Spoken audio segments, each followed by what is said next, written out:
Oh, if you like bees, this is the game for you.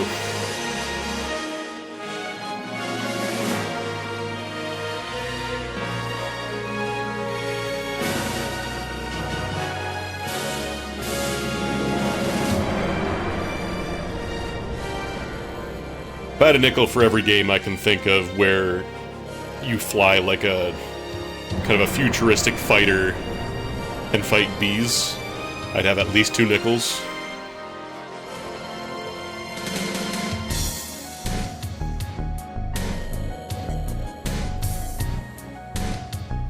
Maybe 3 nickels. Do you ever fight bees in Star Fox?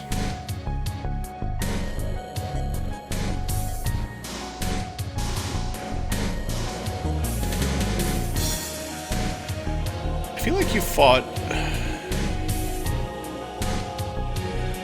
I'm pretty sure you did fight, like, insects of sorts in Star Fox. I don't remember if there were ever bees. Maybe in Star Fox Assault.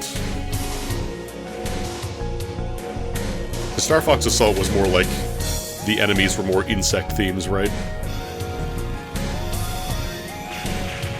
And Batsugunda, thank you for the 75 months of subs. It is much appreciated. PSO, you're too loud. Silence. Save inside though. Your inverted gun.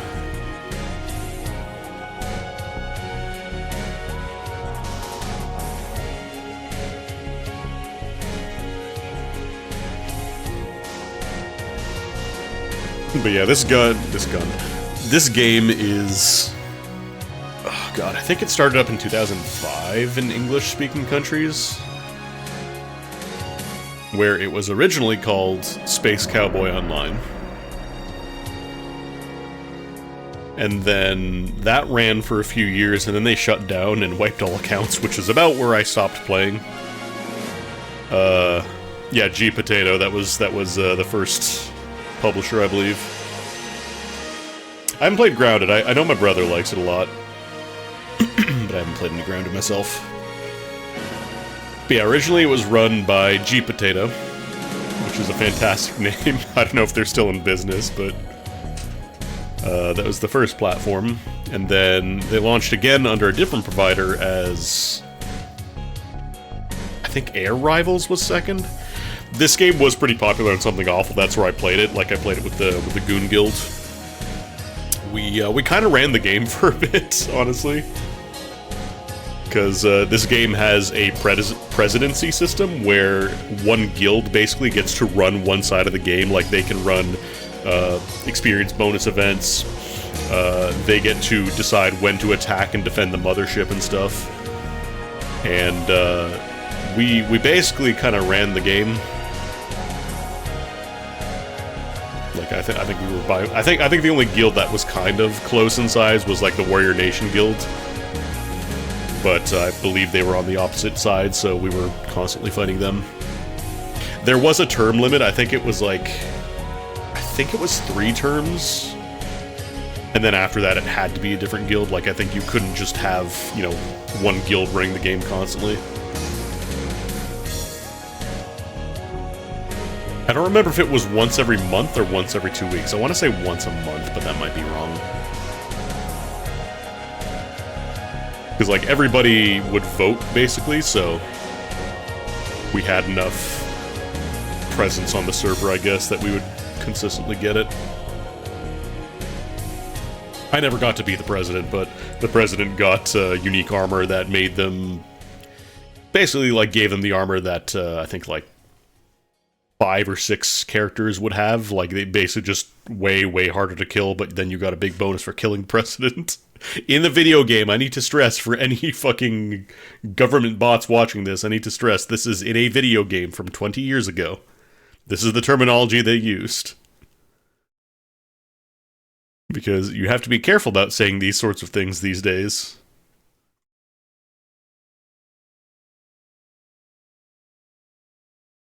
But unfortunately, when they shut down the first time, they also took all the account data and such with it. And so a lot of people, myself included, kind of stopped playing.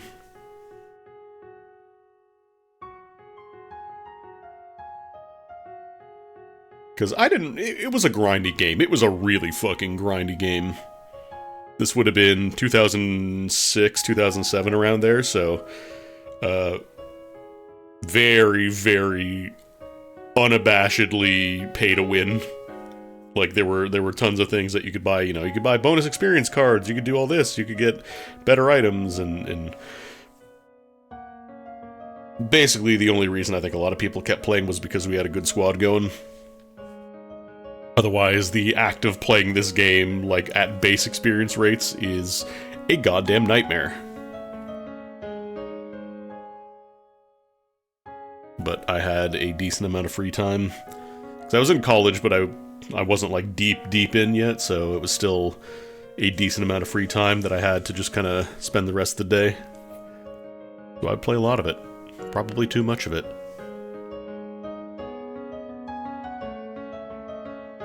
Not quite to the level of MapleStory, but...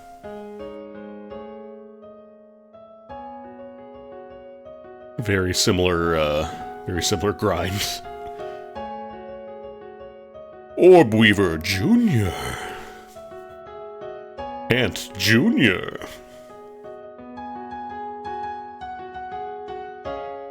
But yeah, we're gonna play some Ace Online. This is on a fan server because, oh boy, I think the game is still running, but it is like so far beyond the pale of pay to win at this point that it's not really worth your time.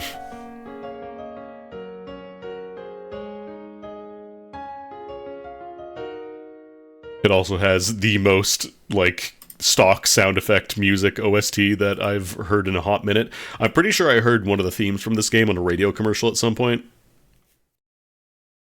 And this was before I was familiar with the concept of, you know, stock music library. So I was like, oh man, they used the music from Space Cowboy! Because that's what it was called at the time. Give me 2 Bs for a missile, you would say, as was the style at the time. Anyways, let's get the game going here, huh? You may have heard of this MMO before because it had 3 different names. It was not, like, super popular. Sorry, I have to... God, I remember the period of every game having its own launcher too. 1 second.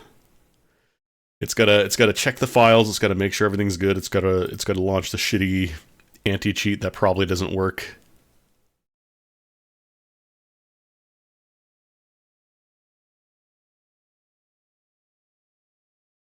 This game is allegedly 1920 by 1080, like the resolution that I have it set for, but I don't think that's correct because I still get black bars when I stream it. Alright. So first thing you do, there's my cursor, okay, good. First thing you gotta do is make a ship. Because this game, it's all, like, ship-based, like, you get to walk around as a dude in town, but, most of your interactions in-game will take place by flying around in a little space plane, so we gotta make one. So there are 4 different classes, or ships, I guess. The B gear is your bomber. This is what you use if you want to instantly kill, like, in one shot, because it has a bombing mode where you're supposed to use it to hit grounded enemies, but people found out that if you fly really close to somebody and use the bombing mode, all of your bombs will hit because they have a radius, and so you basically shotgun, and you can one-shot basically everybody that isn't an M gear in the game. I don't know if that meta has changed, because I've not played this game regularly in like 20 years, so... I mean, anti-cheat Anti-cheat in general, like anti-cheat, anti-piracy stuff, it's more of a deterrent as opposed to like actually fully preventing it, unless it is being like actively maintained, but I'm pretty sure this one has not been touched in a while. But yeah, this is your B gear, this is your bomber, B-17 bomber.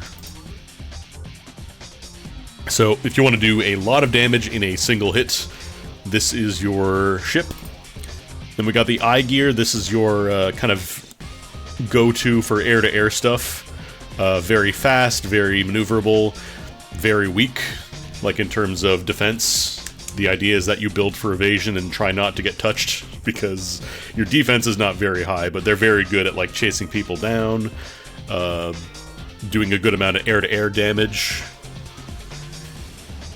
But you know, they're not really good at bombing. They like every you'll see once we get in, every ship has like missiles and stuff, but I gears your air-to-airs.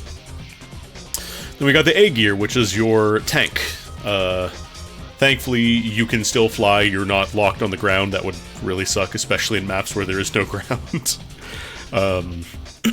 So the idea is that when you do land on the ground, you enter a siege mode where you use the cannon. And this thing will shred anything as long as you can get into siege mode. Because it is basically like a lock-on and it's like hit scan, so it's not like missiles where you can barrel roll and evade them. You can't really dodge a gun. So as long as they have enough accuracy and they're hitting you, if an A gear is targeting you, if you're like an I gear, you're kind of just gonna die if you don't get out of there. But the whole thing is that, again, they have to get into position. They have to get into siege mode, so they're kind of like your Terran tanks. Not super maneuverable, because obviously it is a, you know, big honking hover tank, so you're not going to be getting in dogfights with this, or at least not getting in dogfights and winning. And then we got the M gear, which is your kind of support slash tank. M gears are absolutely invaluable when it comes to doing like the big mothership raids and stuff, because they buff stats which are pretty strong, on top of having extremely high defensive power. I built for defense, and basically the only thing that would actually hurt you are like B gears doing their bombing mode, and I gears, if you let them do their big like berserker volley attack, they could actually hurt you as well. But otherwise, like most attacks, you can just shrug off, because they can also heal themselves, which is pretty rare. There are ways to heal yourself without the skills, but like M gears can kind of just heal as much as they have SP for, so very, very strong in party play, and you can build them to kind of be almost impenetrable tanks. So I don't know what kind of guy I want to be. There's also like an avatar. You have little, again, this is just basically who you walk around in town with. A couple of little avatars here and there, but nothing really, this doesn't modify gameplay at all. I don't know if I want to do, like, I mostly played M gear when I was playing regularly, because it was, again, really useful to have. Pretty much everybody would want an M gear in their party. You never had problems finding squads to team up with. The problem is, for soloing, it's a little slow, because they're not really meant as like a damage class. Like, they're surprisingly good in 1v1s, because they can survive hits, so like the idea is you just outlast the other person with resources. But like in terms of, you know, if there's a bunch of people on you, that's when things become a little trickier. So the idea was that you would squad up with other teams, and they would help you out. I might just be basic as hell and do an I gear. I think I gears were by far the most popular. A gear is also fun, but depending on the map layout, it can be kind of awkward, because you get the hit scan siege mode. We'll just do I gear.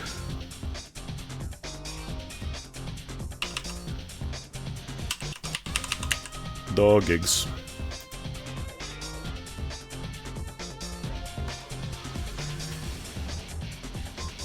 So, the big gimmick for this game is that you have the two factions, BCU and ANI, and it's basically world PvP. Like, there's a couple of safe zones, but for the most part, like, you are always at threat of getting shot down by somebody on the other side. So, I was always ANI boy. We'll do tutorial.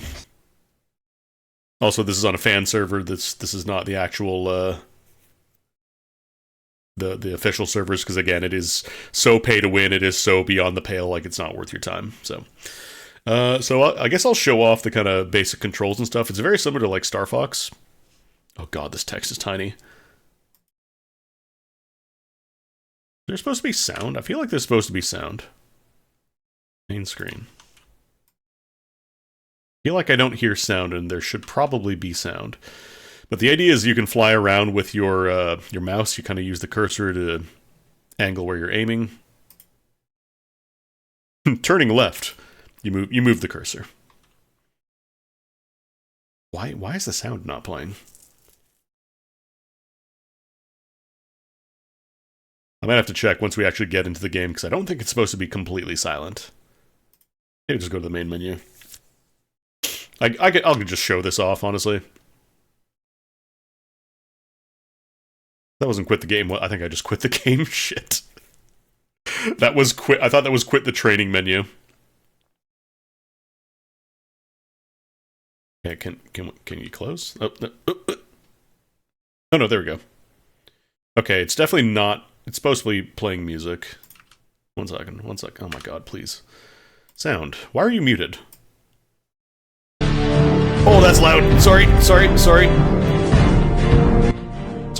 I'm trying to fix it, sorry.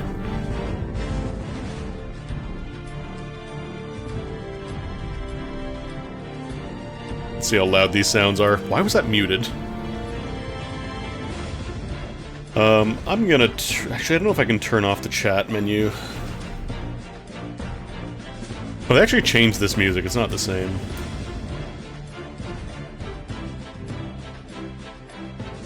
I'm not sure what these are. Like, if it's just numbers, it doesn't tell me what this does, but... I know there's, like, anisotropic filtering or something.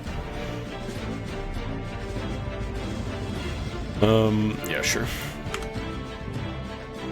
Hang on, I wanna go to the chat here real quick to see if I can turn that off. Why does it lower the volume when I open the settings menu? Yeah, sure, man, whatever. What even is the chat? There we go. System message.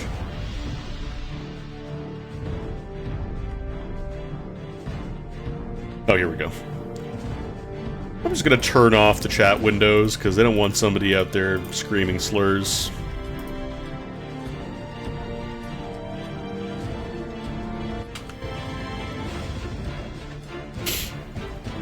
Alright, so I think it kind of drops you into like a basic... Also, God, look at these models. I'm pretty sure these have not been touched since 2005. So yeah, cities is kind of like you just click to move around, and then once you're actually out in the field... I think you start... Yeah, you start with like a basic set of gear. Oh, you actually get a shield generator. You always go... Oh no, that's the regular one, never mind. Wait, no, you do get a shield generator. Huh. Normally I have to grind for that.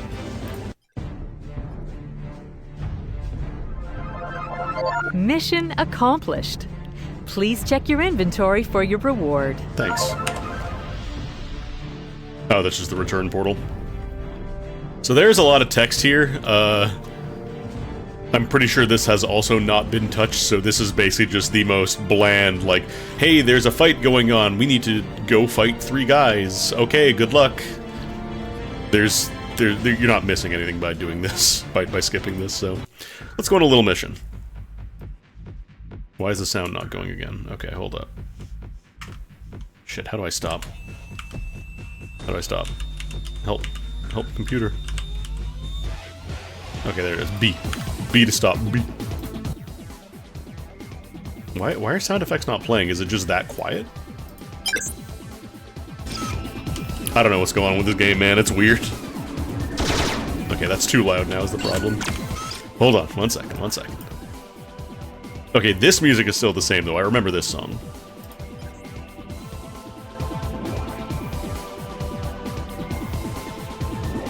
Why does it stop playing the sound effects? What is wrong with this game? Is it just like that aggressive of a curve once you get down to 45? It's just like... you can't hear it, it's inaudible?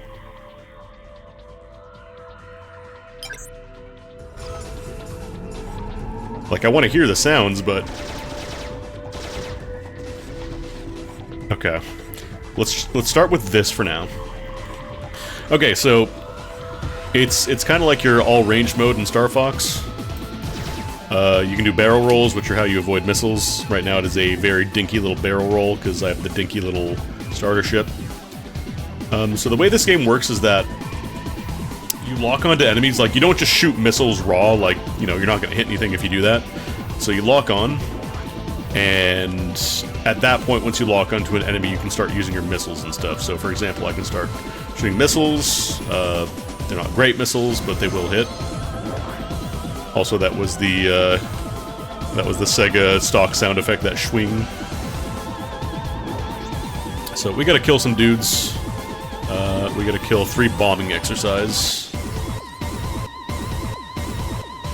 Where are the bomber exercises? I need the bombers. There we go.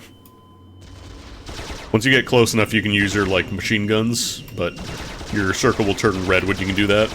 Ideally, you're using both, and then your loot is just kind of auto-looted, like it gets vacuumed in as long as you're close enough, so it's not like they just show up in your inventory. You get, like, engines and weapons and stuff, and they have kind of, like, Diablo-style affixes, so this is a Blaze Supply-type Tail of Fly, which means that it has better stats. It'll show you in the green stats which ones are better. Missile types, like, this is the absolute basic missile. You don't really want to try to use that. You want to get rid of that as soon as you can, basically, because it's not good. It's a Cyclops. Some of the names in this game are fantastic as well. Space is your boost. We don't really have great boosters, but... And then you also get, like, crafting materials and stuff. You get, like, chrome and iron and stuff, you know. Unearthly improved Cyclops Valkyrie. What is item recipe information? Oh, I see. If you wanna craft it straight up, I guess it just has the crafting. I don't remember that being in the game before. I think there was crafting, but I think it was for different stuff. What else do we need to do? Fighting exerciser. Did I not get the fighting kill mark? Also, this game, I don't know if there's a way to lock the cursor in. Oh, hang on, I want to turn off horizontal flight because it'll try to right you up and you don't really want that, I think. Ah, here we go. Restrict master window. Because if you drag outside the window, it's really easy to accidentally click out and lose focus.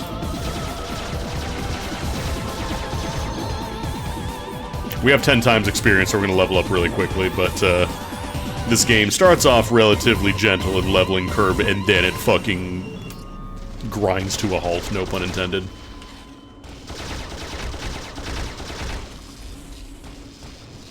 Mission complete.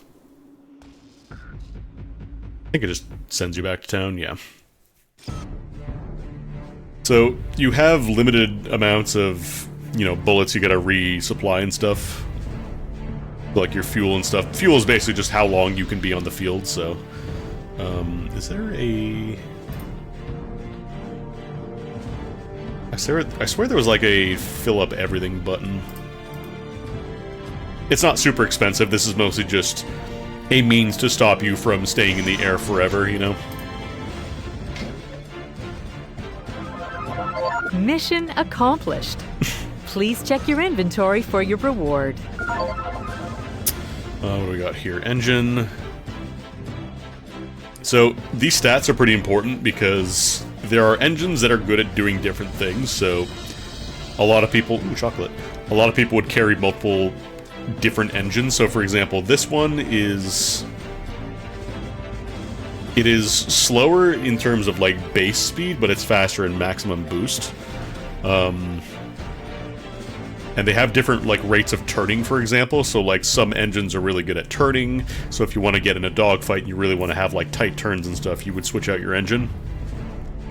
Oh, we can improve our Cyclops.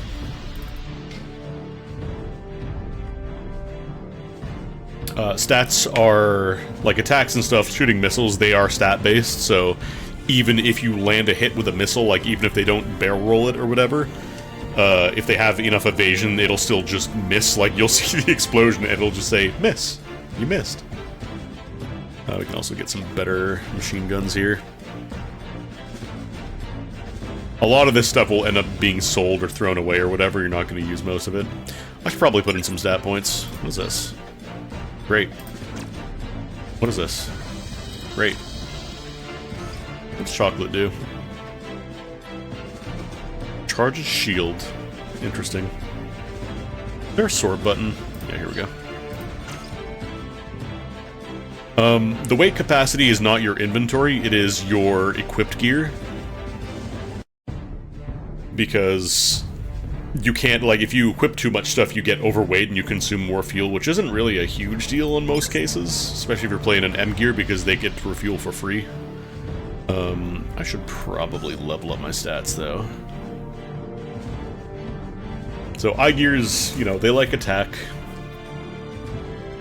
There's also stats on your armors that are required. Let's see if I can find a shop here. Do I have a map? Most of this stuff is not going to be super useful because we can't actually use it yet, but I want to try to go to the gear shop and see.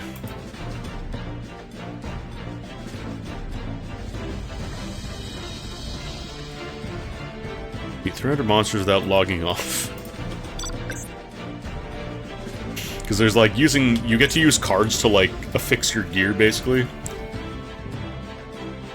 And originally it was very heavily incentivized to pay to win, like you would buy actual cards from, you know, the devs, and people realized, wow, this sucks ass actually. What is this? That's the factory. Which one of these is the gear? Oh, I went past it.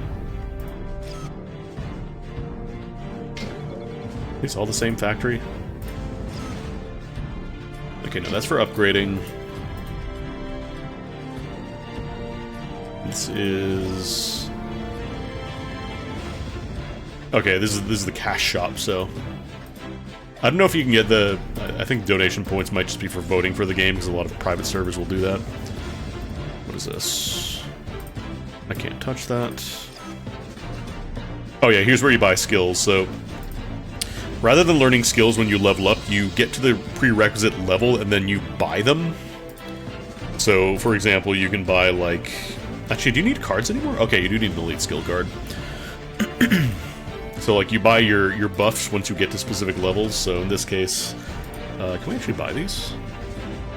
Level 9. What level am I? No, I'm only level 4. Okay, we can't do that. I'll just slap in a couple of attack points. Also, the different gears have different stat boosts. So, for example... God, excuse me. High gears get a lot of attack and evasion when you put points into it. Whereas if you were to put points into defense, you only get 2. So the idea is you kind of play to your gear's strengths. You would not want to be building a defense eye gear. It's not a good idea. And increasing fuel gives you extra carry weight. So the idea, I think, for fuel is get it just to the point where you have enough to kind of hold all your gear, and the rest goes into, like, Spirit is good for eye gears because you regenerate SP faster. And attack, obviously, attack is damage. But let's go back into this mission, jump in real quick. Watcher's computer box from Watcher. Overwatcher's computer box from Overwatcher.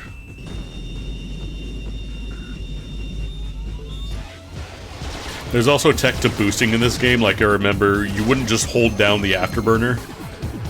You would want to kind of, like, feather it for certain engines that work better, because, like, if you look there in the corner, you can kind of see my, the little blue circle there. That goes down, that's your afterburner gauge. So by feathering it, rather than just holding down the button, you get to extend your movement speed a lot more.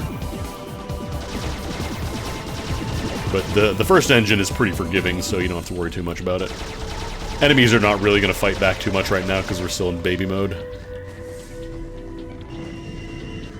I wonder if I can make it show the...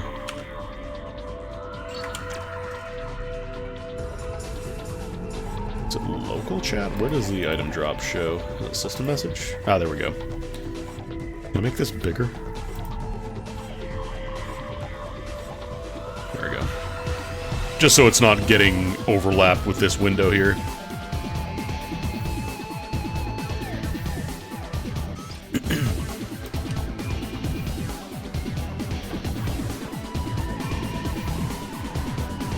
Alright, I gotta find 3 more Watchers and 1 more Overwatcher.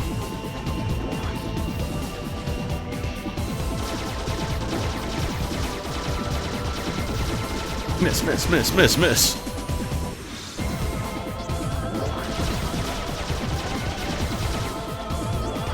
Oh cool, I got a Mr. X. The color of the enemy's name dictates their level relative to you. So like these guys are blue names, like the regular Watchers are blue names now, so they're not going to give me very much experience, but we're still getting 10 times, so it'll go pretty quick.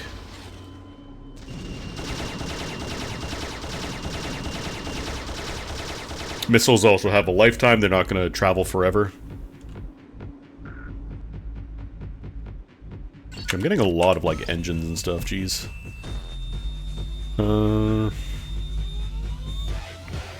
Gold Old Tale of Pegasus. I think this one's better. This one's a level 1 requirement.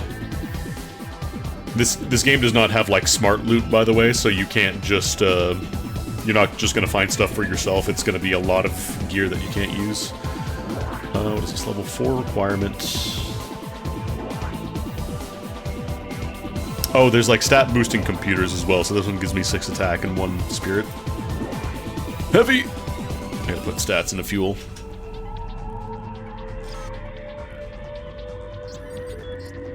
Again, if you're M gear, it doesn't matter too much, but I think once you go to 80%, I think that's when, like, you start actually slowing down.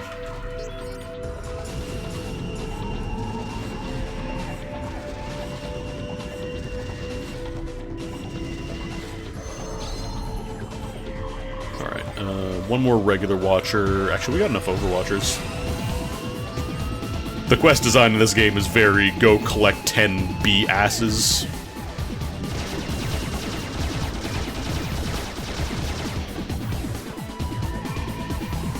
It is absolutely not... You don't play this game for the story, let's say that much. Alright, mission complete. Is there really no restock all button? I swear there used to be one.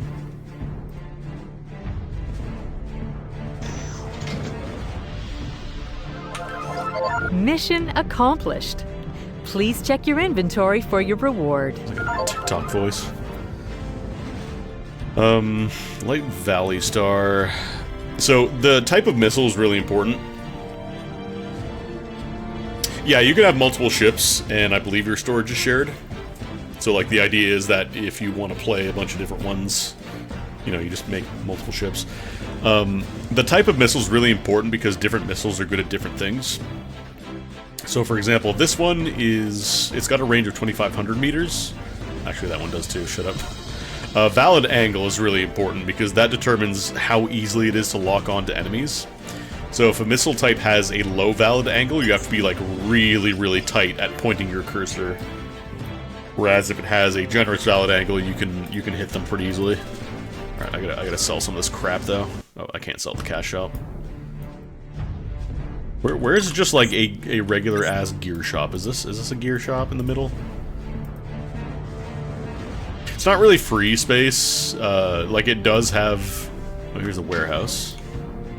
Like it does have, you know, driving around in space and stuff, but it doesn't have like... You're kind of limited by individual maps, like you enter a warp gate and then you go to another map. But it's like a square basically, so... card dissolution... Arena skill gear... Allegedly an item shop over here. What is this? Oh, I think that's just altitude. I'm actually surprised the game supports over 60 FPS. Is it, like, up there? No. Where the frig is the item shop? This is the skill shop. I can't sell stuff there. Okay, here I can sell stuff at the very least. Cool.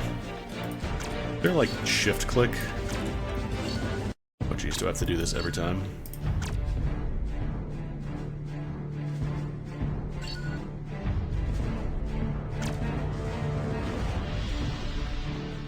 I don't think there's a loot filter in this game, by the way.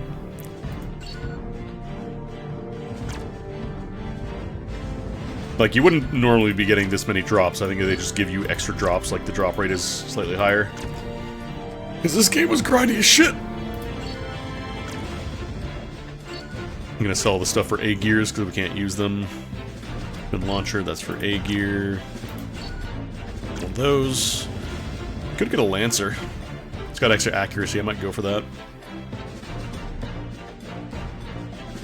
Well, this engine's just called Mr. X.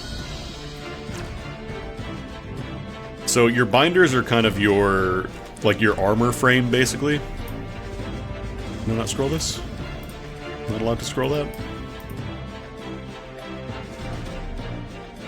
I guess it's just an ornamental scroll bar. Yeah, we're not scrolling, I suppose. So each one has different stats. So I believe at the start it's just level requirements, but I think you do eventually start needing stats. Maybe not.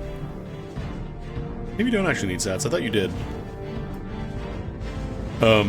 For eye gears, unless the meta has changed, which I don't know if it has, you do not want to get the ghost binder. Like, you don't want to go the defense route, because eye gears are not a defensive. Like, you go for evasion, unless you are doing a meme, unless you are wasting your time. Look at these. Yeah, that's the repair pad. Oh yeah, here's the quests, if you want to do quests. And then Point Shop, I believe this is for where you spend your war points. Because again, this game is constantly open PvP. So the idea is that by shooting down enemy ships, you get war points, which you can then spend. You get your war bonds. Oh, this one works. So you can buy stuff like the Pierce cards, you can improve your weapons and stuff, you can improve engines, that kind of stuff.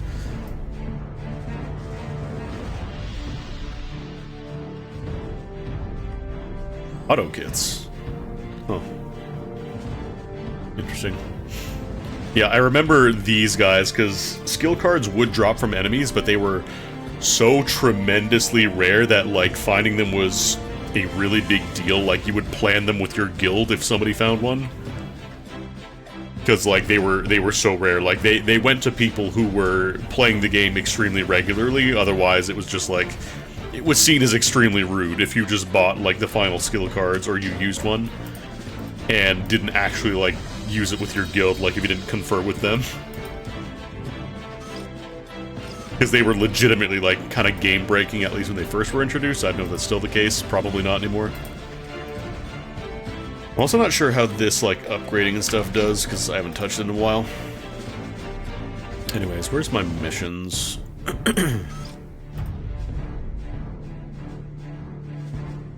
Oh, hell yeah, it's finally time.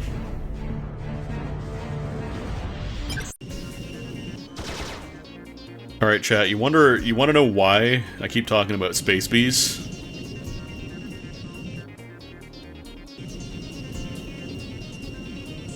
Actually, I could stop and put in some points here. I don't remember what the shortcut for my, like, stats are. I'll put a point in fuel. Attack is pretty much always useful. I don't remember if there's respecs. Probably if you paid. Alright, we gotta get egg. Gotta get our egg DNA. I can't read how many I need. I think it's 2.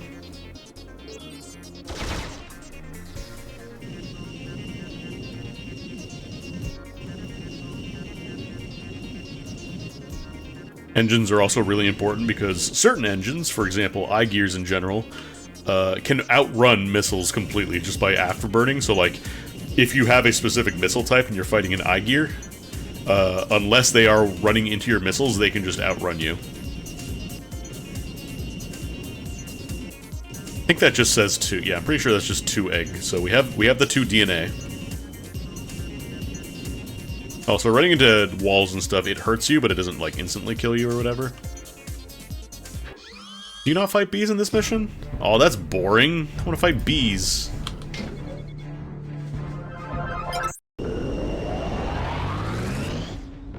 Are there no bees in that mission? Man, what a waste. What a stupid game. We need bone bat gastric juice. I apologize, I don't think you can change the size of the text. I'm pretty sure that is just the size it is. Operator functions, save interface locations. Should probably do that. Yeah, I'm pretty sure that it is just... These are your options.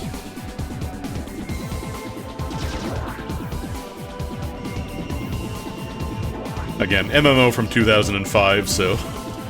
Not a ton of customization. Where the bone bats live. There we go.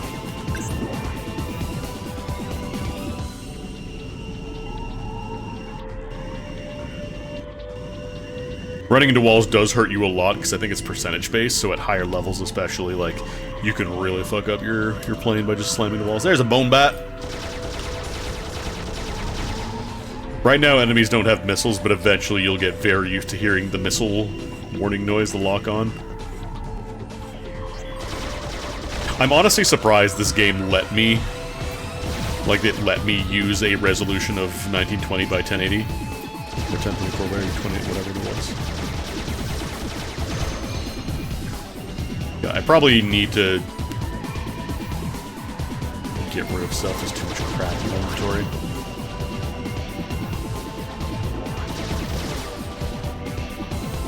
Three more bone bats.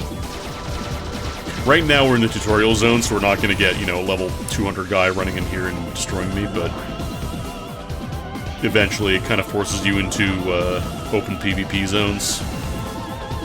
Which was one of the things I did like about the game. Like, it wasn't just that it was, you know, you grind against each other, like, you grind for hours and then you do your mothership raids. Like, even the grinding, like, if somebody decided they wanted to come in and ruin your day, you had to kind of, like, either get the squad together and fight back, or you just had to accept that your grinding was kind of done. Or you could be that guy and ruin other people's day if you wanted to. Like, you weren't going to screw over brand new players, because, again, there were safeguards to allow, like, safe channels for the very beginner maps. Mission accomplished. Please check your inventory for your reward. Yeah, I need to get on top of selling stuff, otherwise these are all gonna overtake my entire inventory. Because I think most of this stuff is not really worth keeping. Better Tail Mark II. This one I could not use because it's level 7. Holy Guard, that's for A gears.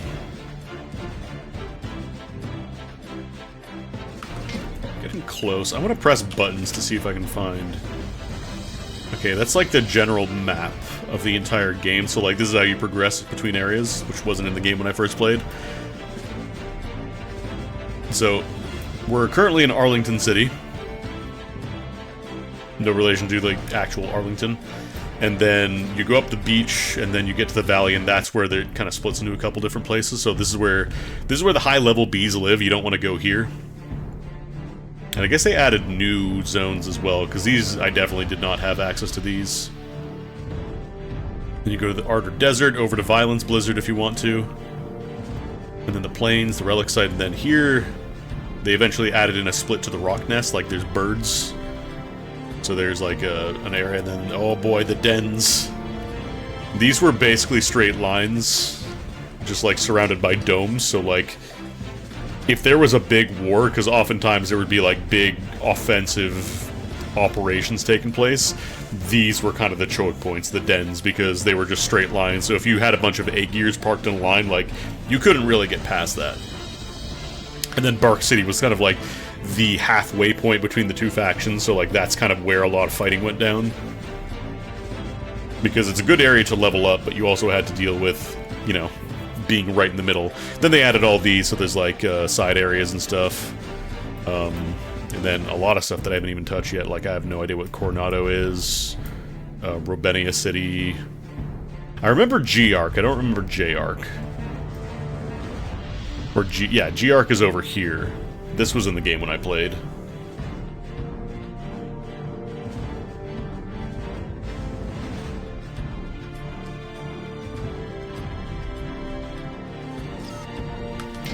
I probably should buy the... Actually, can I buy the skills, or do I have to be that level? No, I have to be the level up. You gotta be the specific level. Can I just press... Okay, I can just press enter. I remember my muscle memory is slowly coming back.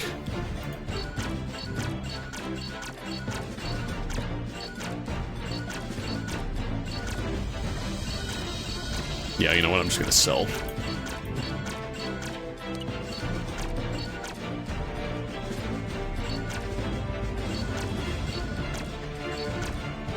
There you go, 38,000. A new monster called Super Watcher has appeared out of nowhere. Like, I am not joking when I say basically every mission, like, all the text is, hey, there's a new guy and you gotta shoot it. Okay, good luck.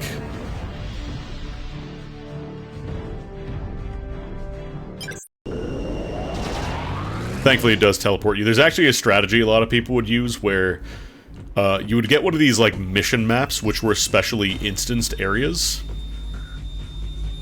And they couldn't be invaded by the other team because they were specific to your faction, so, like, the idea was that you would just park in one of these mission maps and intentionally not complete the mission. And then that way you could level up and not have to worry about getting somebody else coming in and ruining your day. Where's the Super Watcher? There you are. People.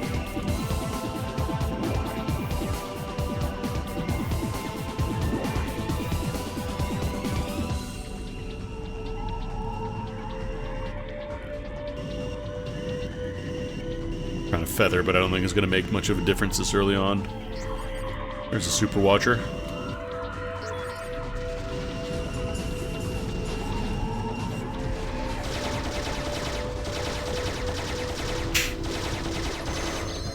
Oh my god, it's pathetic. Oh, there it is, V.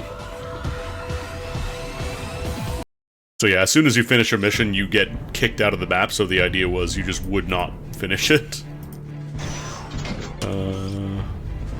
Mission complete! Mission accomplished. Accomplished, sorry. Please check your inventory for your reward. Spirits.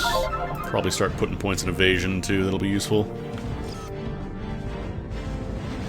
We should be able to buy skills, actually. Get our first chunks of levels there.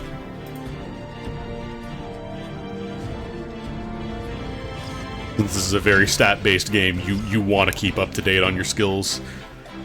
So, Fire Shot basically buffs your primary weapon, the machine gun. Missile Shot buffs your missiles. Concentration increases your accuracy. And then Frenzy increases attack even further and also increases the valid angle stat, so it makes it easier to lock onto stuff. But this is just for missiles. And you have your defense skills. Defense Up wasn't super useful in iGears, if I remember correctly, because, like, you were getting a tiny bonus to an already small stat, so, like, you weren't really... it wasn't a good use of your SP. And iGears get an instant turnaround skill, which is really useful for dogfights. There's also Back Move, where it teleports you back 1,000 meters. It looks very janky, but tremendously useful for like dogfights, because you could immediately, like, there was a strategy called the turn and burn, where you would, you know, if somebody was behind you, you would jam on turnaround and then hit back move, so you were immediately facing them.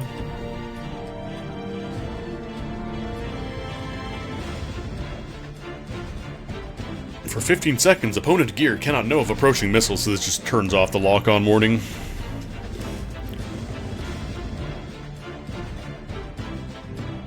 And then Berserker. Oh, baby, Berserker. This one increases the amount of missiles you fire on top of increasing the amount of bullets you shoot. So if you got something that shot like a few missiles but was really strong, Berserker would make it stupidly powerful. iGears were a menace when they got Berserker. Alright, let's buy Fire Shot. We'll assign that to our bar. How do I get to my skills? Here we go.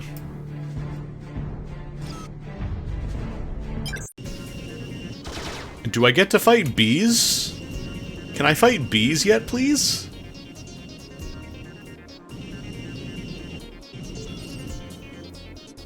That's not a bee. That's an M1S. I think this mission is literally just go through the cave again, but this time you just don't shoot egg.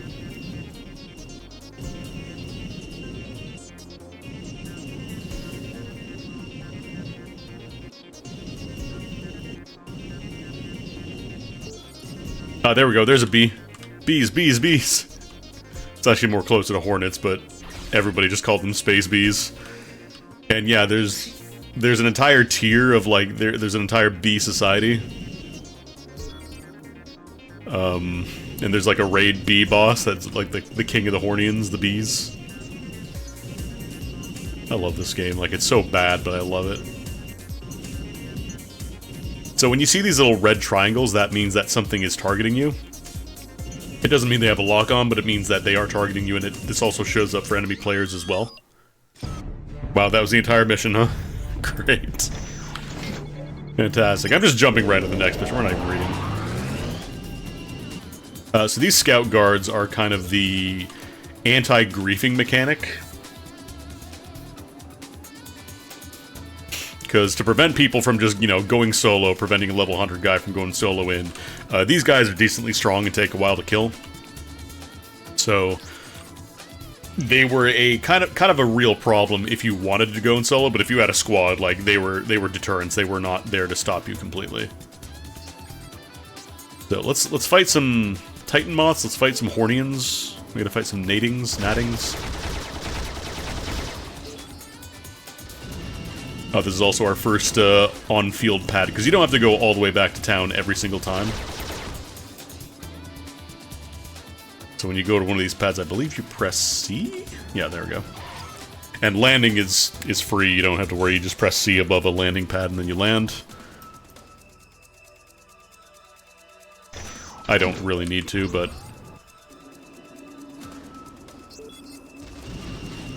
Finally. It's time. It's just bees. It's just bees.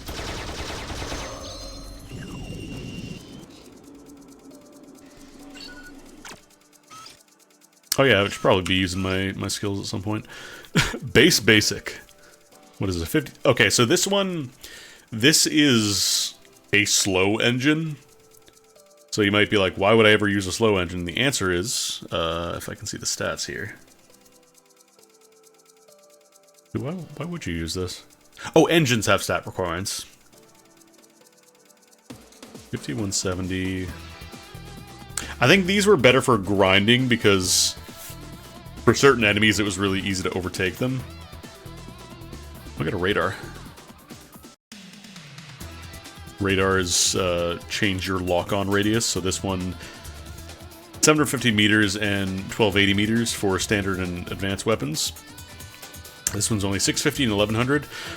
Even if you have a radar that lets you lock on from further out, though, you do have to pay attention to your stats. So for most missiles, you'll be fine because these ones have a range of 2500, you know. But your primaries have generally shorter ranges. So for example, this one has a range of 460 meters. And I guess plus. So this one, the effective range would be like 520 meters or so. So even though the radar lets me lock on from 750 meters, I won't start hitting reliably until I get to like 500 meters away, basically. So it's important to know the range of your primaries and secondaries. Primaries, mostly. Do I have like a fast engine yet?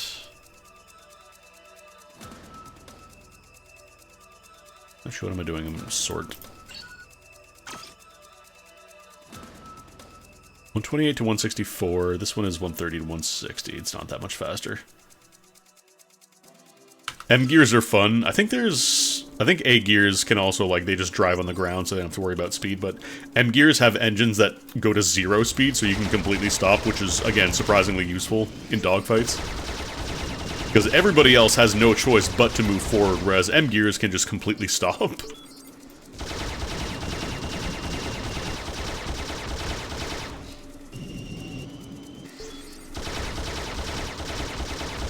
Biggest problem with M gear is that your damage output was not fantastic compared to like I gears or A gears or even B gears, so. I think there's also a first person view. I don't remember what the button is.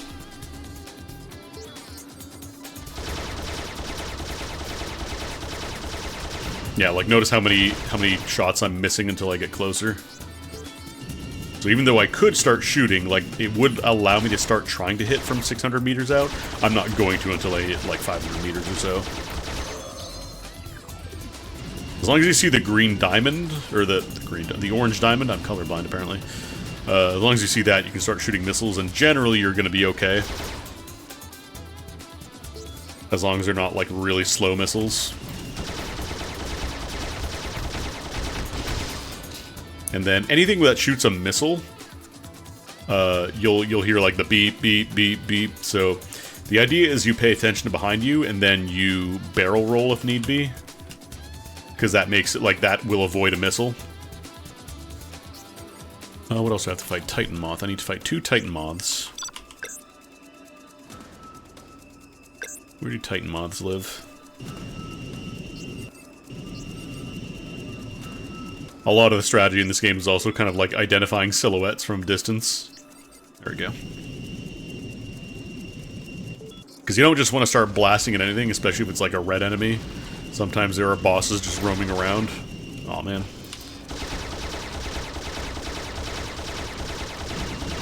Oh, these guys are tanky.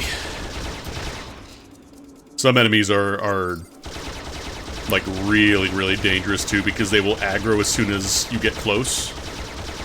So like there's one map that's kind of infamous for that. It has a bunch of turrets set up.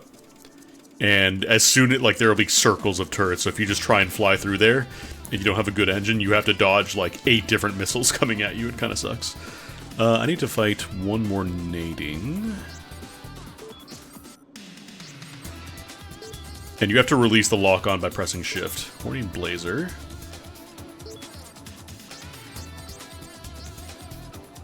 I think they were closer to, like, the landing pads. I'm gonna go over there.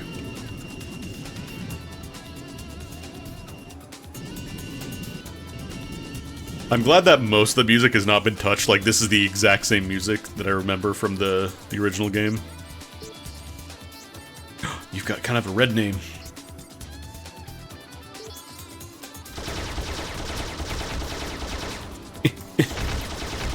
So you can see when I got close there, it kind of stopped letting me lock on for a moment because the valid angle for missiles is based on your ship's position and not the reticle. So, like, in some cases, you have to kind of position your ship sideways.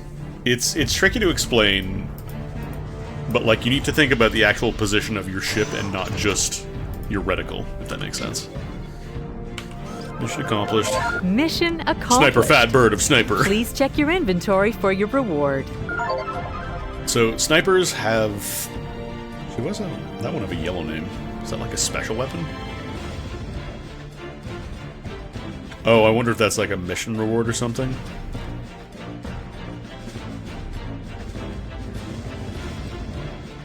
What kind of missile is this? 299, 393. It's a lot stronger. 2,700 meters, 420 meters a sec. Actually, this is really good. Sniper of sniper. Also, the re-attack time... Oh, that's probably the downside. It's a 2-second re-attack time, almost, so that'll be nice. Yeah, sure, I'll use the fat bird.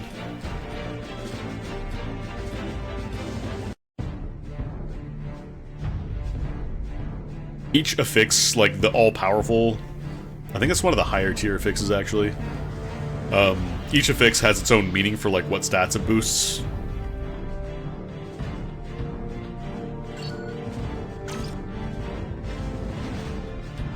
Can I get, like, a faster engine?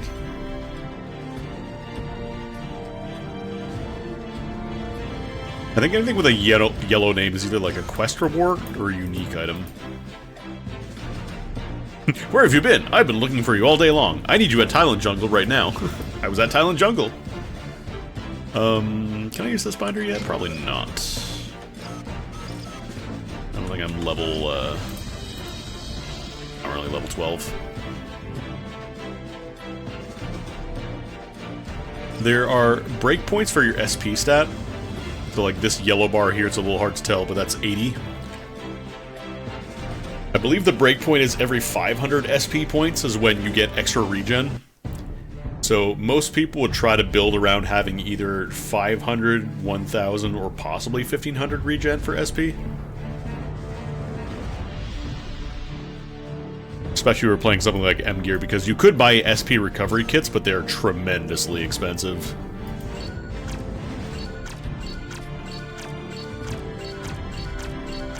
Like, unless you had a shitload of cash, you were not going to be spamming those. Oh, do they give me a better... Oh, cool. Is that better than the shop, actually? That is significantly better than the shop. Okay. Sure, I'll use that. Binders also change your ship's appearance.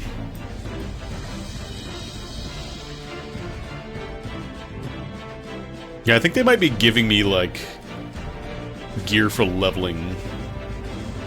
Yeah, this one, 50 to 170. That's better boost and better break speed, so I'll take that.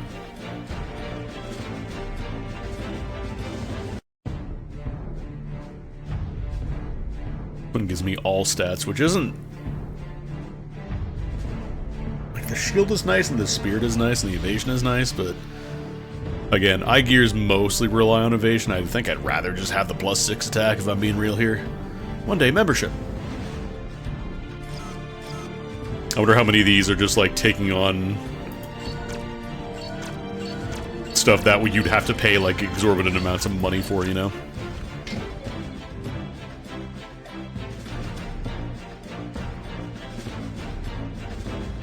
The reason they have sent us on this mission rather than their own regular army is due to the broadcast. Like, it is the most nothing story. Apparently there is one, but again. So this one I think has a 5-minute... Signal equipment from transmitting devices. I don't remember if this one is just go in this map for 5 minutes. It might just be go this map for 5 minutes, honestly. Explode B.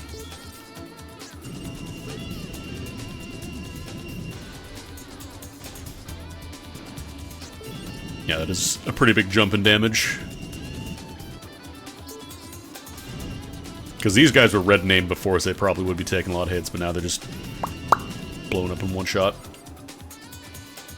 Oh, Titan Moths, they were pretty tanky. Yeah, they still take 2 shots, but...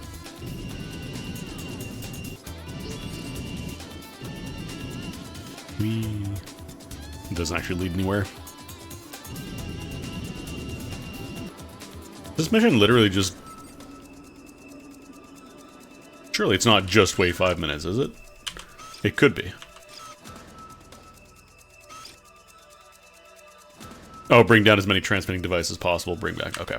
So I think I just have to get at least one.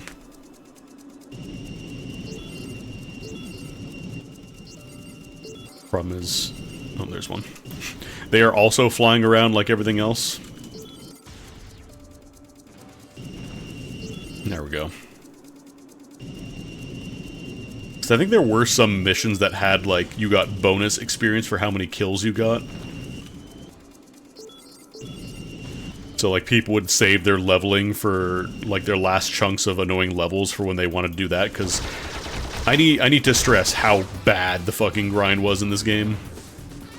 Like, this was not a friendly game if you had free time. If you didn't have free time, I should say. Because a lot of stuff was determined by level in this game, including your ability to use better skills, your ability to use better armor, and just your base stats as well. So, like, if somebody did grind for long enough, then they're... Especially if it's like an evasion eye gear, if you wanted to shoot them down, there wasn't really a whole lot you could do if you were just baby. Like, as much of skill is a factor in this game for, like, dogfighting and stuff, grinding absolutely is a tremendous factor as well. What are the rest of those things? Oh, did you survive one?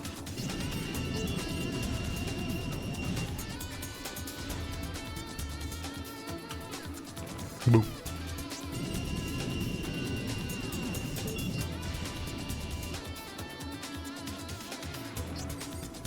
Problem is these missiles don't have the best turning radius.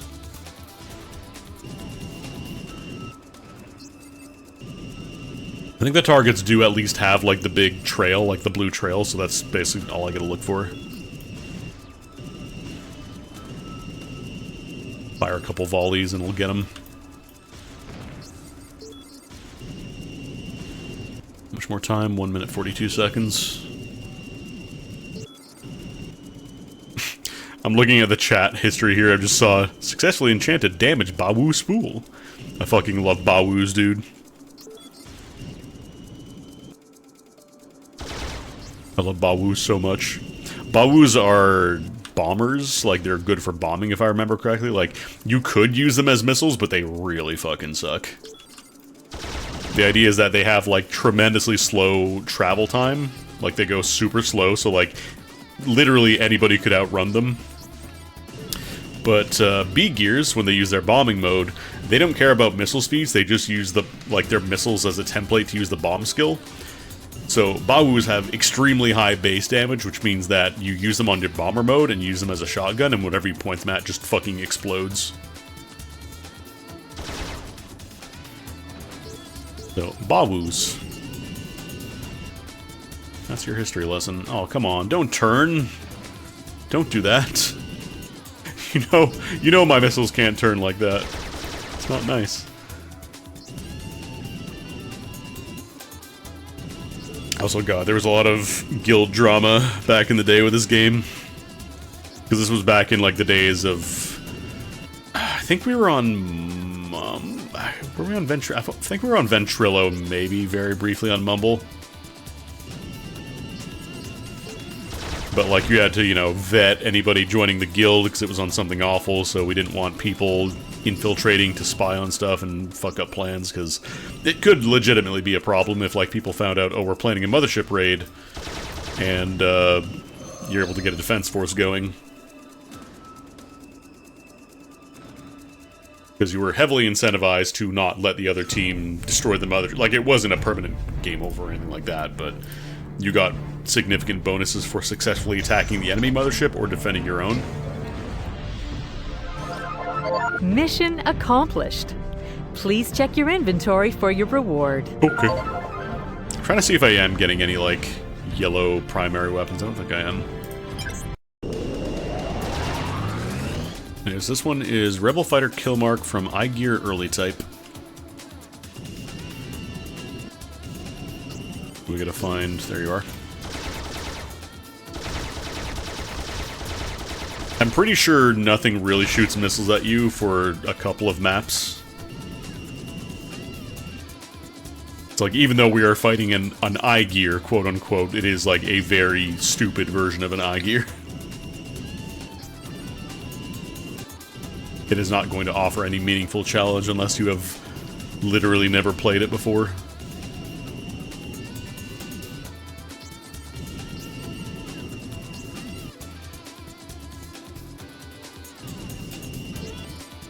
I need to find more of them, though. There's not enough in this map. So, you can actually tell, you can see there in the corner, I can point that out. So it says Silent Jungle Mission, which means that it is specifically the instanced area, which means that we're not going to encounter other people unless they are also doing this mission.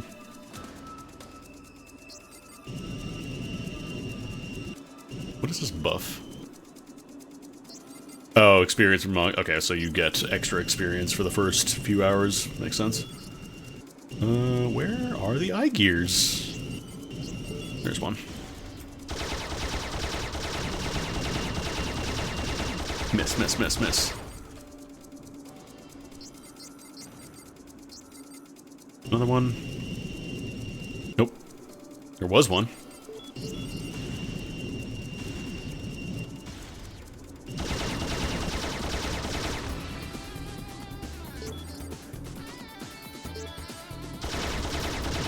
I wonder if people still, like, camp the area bosses, because there weren't, like, this game does not really have instance dungeons in the sense of a traditional MMO. So anytime a boss would spawn, like, you would have to just do it on the field, which means that anybody could come in, like, from the other side and steal your boss. Like, if the enemy nation decides they're gonna raid and kill your bosses, you have to be able to fight back. Which, again, I think is one of the cool things, but I can see why a lot of people might not want to do that anymore. Can I? Weird.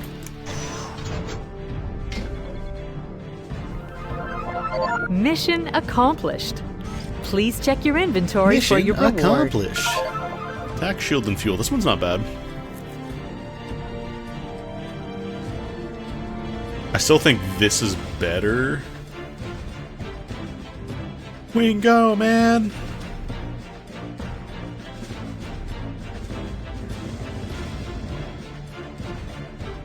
Oh, also your primary weapons can overheat if you fire them for too long. In practice, this will very rarely happen unless you're fighting something way above your pay grade.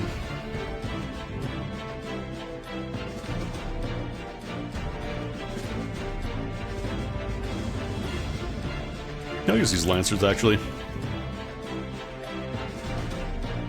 It's 83 to 96. The range is a little better, like the base range. It's a little stronger.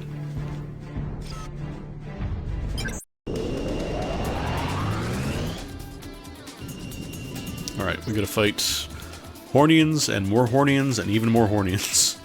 It's all bees.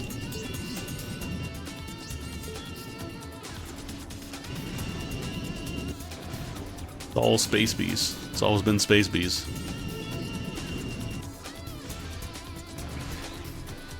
I'm not gonna sit here and tell you, like, this game is a masterpiece or anything like that. It's just, I have nostalgia for it because I played a lot of it. I think if it didn't have, like, if it didn't get completely ruined by multiple, you know, player wipes and pay-to-win bullshit. Yeah, they're called Hornian.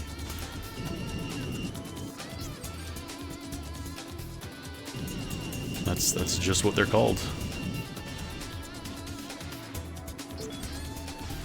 But I think were it not for the fact that the server wipes and the pay-to-win bullshit happened, I think maybe this game would be a little more well enjoyed.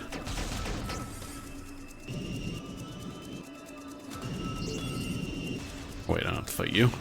You're not a bee, you're a bee.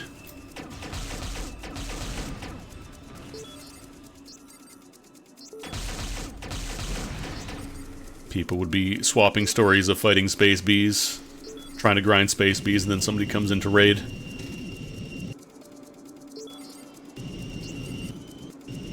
I'm also kind of curious because they did add a bunch of shit after I stopped playing, but again, it was like very tainted by the fact that there was so much pay-to-win stuff that it wasn't really fun to play. Because, like, I could tolerate it in the early days, because there were a few things you could buy, but it was not, like, completely and utterly beyond the pale for spending money.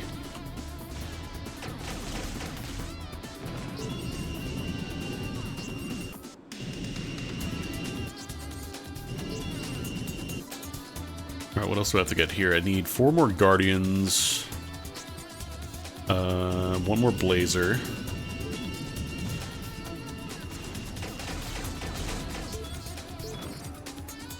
There's a Titan Moth.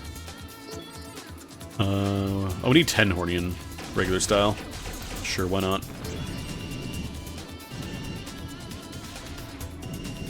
Normally the enemies would be staying roughly on curve, like for your level, but since we have, I think, 10 times experience, it is gonna go a lot faster, so we're gonna be fighting, a lot of blue names are gonna show up here. Where are the Guardians at? You can tell they're Guardians because they're blue. I don't remember what I think there was like a shortcut for the first person button. I don't remember what it is. These space bees don't have any special drops, but there is like a boss bee. I think there are like the actual like raid boss bees that have better drops. I'm not sure if the drop rates are better on this server for boss drops. Oh, there's somebody else on this map. Hey, a friend.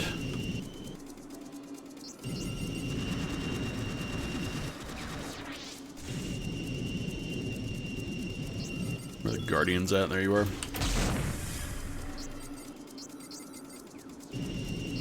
I'm not sure how populated this server is. It seems like it's got a decent amount of people. But you can see that little orange marker means somebody else is already fighting it, so... Unless it is an enemy, you don't really want to be rude, because you're all kind of meant to be on the same side. What else we got? We just have more regular Hornians. Regular bees. Pet moths actually probably give a decent amount of experience. Yeah, like 10%. Doesn't sound like a lot, but my god. The base game, leveling up past like the first 20 or so was a fucking struggle. Guardian.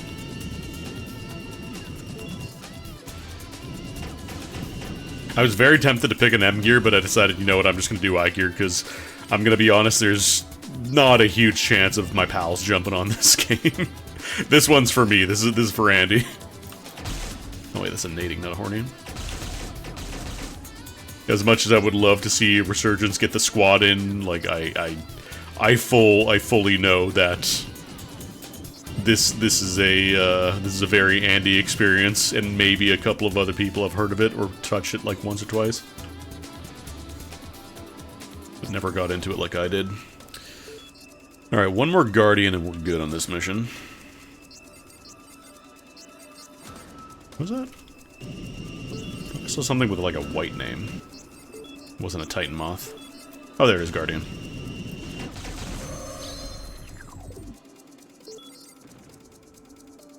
Honestly, it kind of is a little Terminal Velocity, Hellbender, Fury 3, whatever version of that game you played.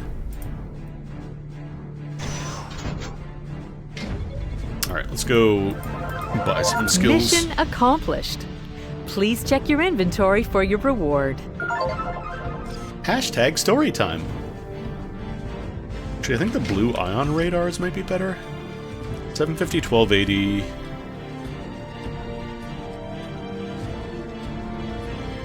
Like, the range on the primary is shorter, but that doesn't really matter, because we shouldn't be shooting at 750 anyways, so I'll use that one. Alright, let me sort. Yeah, because I think the yellow ones are, like, quest rewards. So they're probably good for leveling up. Hyper Balpus! God, I fucking love the Balpus.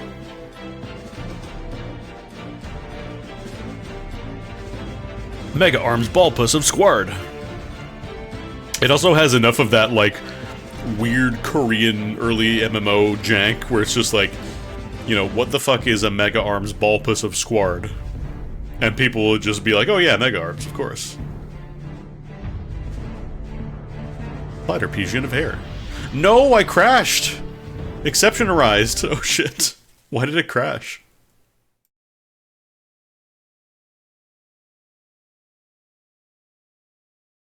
It's very funny. Just as I start talking about it has enough jank, the game crashes. I hope that's not going to be a problem. Give me 1 second. We're relaunching the game here.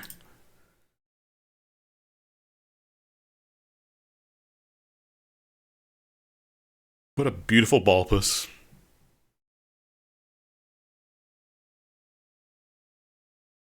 Hopefully that's not going to be a regular thing. Because I feel like that might make it more difficult to get people in on this.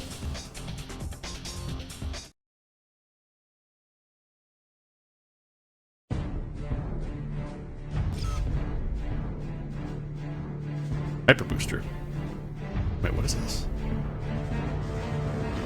Why is there turkey in my... Why is there Thanksgiving turkey in my inventory now?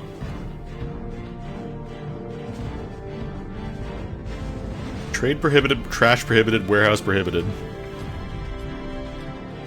Thanksgiving event. Sure, man. Whatever you say. What the fuck? Oh, I wonder if maybe... Did these get added in as part of like an event bonus and it crashed because I had too many items in my inventory? That might actually be it. Alright, let's sell thing. Because I don't think it likes that I might be overcapacity. I don't know. Let me just see if there's any good yellow items here, otherwise I'll just sell all these. Gotta keep trying to scroll down too because there's more items there.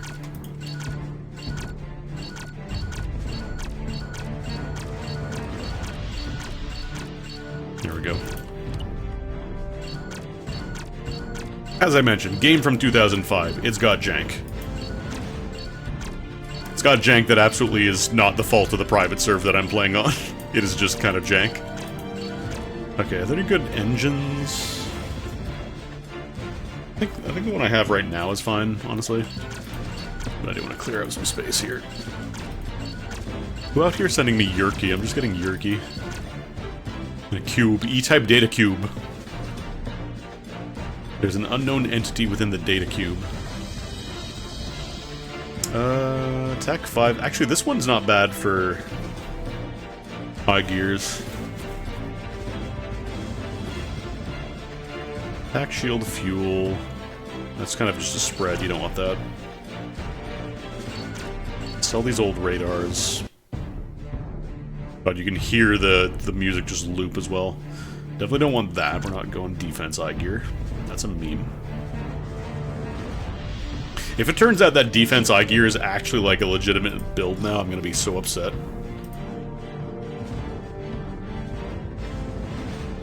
Wait, a half missile shot? I also love that you have to buy the ability to open and close a shop as a skill, because of the way they programmed it. Alright, we can level up the fire shot skill at least. Apparently at some point I did get missile shot, which is weird, because I definitely didn't buy it. Also, I think it deleted my stuff there. Great. Great! How many stat points have I got? I've got 8 stat points. We could probably put in some stat points. Attack also increases your accuracy. Which is very nice. Probably need a little bit more fuel, a little bit of spirit.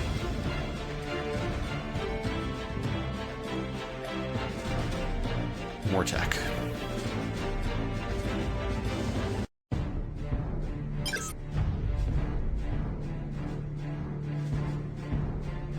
Oh, I think it reset all my windows. Yeah, yeah. I keep getting event items, and I think the turkey may have killed it. I just got emailed some yerky. Yeah, this one I gotta level up a little bit, but we can get that. Alright,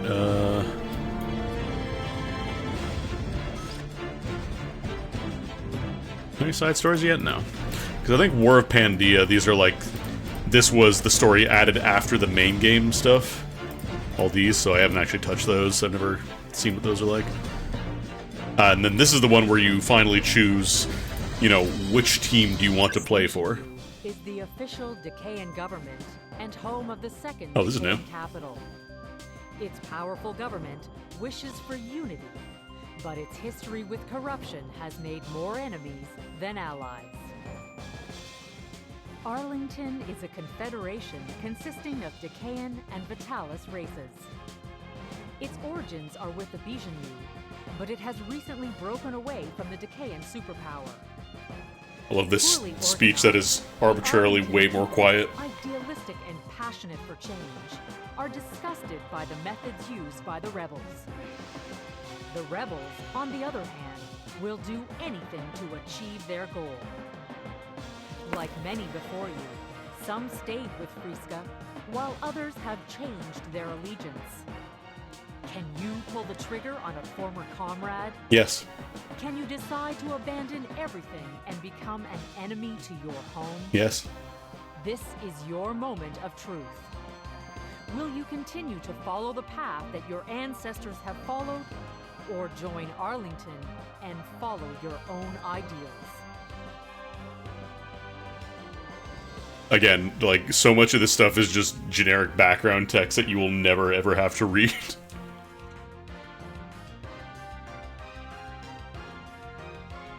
Okay, there we go. It's gonna be like, how long do we have to watch that? Alright, so I have never played BCU. I will continue to not play BCU.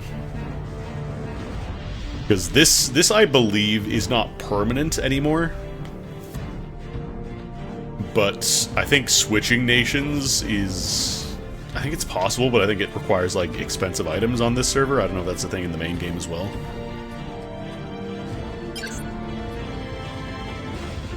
The shop prices of Arlington Nation is more expensive by 1%. Oh no. Anyways. Alright. Mission accomplished. Great. Please check your inventory for your reward. Great. Oh, do you not take damage when you haven't joined a nation yet? That's interesting.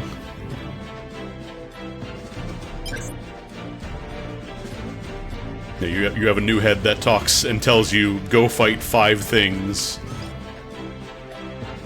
But functionally it is the same thing, you still shoot bees. Oh baby, there it is, Renard Beach theme. I don't know if this is a stock song. Oh god, this song is so burned in my brain. Like a John Tesh-ass football song.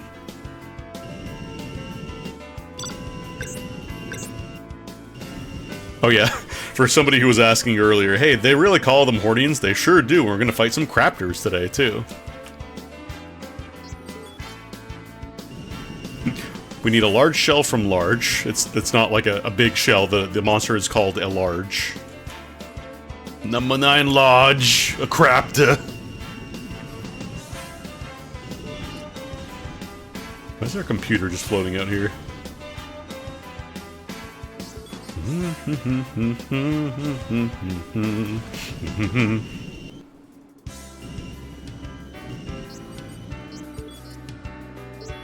Just Timu John Tesh. Oh, I like this this primary actually, it's kinda nice.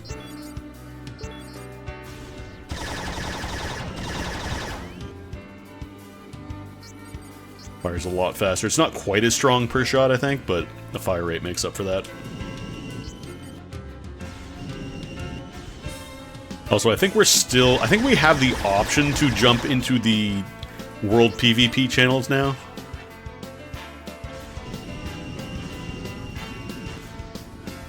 Because I think there is a baby version of the beach, and then there's the actual, like, free World PvP. I don't know.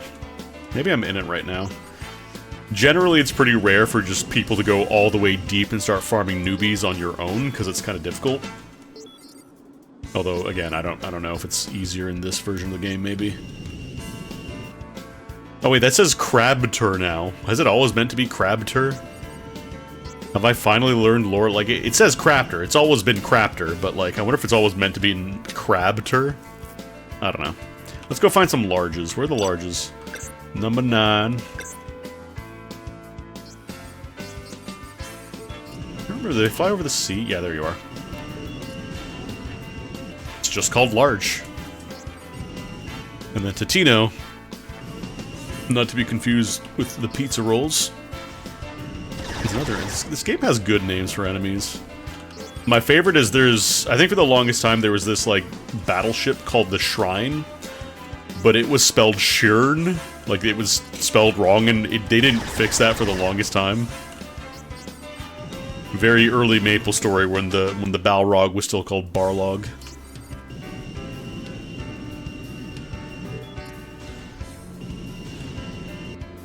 Like, old MMOs are truly... They can't be replicated.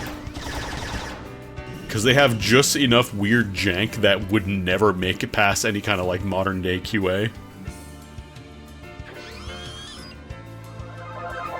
Mission accomplished. Like, I'm not saying there isn't jank Please anymore, check your but, like, inventory man... for your reward. There were just so many instances of just, like, localization that was completely fucked up. Well, let's go knock out this mission while we're doing it. Because this is a mission map.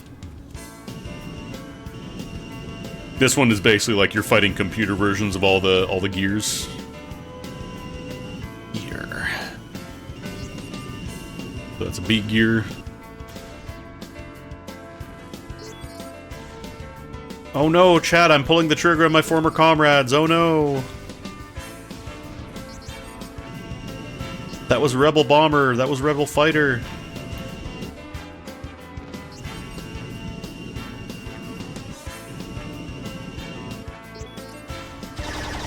Actually, I've also heard...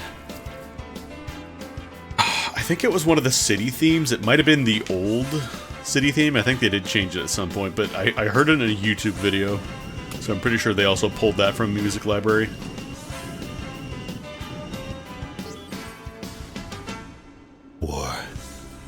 War has changed. But men do not change. Transgender. I gotta find some ground. Alright, I gotta find some egg gears. Do they just chill in the water? Egg gears are fun because it's not just like they have to stay on like hard ground. They hover over water as well.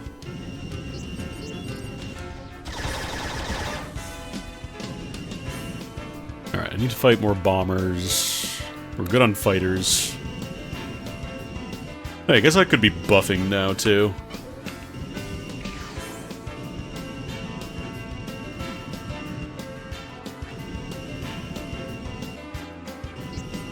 Support, there we go.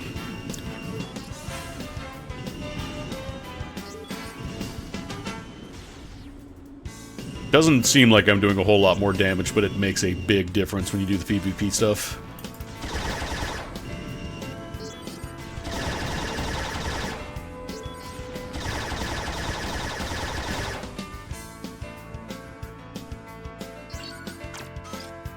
God, I'm level 17 already. This would have taken an entire day. On the live version of the game, ugh. Alright, we're good on supports. I gotta find the ground tanks now. Whee!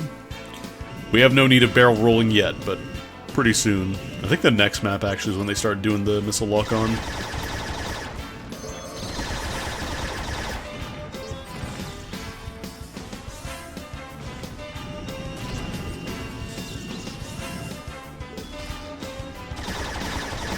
I'm sorry, did you... Wait, they do shoot back. They do shoot back now, what the fuck? I thought they didn't shoot yet, oh my god. That fucking alarm is burned into my brain. Because if you ever do any large-scale PvP event, that sound is just constantly going off. Just non-stop.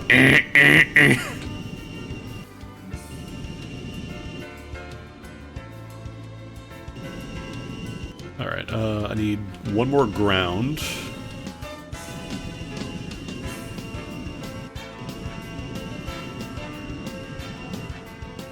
Hang on, who sent me turkey?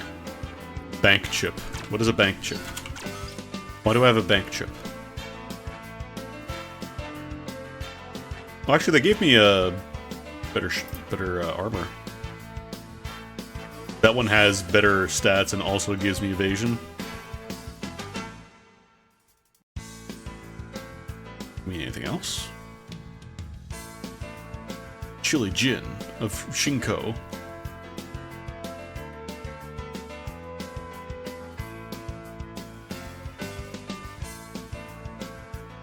We're starting to get some kits too.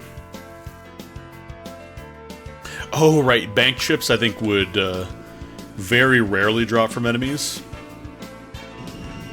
To get a slight little bit of extra cash, but it's not really a good way of getting cash. I need to get more fuel. I'm starting to run low. Are there no more ground ships here? There you are. Is there a Macross collab? I don't think this game got any collabs. I think this game kind of predated the concept of collabs in most MMOs. Alright, gotta find some more bombers. More bompers.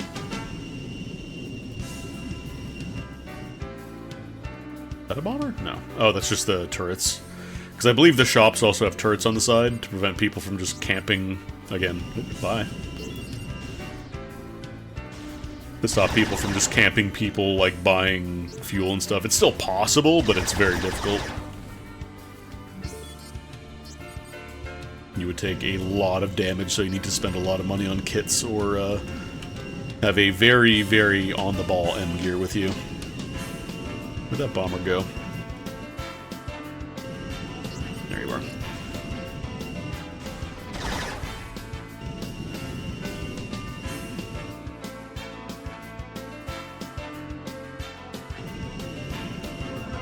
I'm gonna go back to the city because I need to sell this crap. Please check your inventory for your reward.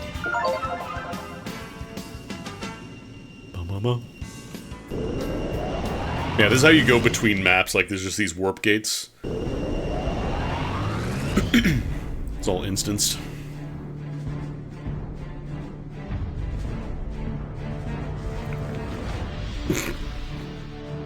That was supposed to be automated, but apparently the automated landing is bad at their job.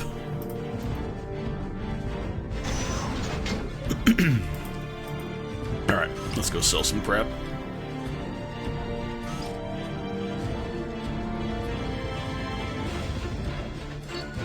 Let me sell some crap before somebody sends me turkey and crashes my game.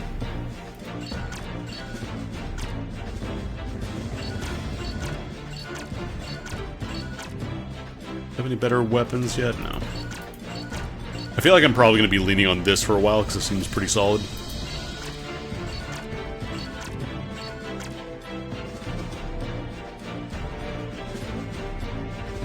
$15-second, really? I'm not... Oh, can I not sell these? No, I can't sell these. Ancient Ice. Wait, what is this? You receive an item or SPI. Interesting. Power Brain. Because I think this one is what I'm going to hang on to. Everything else feels not great. I don't believe there was respecking originally, so like if you ever messed up your build, it was really bad. You did not want to mess up your build. 5 and 5. 6 and 4. I'll take more attack, honestly.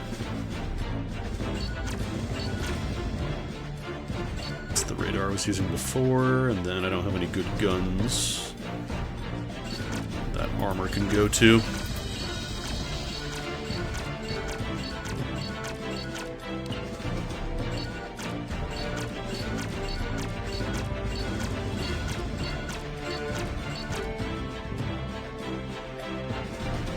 What is this one? Booster speed 255. Ah. Just love this engine is called Base Basic.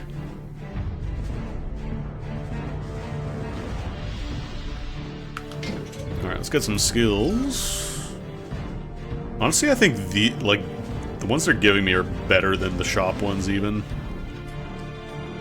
Which is kind of backwards. The original game, like, your shop options were kind of the best choices until, like, level 50 or 60. And then they started adding additional special, armors.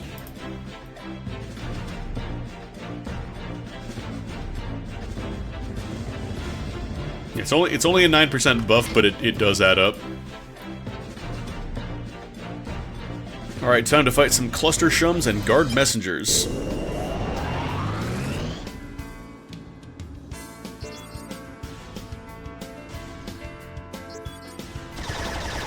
You will see these guys a lot, especially if you play A gear. The guard messengers, they have a special attack where they shoot a big fireball, and see if they can show it off, actually. So they shoot these big fireballs at you, and they kind of go in an arc. But they have a turning radius, so if you're close enough to them, they will never hit you. So since an A gear can just drive around on the ground wherever they want, they're functionally invincible to these guys, as long as they're close enough. So there's one map with a lot of these types of enemies that a lot of people would just grind on. But it was also like a pretty centralized map, so it was like a pretty big hotspot for PvP if people decided to want to fight in.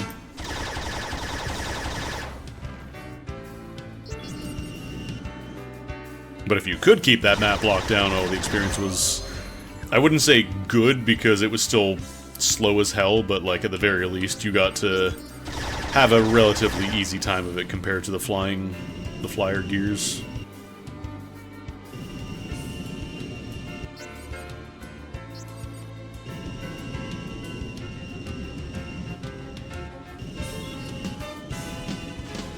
I do miss the days of having the full guild going to Something Awful guild.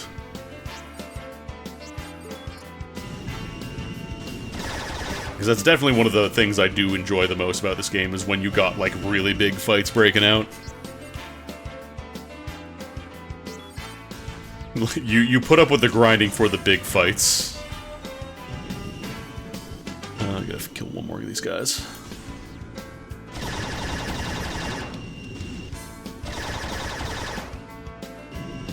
Oh no, it's 12 and 7 guard messengers. I read that wrong.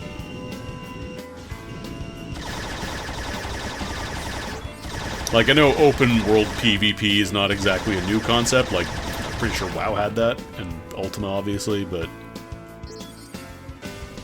I think in the concept of, like, in the context of kind of a Star Fox-like game, I think it was really cool.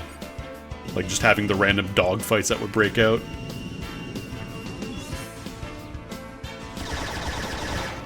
But unfortunately, people have kind of unanimously, like, with their wallets decided that the general preference these days is kind of the more theme park MMO where you move from, you know, quest to quest, from set piece to set piece, and then there's like instant stuff.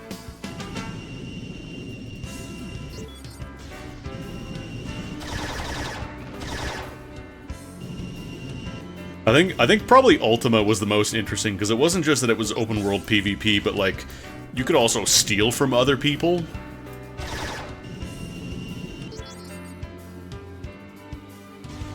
If your pickpocketing skill was high enough, you could just take stuff out of people's pockets if they weren't paying attention.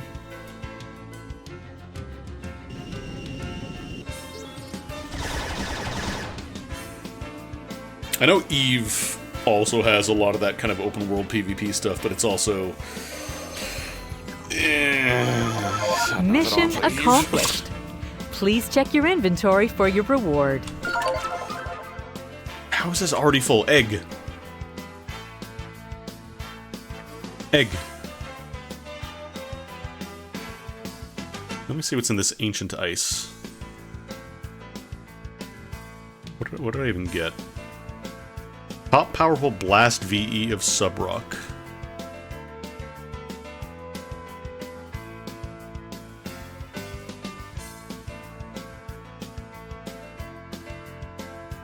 .102 to 141, retack time 0.7 seconds.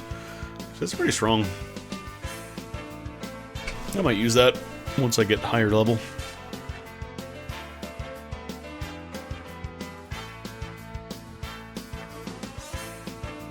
Yeah, I guess you could say a lot of it is now in like Rust and all those kind of games. The biggest issue with those games, for me at least, is the fact that like there's the offline maintenance stuff as well. Like in Rust, I know you have to maintain your bases, otherwise they'll either decay or get destroyed. And that was kind of one of the things I liked about this game, was like, yeah, you had the planned events of like mothership raids and stuff like that. But, oh, we're gonna fight Craptors. Like, you logged on for the big events, but it wasn't like you had to, you know, park your plane in a heavily guarded area, otherwise you'd get blown up. Like, it was kind of just log in and out and do stuff.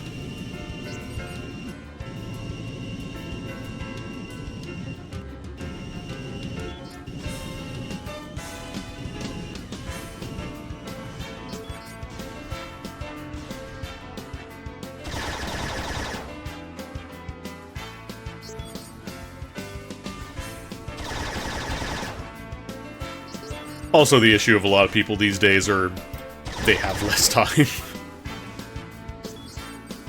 Commitments such as family and partners and whatever.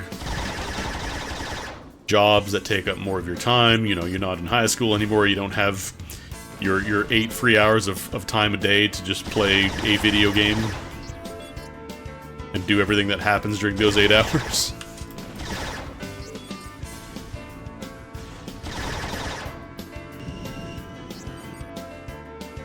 The other problem with like Rust and all that stuff as well is a lot of it is just you lose everything. Like in this game, if you die during a, you know, big PvP raid or whatever, you know, you just respawn. You pay to refill your weapons and stuff and fuel, but aside from that, like, it's not a significant loss. Whereas in Rust, if you go out to, you know, collect stuff and you get all your stuff and then somebody kills you, then all that stuff is now gone. So functionally, your time going out to collect things has been a waste. Which I've never really been a huge fan of. Like, I understand the appeal of it. But I don't know that I'd be... I guess extraction shooters also kind of scratch that itch in a different way. Alright, that's all the crafters. We're gonna fight some Rojans.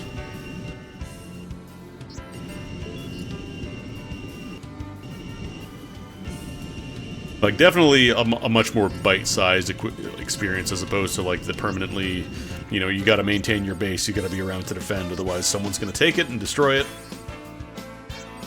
Where do the Rojans live on this map? Those are Titinos. That's not a Rojan. Oh, there's one.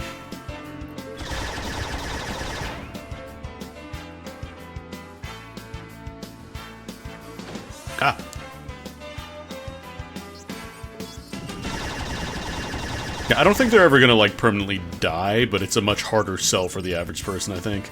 Like you're not I don't know that we're ever gonna see big companies doing kind of like an old school survival, not survival, but like an old school fully open world MMO PvP situation.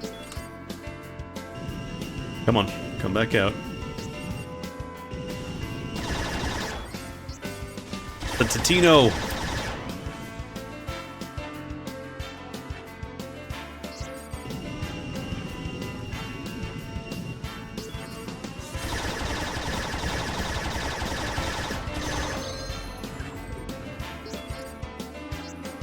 I need 6 more Rogans. Old MMO design, baby. Just go kill 10 of the guy. That's it. That's all you do.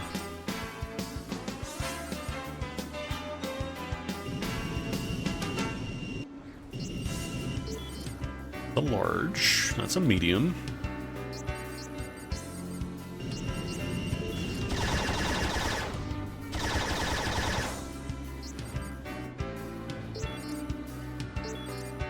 Like, the problem is, for the better or worse, it's depending on who you're talking to. Like,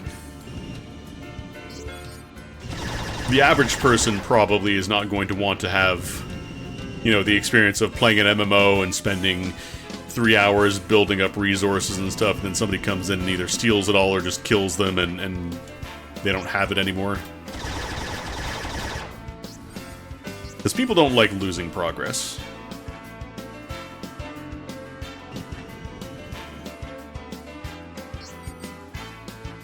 I've heard good things about Guild Wars 2, it's just something I never really got into. I know people who enjoy Guild Wars 2 really enjoy it.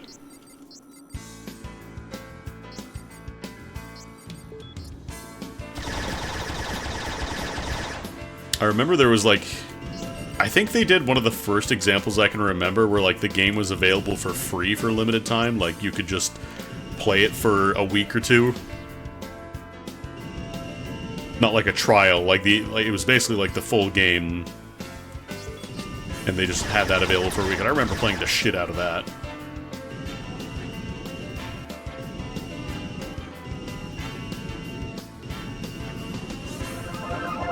Mission accomplished. Please check your inventory for your reward. No, I need to go back and sell all this crap.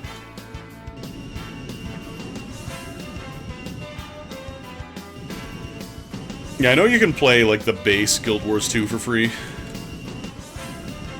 many expansions are they on now?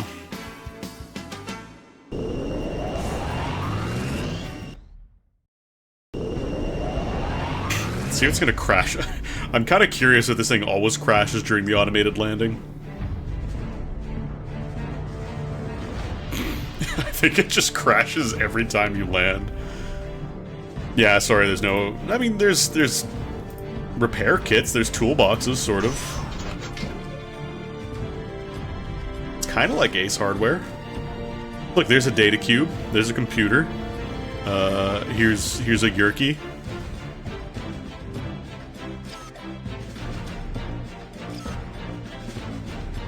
Ah, cool, I can get my good buffs now.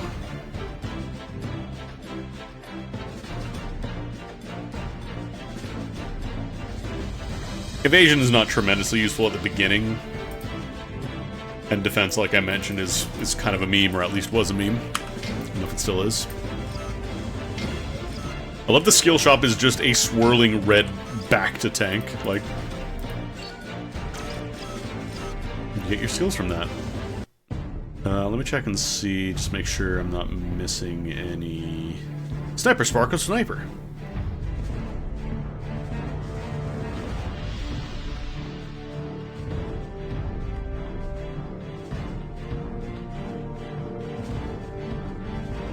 I remember the snipers are like kind of specialized weapons.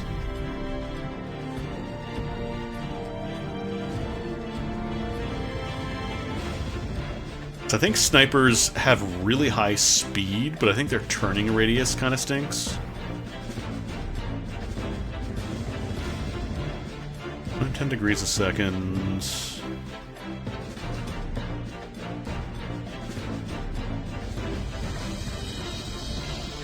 Oh no, sorry, I got it backwards. Their really good at hitting stuff. Like, they're really accurate, but they don't do a lot of damage. But, like, this is 111 and 147 versus this guy's 176 to 236. I guess these are always sniper of sniper, huh?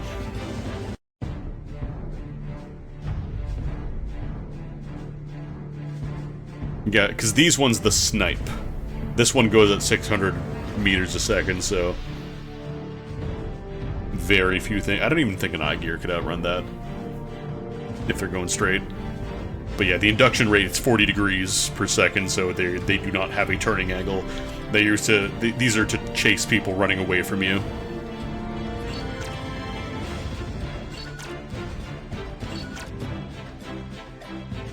I can use this computer now too.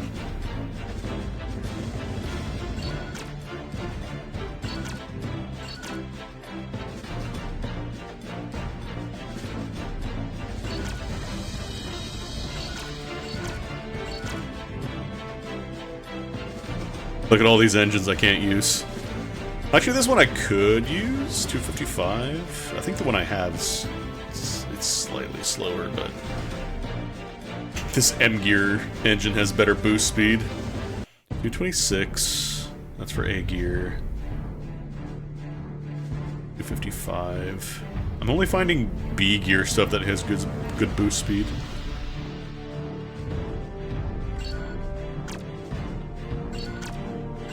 Oh, got a new phone? Heck yeah. I'm sorry you have to use the mobile app, but heck yeah.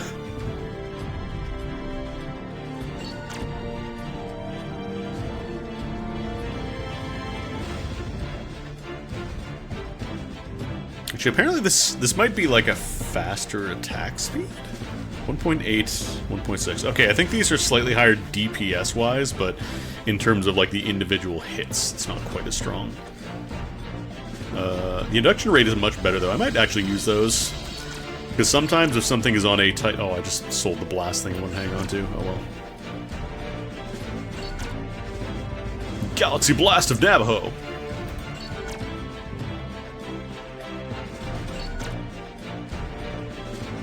Cool Water Mega of Patriot. I'll just sell these. Maybe there's a chocolate do. Is the chocolate just shield recovery? Yeah, there's chocolate just shield recovery.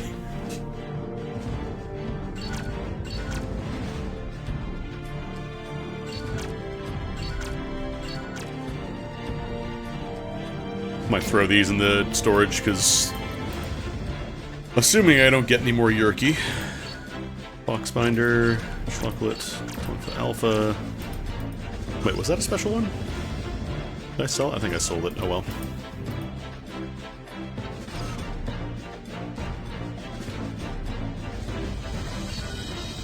I have to pay? Oh, I can't even store these. Can I just eat these? Yeah, fuck it. I'm eating my Yerkies, I don't care. I want to get rid of these. Too much shit. 650, 1300. Actually, it's probably good to use.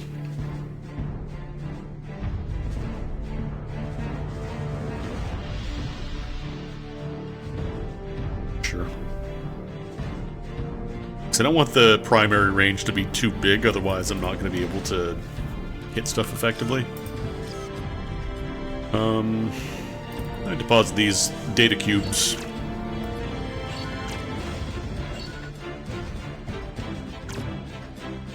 God, this interface is not the best.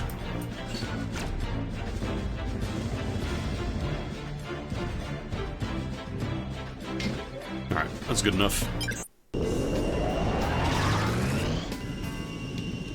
And I think this one is... Yeah, there's little bits on the map specifically that you have to blow up. And if I remember correctly, one of them is like inside of a crater that's very easy to crash into the bottom and get donked around if you're not careful.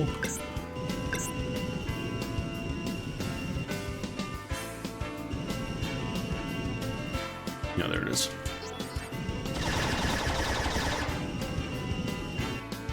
Okay, and then number 3.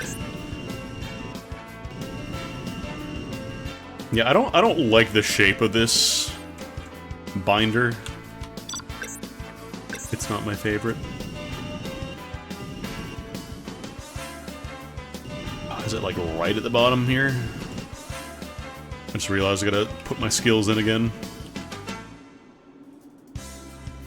I think these were also shared between, like, everybody else on the map, so if one person did the mission right before you, you had to wait for it to respawn. Let me slap my skills on while I have this active here.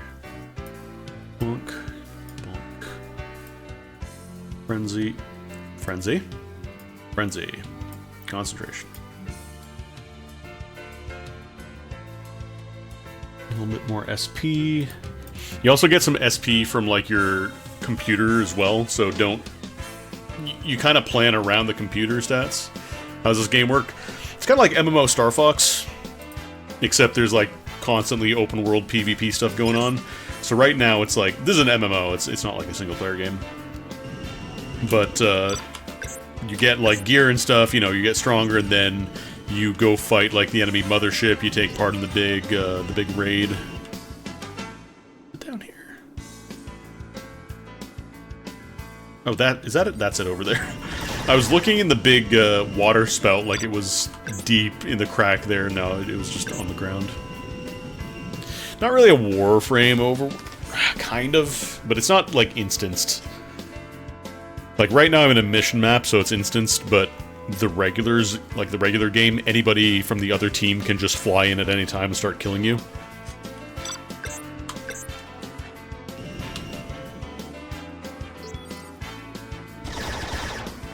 It's a really fun game, it's just the base thing is extremely grindy and not super enjoyable, but I'm playing on a private server that has 10 times the experience rate, which is at least sane.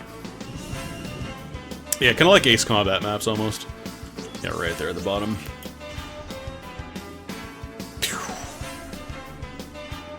It's an MMO from 2005, so the mission design and just general game flow is very dated, but I have a lot of nostalgia for it. More guard messengers, huh?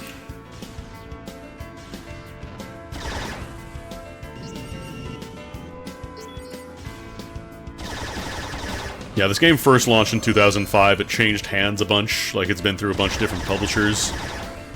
It's a game I used to play a shit ton of when it first came out, when it was called Space Cowboy Online. And then, the publisher changed, and they wiped out everybody's data, so... I lost a lot of progress. I lost a lot of time in that game, and I did not really want to start over from scratch, so I just said, fuck it, I'm done. Yeah, this is not a graphically intense game.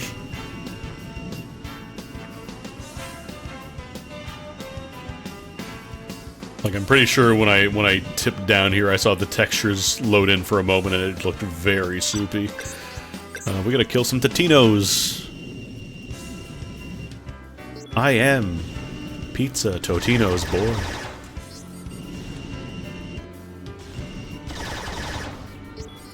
Oh, that's a large.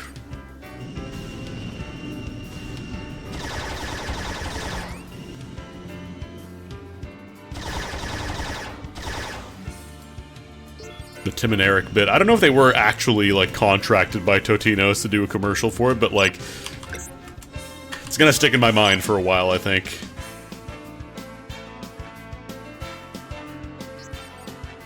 I am Pizza Totino's boy. Where are them crafters? I need to kill 7 crafters? That's a lot of crafters. Actually, am I still using the fat bird? I think I'm still using the fat bird. I was gonna say, I want to use this the spark.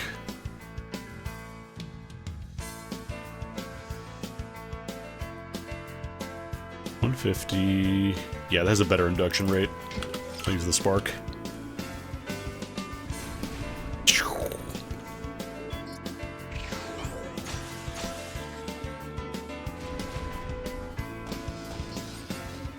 I don't think accuracy is really a problem right now, but it's good to get in the habit of applying my buffs.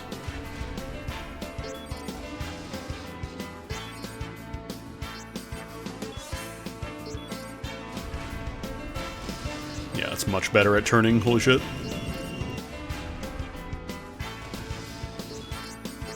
My old missiles, they were strong, but anything turning slightly would just kind of ruin their lock-on if it was perpendicular. Mission accomplished. Please check. Yeah. Now we get to fight Starfish. I don't know why there's so many different mission maps, like... Because this is a different mission map from the other one, because this one has a unique type of monster that only shows up here, the Melling.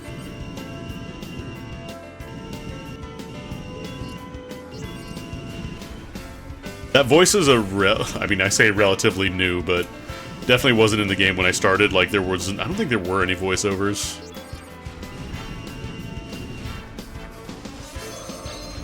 I just one-shot.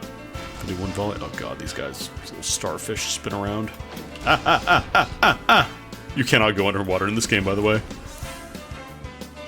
Turn to the count for a second. Yeah, I can one-shot if I... It's not too rough of an angle.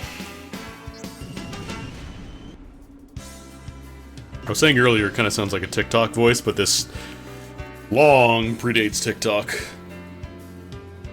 It's smartphones. Mission. Ah, here we go. So this is, I think, the first place where enemies in the regular zone will start aggroing you. Actually, let me restock real quick. Oh, there is an all button. Did I just miss that? Was that not there before? I swear that was not there before. Alright, we need to fight some sand rocks. Rizo. Oh, right, I remember this mission where you spend a long time building up, like, a weapon, and it just kind of sucks. And I think the other side got a much better option for A gears, comparatively. Or was it just the version of this for A gears is better? I think that's how it worked. Alright, I need to find an island rock. Are you an island rock? It's spelled R-O-C-K, but I'm pretty sure they meant R-O-C. Cruiser. Where's the island rock? There you are. Shoot those birds. Think I got it? Yeah, there we go.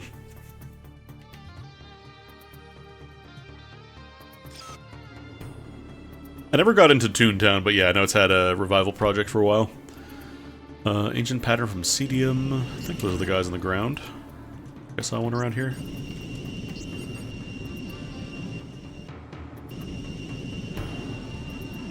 Pretty sure they just stay on the ground. Yeah, there you are. Okay. And then I have to go back to town and build... I don't remember if the gate actually just takes me straight to back to town. I know I have the teleport. Like the town portals.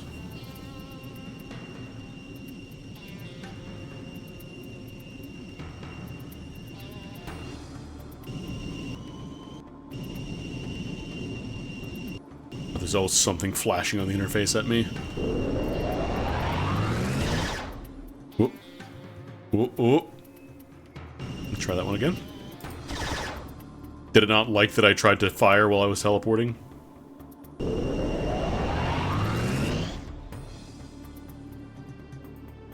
Wait, why can't... Oh, is it like locked out because I'm in a mission map? Hang on. Okay, land, please, thank you. You can also choose to repair any damage, but it's a lot more expensive to do it this way. Shield repairs on its own, HP does not. And then SP is the most expensive if I'm gonna pop my skills real quick here. Oops. So recovering just 50 SP there, it's 10,000. So unless you really, really need to get it back, it's generally not worth your money. SP regeneration is not fast, mind you. Like, right now it's not costing a lot because my buffs are lower level, but they start costing a lot more. Missing something with this mission? Yeah, like I have to go back to the city factory, but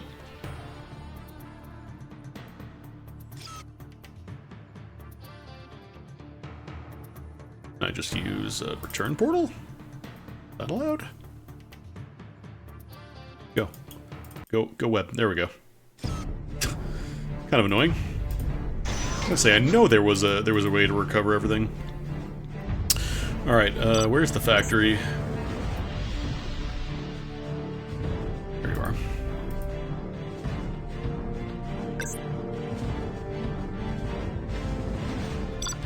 When I was playing, I don't think item crafting was super important. But I think they realized, like, just having items drop from enemies means that they can't incentivize you to gather materials, so... There you go, factory. So...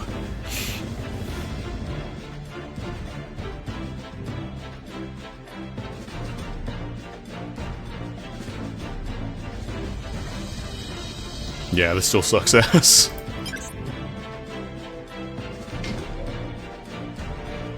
Like, you get to upgrade at multiple stages, and it sucks at every single stage.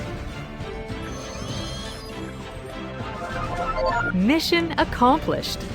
Please check your inventory for your reward. Can you just buy cards here? Oh, you can just buy cards, that's cool.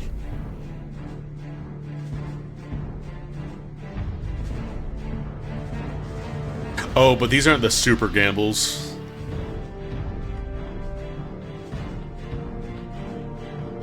Because these are just the regular gamble cards, which, like, not super rare. But then for real money, you could buy the super gamble cards, which would give you better affixes. Because, you know, pay to win. Yeah, just go back to the valley. I'm gonna sell some crap here. What even are... What is this? What is this? Kind of curious if, like, donation points you actually have to donate money to the server. If these are obtainable outside. I can't imagine anybody is really going in on, like... You know, prosecuting people, running private Ace Online servers, but... You never know.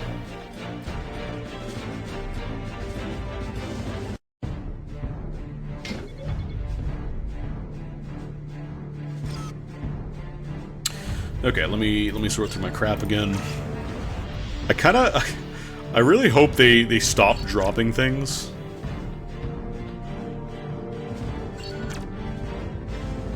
Okay, you can't accidentally sell the crossbow. Because, like, I have too much crap. Dude, this is level 24. Back power 219, 289. Lower base power, but much higher upper end, so I think I'm going to use that.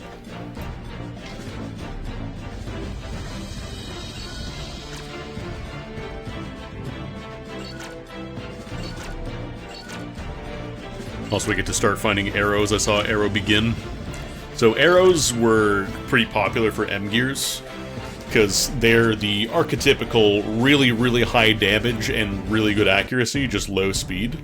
So they were great for grinding on enemies, but for fighting actual, like, other gears, unless it was like an A gear or another M gear, like, you were not going to hit an I gear with arrows, like the type of weapon, so... Very fond memories of getting my sets of, like, okay, I need arrows for fighting enemies, and then if a I gear comes at me, I need to switch to, like, snipes or something. I've never actually played Knights of the Old Republic. Actually, technically I have played it for, like, an hour, but I never, like, got into it. Attack 8, fuel 2.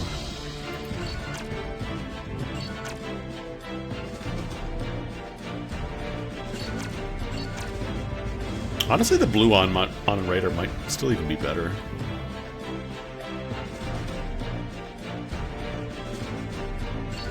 Those.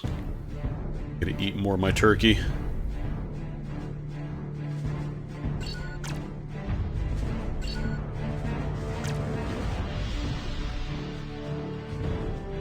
Oh, here we go. This one has 400 meters. There's a good speed engine. We need some evasion, though. I mean, Knights of the Old Republic was pretty popular. 32 or 34? I think it was 34, right? Oh, no, it's 32. Evasion is good to have anyways, but... Up some more points into attack, a little bit more spirit is good. Cool. Because this is better at high speed, like I don't think it's quite as good at turning. Turn rate 116. Actually, no, it is pretty good for turning.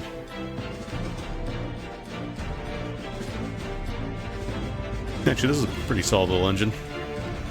I'll use it for now.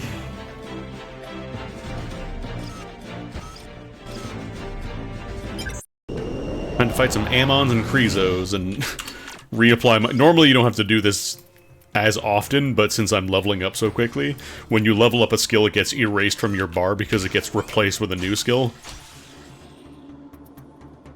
There we go. Yeah, 400 meters. Much faster. So we gotta fight some Kryzos, we gotta fight some Ammons. I had an old online acquaintance called Chizo.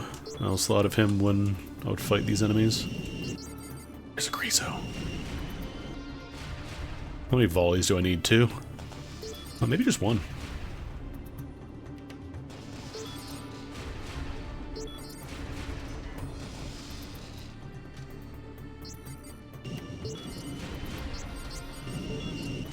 So now I can actually close in on enemies that are further away much faster.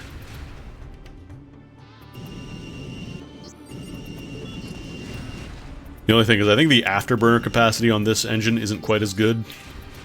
They kind of prevent you from just blasting across the entire map constantly, so... I thought they did like a Knights of the Old Republic remake. Not a full remake, but like a remaster, you know? Might be mistaken. Alright, actually, we're good on Kryzos. We need Ammons. We need more Ammons than anything.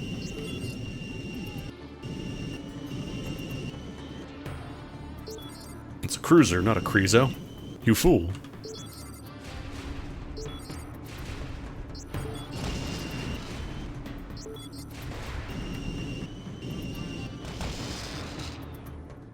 Probably just jump right in the next mission, honestly. Mission accomplished. Please check your inventory for your reward. We gotta fight Valley Rocks and Cediums. Valley Rocks not to be confused with Hate Rocks, not to be confused with Island Rocks. They're totally different. I think they're actually... I think they mostly just chill in the valley, which is why they're called Valley Rocks.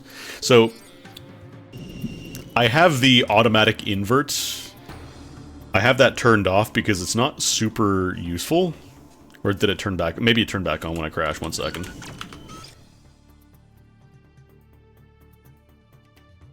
Oh no, it is off. Because by default, when you invert at all, it'll always try and keep you horizontal, which is not what you want for dogfights. So by turning off that option, you can stay inverted while you're flying around. And if you want to revert, you can kind of just go back to the middle or stop moving for a bit. Island Rock. No, I need Valley Rocks. Totally different.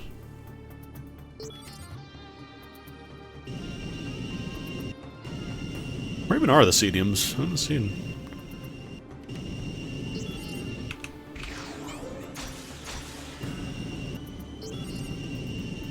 Because they stay on the ground, but I only saw the one earlier. Island Rock. Island Rock. They call it a valley, but there's not a lot of valley rocks in here. Come on.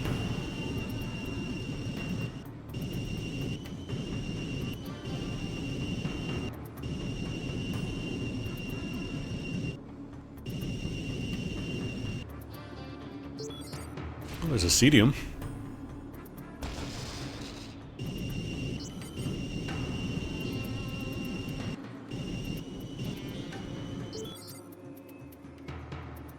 Yeah, there's very few rocks in the valley. There's hate rocks. It's not that these guys count as valley rocks, right? They didn't mislabel that. I could see that being an issue. You actually survive a volley. That's fucked up. No, it's not the right one. It is in this map because... Actually, is it? Hang on. Because we're not in a mission map, so it might actually just be... No, apparently there are valley rocks here. Oh, that's interesting. It actually shows you now which ones are passive. It didn't used to do that. You didn't used to get this information. It was just, go here and get these things. Good luck.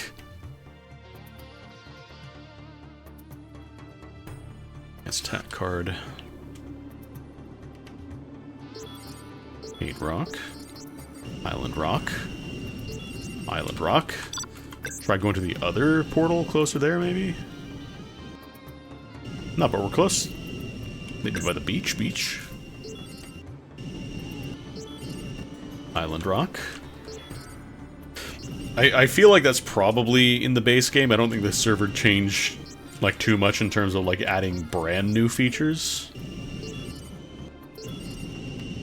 Mostly just tweaking the rates. So you can actually attain stuff in this game and not have to spend literal days of your time grinding for a single level. Valley Rock, they do exist.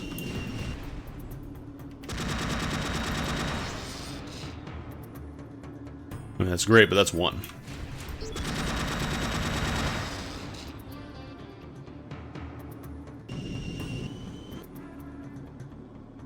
Oh no, Warframe is not even that bad. Warframe is Babytown Frolics. Warframe has a lot of stuff to do, but it's not...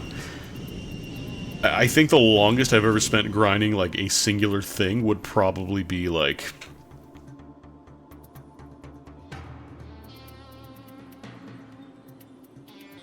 Probably, like, Mirror Defense, I would say, takes the longest. If you're grinding out Citrine, stuff like that. Oh, that's a hate rock. That's a hater.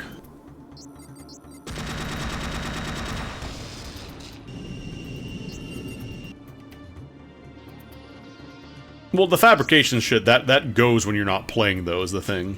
Like, yeah, it takes real-time days, but you don't have to be actively playing for 24 or 72 hours to build a Warframe. You queue it up, and then you can go have a sandwich for 72 hours.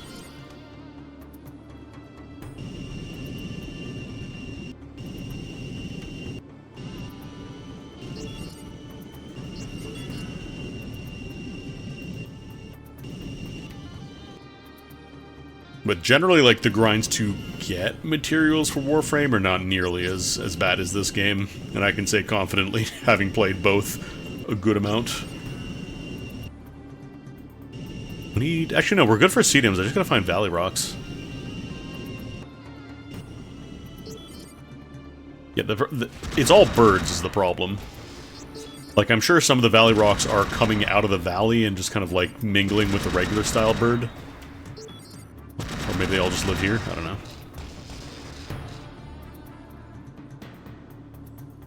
I mean, generally for Warframe, you can kind of get away with picking, like, 1 or 2 frames to start with, and then past that, it's mostly just getting resources from mods and stuff. But, like, they're a lot better about giving you the stuff you need. Like, you don't have to go build an entire necromech anymore, I'm pretty sure. Please check your inventory for your reward. Anyway, it's time to fight 12 bees. Totally different. Yeah, primes are definitely a longer term thing, but like, you can at least target farm them. Like, if you do the refined relic stuff, you can at least get those a lot more reliably compared to just the old system where it was just the void keys and it just had a pool of stuff and you couldn't touch the distribution of that pool in any way. You get like a... what's it called? A rad share? Oh, well, that's not the game's fault. But yeah, Warframe is... The thing with Warframe is there's so much stuff to do, it's rarely like one specific thing that takes a big grind, it's just... there are a billion different smaller grinds, I think. Which I don't hate. I kinda like that. Oh.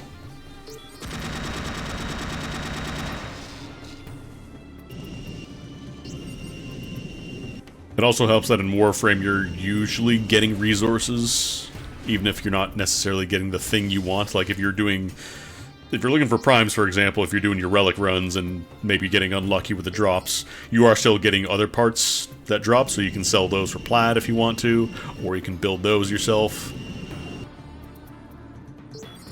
Yours and you're running the overworld stuff that was probably Fortuna. I think they also did streamline that a little bit as well.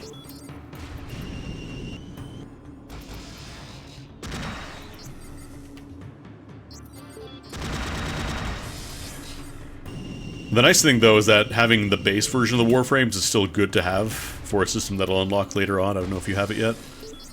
So don't sell any of your base Warframes if you have extras, because you will want them later on.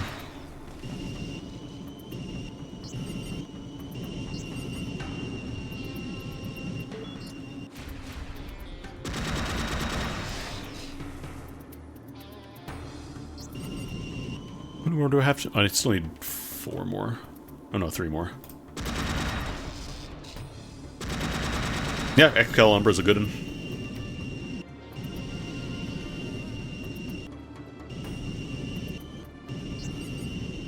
I gotta play more Titania. I got another build going for her, so she's a lot more, like, current in terms of, like, outputting good damage.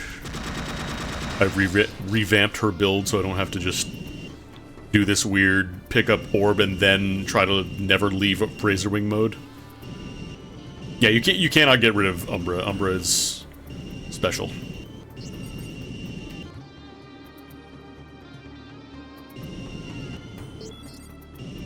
Excalibur honestly kind of is just Excal Prime. Like, I know there's the big mechanical difference, but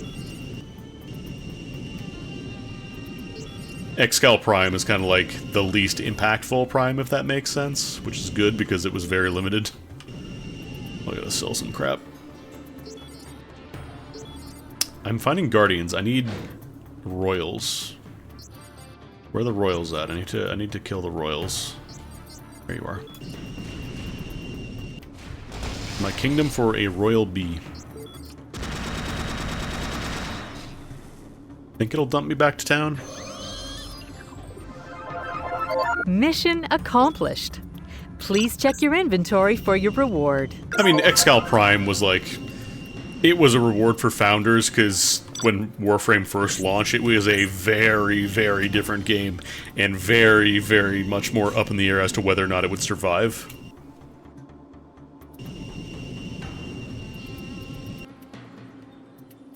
So I don't mind having the thing that you can never get anymore. I do not mind that one bit, because, like, committing... How much was it for the Founders Pack to get Excal Prime? I wouldn't say that everybody that uses it now is an asshole. You're painting a pretty broad stroke there. Bonk.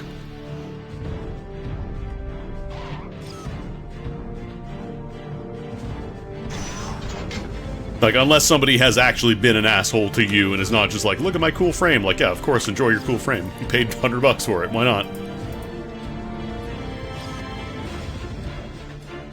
Ooh, new binder just dropped. Hell yeah.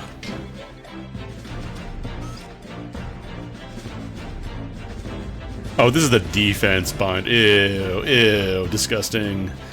Oh, it's got much better capacities, though, is the problem. Early on, I'm not going to be evading a whole bunch anyway, so I'm gonna temporarily use the ghost binder. Ugh.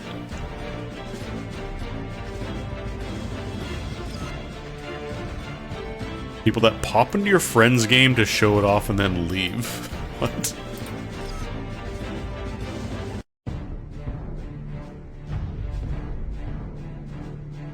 Oh god, that's right. Overbooster's 80 SP.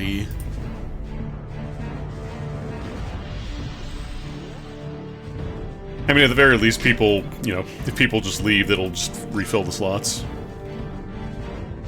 But I don't think I've ever run personally, and I'm not saying it doesn't happen to you, but I've never personally run into anybody jumping in just to show off Excal Prime and then leaving.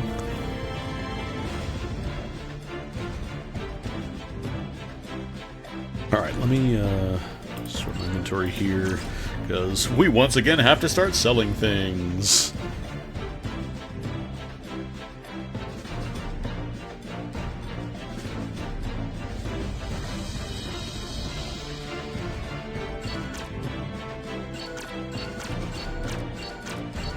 Really wish there was a better way to sell stuff. This game was way, way, way before the concept of loot filters was really a thing. But man, I wish this game had a loot filter.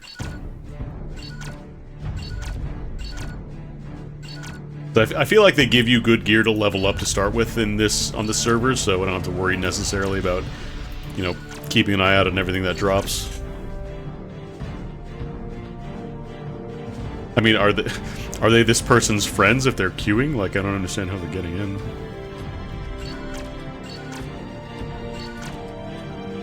Egg gear. No, it's both for egg gear.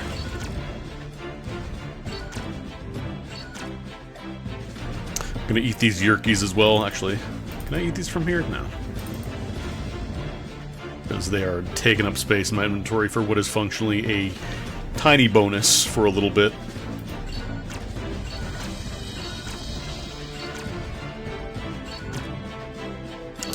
Binder.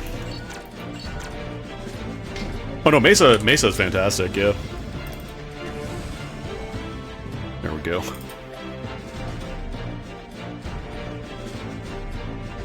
Oh, that's right, I forgot there's also like a consumable radar range increase buff. Which is very funny. Alright, there we go.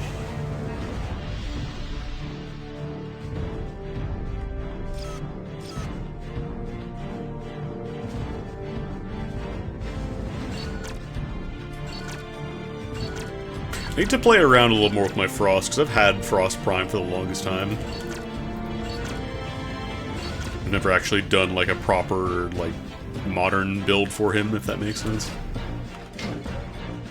So I have my old builds from, like, 2013.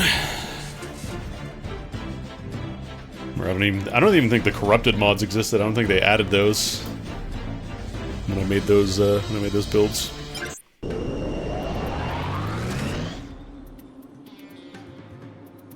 Oh, this one's just Bird Slayer. The birds are causing issues with our plans. We have to eliminate birds. Rivens, I feel like they're a lot more niche. Like, I would say the average person probably does not need to worry about Rivens. Unless you get really, really into a specific weapon.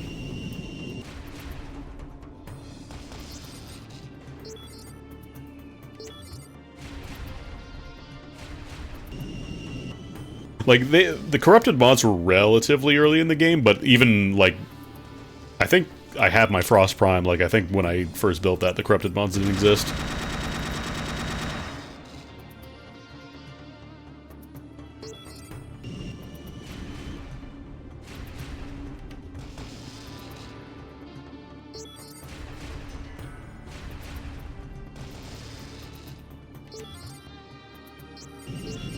Revens are mostly like an endgame Kuva sync.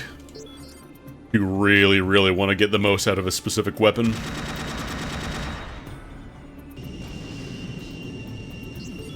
I don't think I've ever really fucked with Rivens, honestly, so I have tons and tons of Kuva.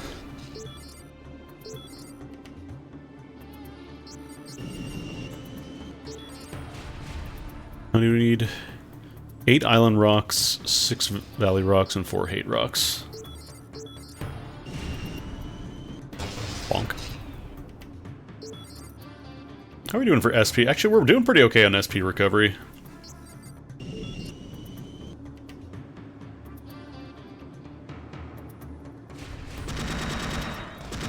I think I'm kind of at the point where I have, like, most of the meaningful Prime mods from Barrow. Barrow?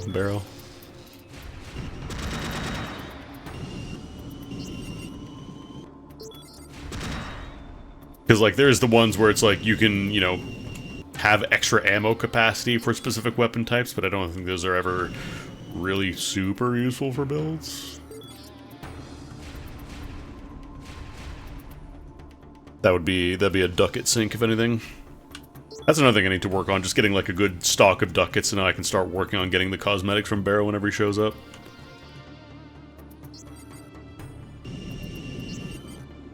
Alright, what else we gotta do here? We're good on hate rocks. We just need, everybody's favorite is Valley Rocks. Oh god, which area of the map were they at? Was it over here?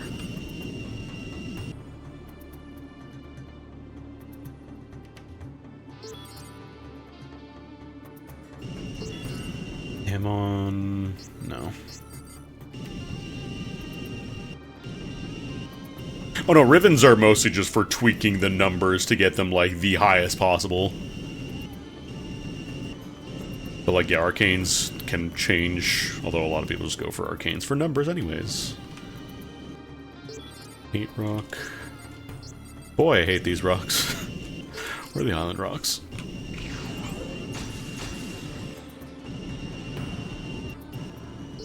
Or, not island rocks, valley rocks. I think they were like, was it over here?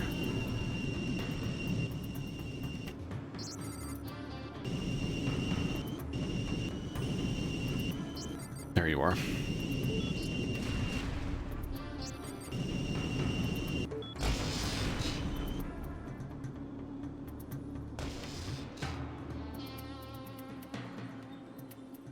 I'm assuming you're waiting on Prime Target Cracker? That one's a really good one.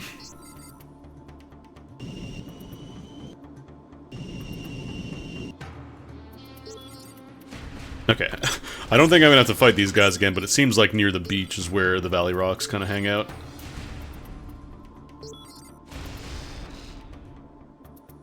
I wouldn't mind if there was a more, like, semi-permanent way of getting the primed mods that aren't just waiting for Barrow to show up.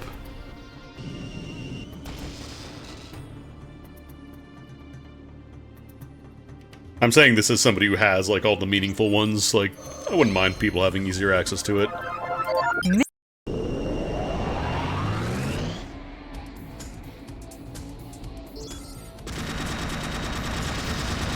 Fighting red guys now, hell yeah. We need to get some bone bat gastric juices and sand mall eggs. I think sand malls, yeah, they just chill on the ground.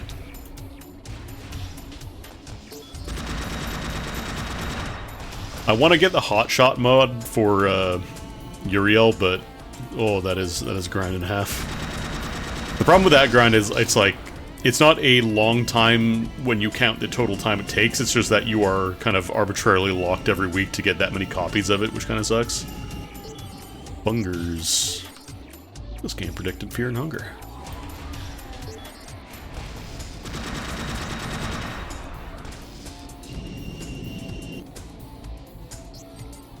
This song is just whatever the theme for this era. I'm pretty sure it's all just like stock music.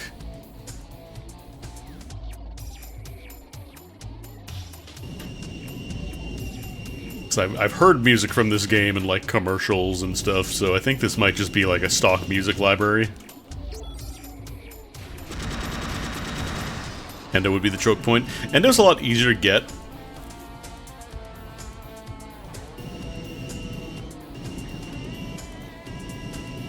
Like, you can still just do arbitrations if you just want to mostly target farm Endo and maybe get chances at, like, Omniformas and stuff, but, like, Endo, I think 1999 gives you a good chunk of it. Okay, this song, I guess you're still in the ad. This song is, I think it's just a stock music library. It's like... I think it's just, like, generic stock music. Oh, somebody has aggroed me. The Xenon Valder.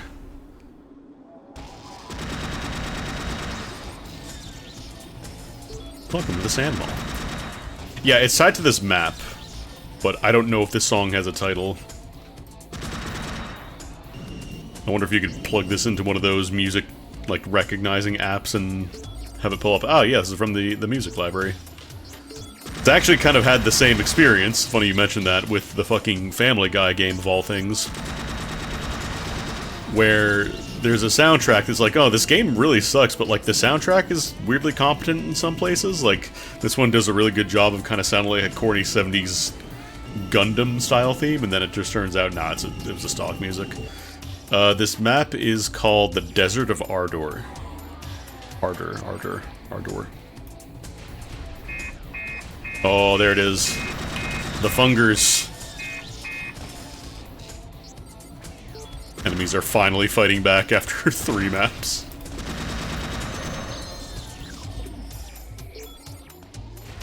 What else do I need? One more sand mall.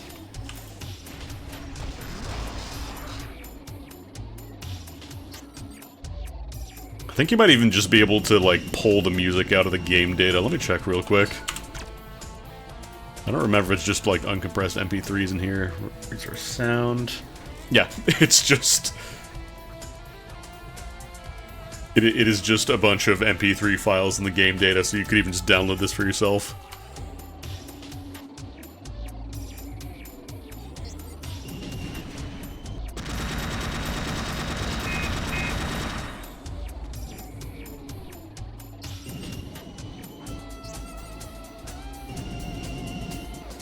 My favorite, I think it's always been Renard Beach, just because it sounds like Timu, John Tesh.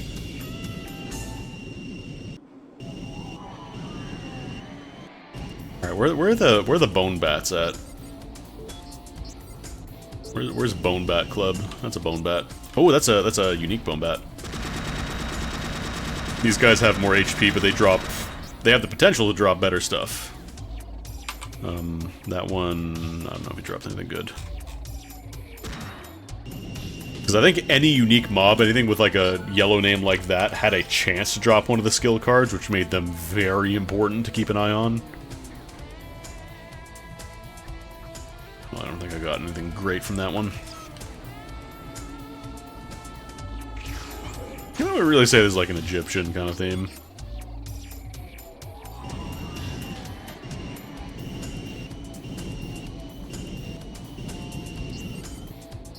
But I am a big fan of the just use whatever existing music exists already aesthetic, as Ass Leaper Revision is one of my favorite games.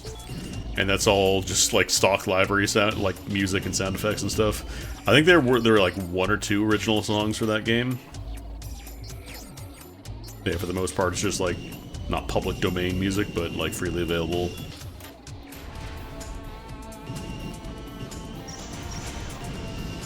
That's a lot of Zen and Valders want to shoot me, huh? Oh, what are these? These are... Oh, Lucanos. Right, I forgot about these guys. Yeah, very, very Truck Month core.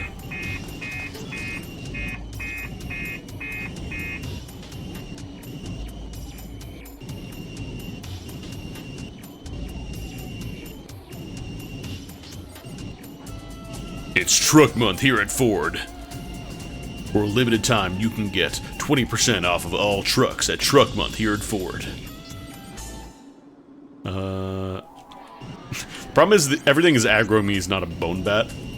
I need Bone Bat specifically.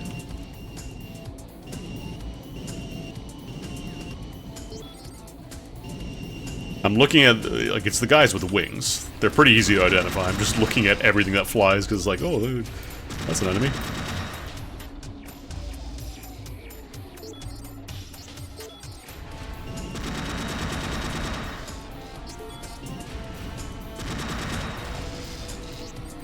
Fungers. The Funger. Ow! Son of a bitch. I guess I never showed that off. Colliding with enemies also does deal damage to you. It's more dangerous than the actual guy himself, because that goes through your shield like butter. As long as they don't have missiles, they'll just kind of like very lazily shoot at you and like fly behind you, but like as long as you're moving sideways, you'll be fine.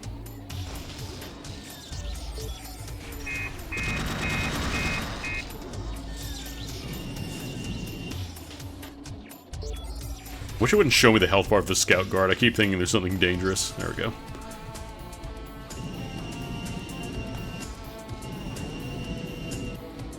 Yeah, exactly. It's like...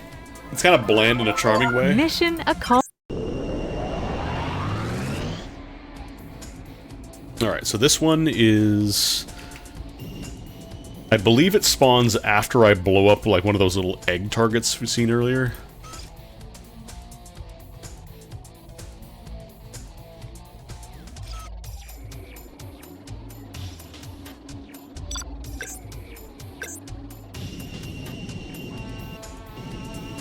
Yeah, like, I could see this being a level theme in Sonic Adventure or something.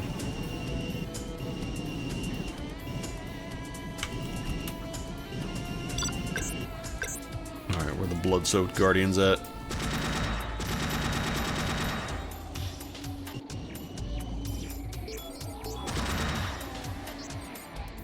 I don't think you have to destroy every one of the hidden traces, I think you just have to destroy them, like one of them they start spawning.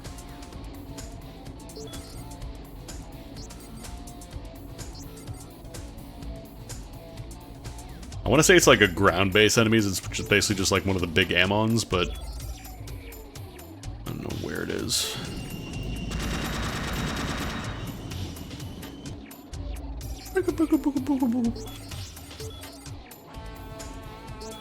It's just the egg spawning.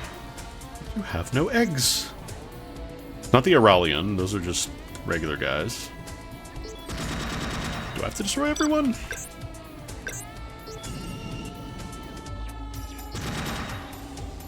Come on, spawn in. Hey Lois, remember that time I spawned in the blood-soaked Guardian in Ace Online? I'm going too far out, actually.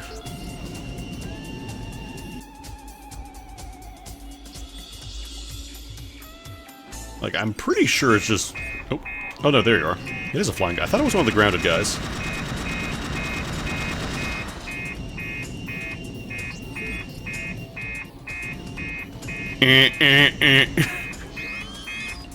Non-stop. Mission accomplished. Please check your inventory for your reward. Look, can I go home? Can I go home, please? Can we go home? There we go. I think it does have like a startup time. You can't just pop the portal and be out.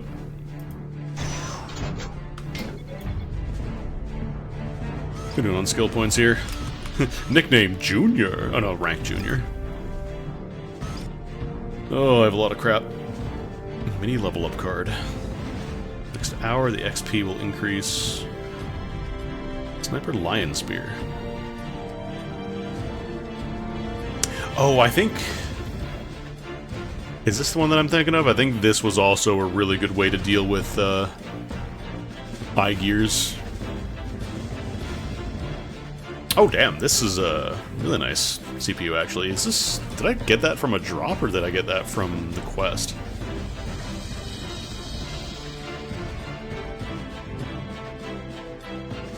Ancient Foresight...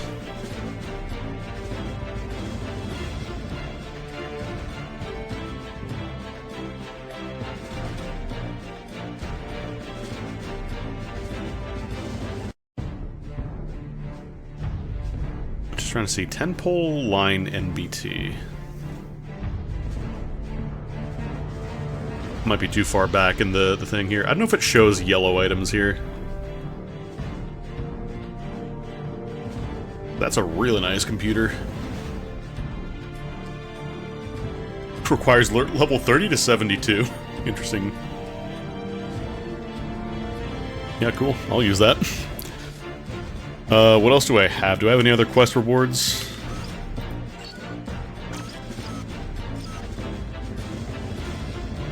I wonder if yellow items always get sorted to the front.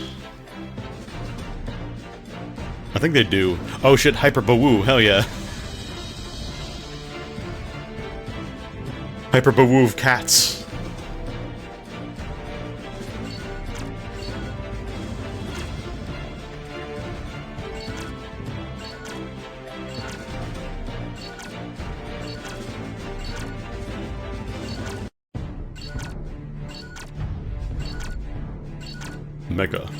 Mega.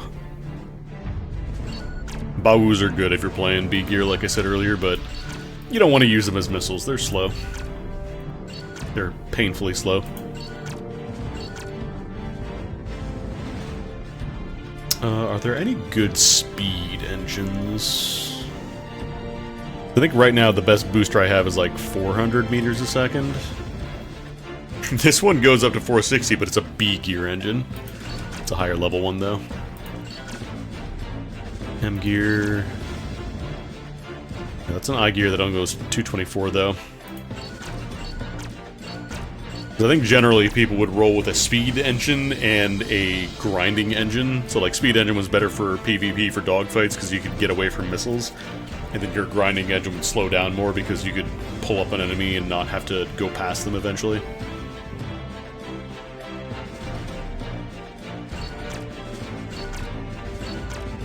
Supremes and launchers, those are all for A gears, so we can't even use those.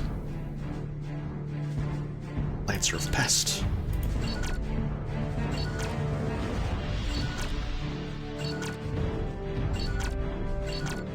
I do appreciate that you get a good chunk of gear and not have to struggle with like the really crappy stuff.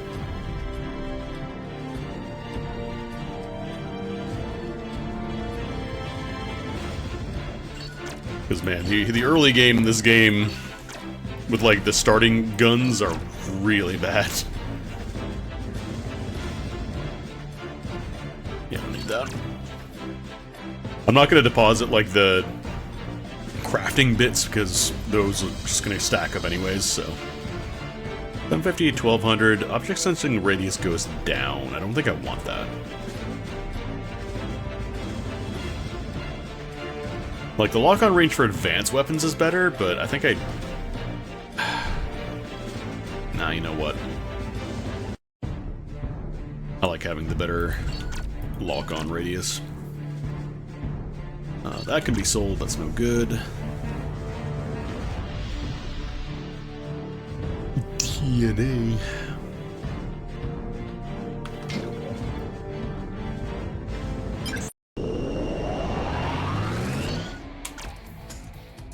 Just realized my chat window is scrolled all the way up here. Oh, what do they give me now? Spark. Oh, that was the one I just got. I want to test that, actually. Or am I using it? I am using it.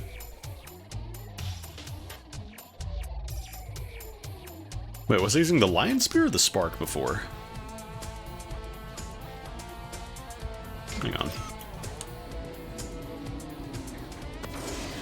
Okay, no, the Lion Spear, this is definitely the one I remember to, like, counter eye gears. So, like, the lock-on angle is kind of tight. You have to, like, really finesse it. But they have, like, the best turning radius. Like, they were great for people trying to get around missiles and stuff. And they had really high accuracy, like, in base as well, so they were really good for hitting eye gears that stacked evasion. So if you couldn't hit a target, like, you could, you know, shoot at a target as long as you wanted. But at the end of the day, if they had enough evasion, they could just say, nope, that didn't hit, actually. Nope, didn't count. Because, yeah, they don't have as much DPS. Do these all have 100% accuracy? Damn.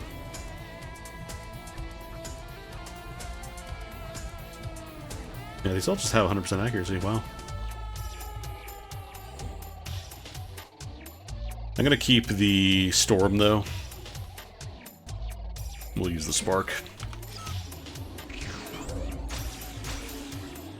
What are we gonna have to fight here? Fungers and Xanenvalders. I'm pretty sure you could swap out the MP3s. Actually, I don't know. The launcher does check files, so I wonder if it would try and be like, hey, your MP3s are bad. You have Fed Loop Nose? No, I do not. Need Fungers and Xanenvalders.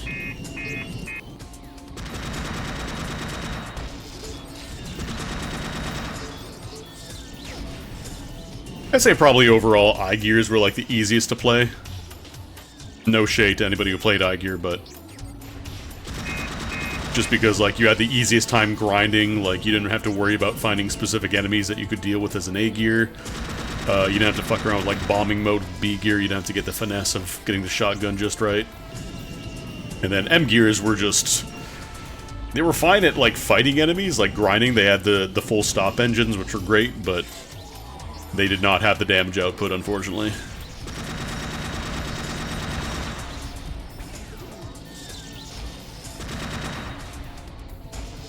Yeah, I wonder if you could actually just swap out MP3 files. That could be fun. I know there were mods for, like, the graphic stuff. I remember changing my M-Gear to have, like, a gray skin, because your options for M-Gear colors were basically red and yellow until you hit, like, level 65, 66, which was a lot of investment. I mean, this game does also have, like, a built-in music player, so I wonder if you could just... I feel like they probably wouldn't care too much. Perfect standard weapon gamble card. Oh, boy. Oh, I got an E-drill! I got an E-drill! Yeah, yeah, yeah! E-drills are, like the lion sniper, the lion spear, whatever it's called. That's kind of like the common version of that, the non-quest reward version of it. So you'd see those a lot as people trying to counter eye-gears. Alright, what else we gotta fight here? We need Zenenwalders. They're like the little thin guys as opposed to the chunkier fungers.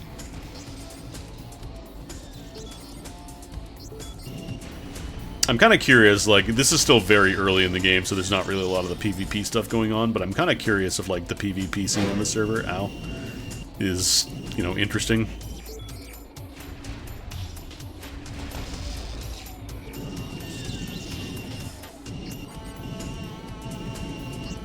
Because it's always a bummer when you're trying to play, like, an MMO and it's just completely dead.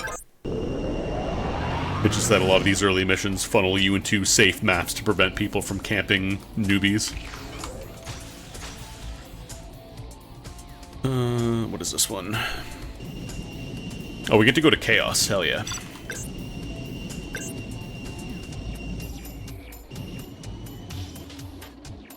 It's a very confusing mission because you just pick up a black box. And then you leave the gate, and then you go to, like, an endgame map. But it's not, like, dangerous. Where even is the black box? What's this? Yeah, you get your black box, then you go to the teleport again, and then you are just in space. I don't remember if it tells you in the mission briefing. Let me check real quick.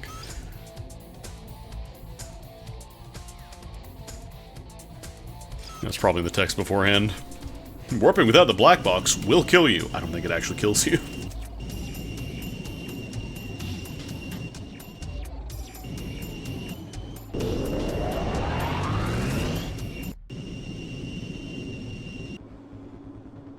Chaos, too high.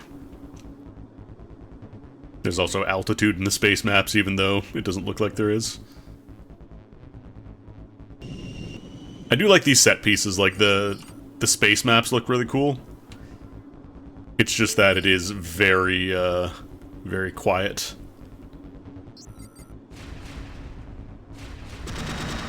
Like, it's mostly just ground-based maps for most of the game. What's this about Space Bees? Oh, buddy. Oh, buddy, just you wait.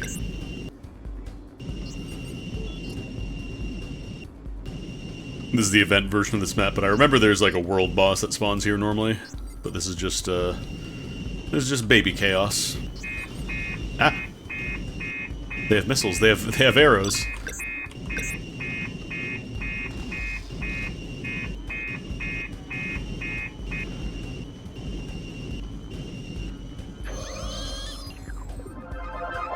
Mission accomplished. Please check your A large inventory fleet for of your shrine reward. ears has raided the Desert of Ardor. Yeah, this one is just kill stuff for 5 minutes.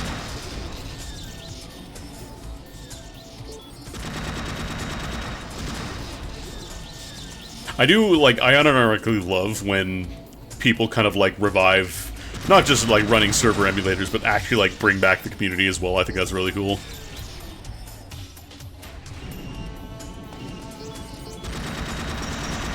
Oh, my buffs are... Actually, no, my buffs are still going.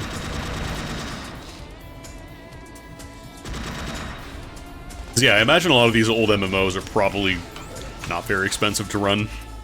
Like, just keep the servers on, basically. Maybe run, like, a... you know, sales on cash shop stuff every now and then.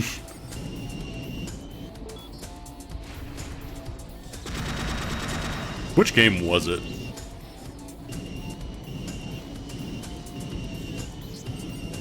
I don't suppose it was hoverboard ASDF, was it?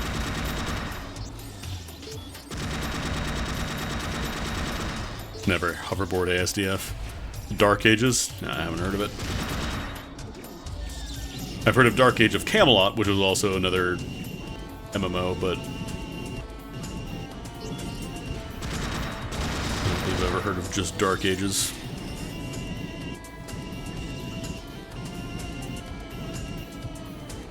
I'm not sure if you have to get at least one kill of all these enemies, or just it just counts them.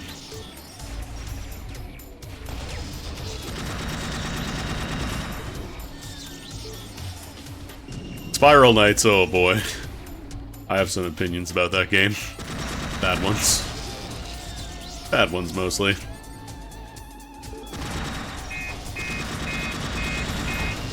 I think I could just outrun most of the missiles, honestly, with the speed engine on high gear. Problem is I need to turn.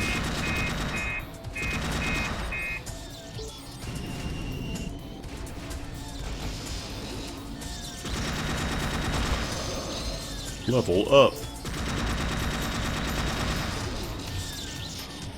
I remember playing Spiral Knights when it was a lot harder to find like free MMOs on Steam, and even then being like, wow, this is not great. I don't remember. I think it is a Sega published thing. I don't remember if... I think it was like 3 Rings. Is that the same company that did Puzzle Pirates? Was that 3 Rings? I enjoyed it a little bit. Like, I played Puzzle Pirates for a little bit. It was fun. I don't think it would have lasted, but... what else? How much more time do we gotta do in this? 2 more minutes. Dark Age was made by Nexon in 1999, but now it's owned by KRU Interactive. That's cool that they're doing more updates for it, at least.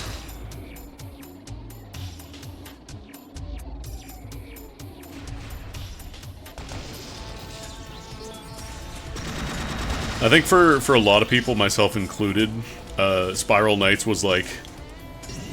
I played it. I think they did like a seasonal event to get like a hat or something in TF2, and I feel like that's what most people ended up playing the game for. Ow.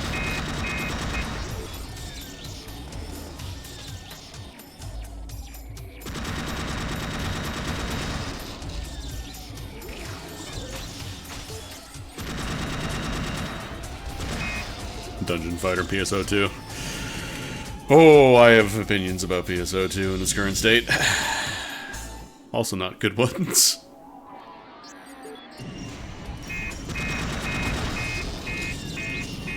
Yeah, I gotta empty out my inventory.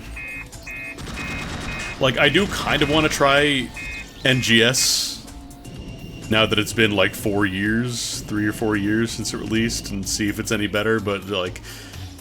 I feel like it probably has, and I feel like a lot of people have also kind of said, like, NGS just feels like a treadmill. It just feels like, oh, cool, here's a new set of weapons. Then what's new about it? The number's higher. Okay, does it give you new abilities? Nope, the number's higher, though. And you're gonna need it to fight this new raid, which requires this number. Of course, you've heard it's not worth going back to. Yeah, that seems to be the common sentiment. Oh, goodness. Like, more like Poo Genesis.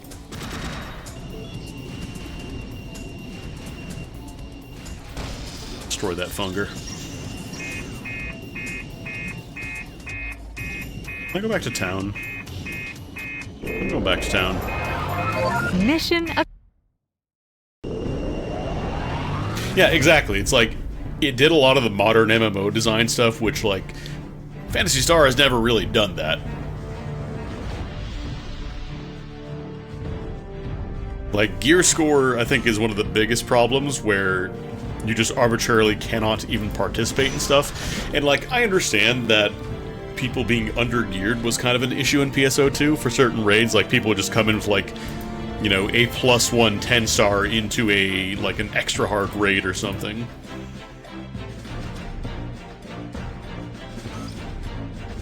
But at the same time, I think they pivoted too hard in the opposite direction, where it just was not really fun.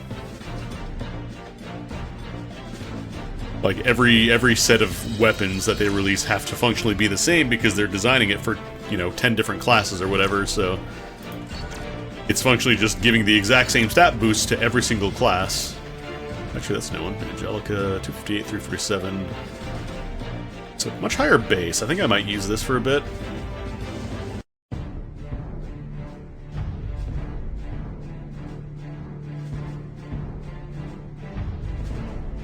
I'll use this for a little bit.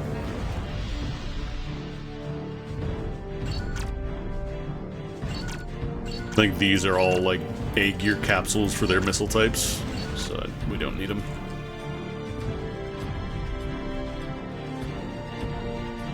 Mechanics will straight up not function if there's not enough people to engage the mechanic.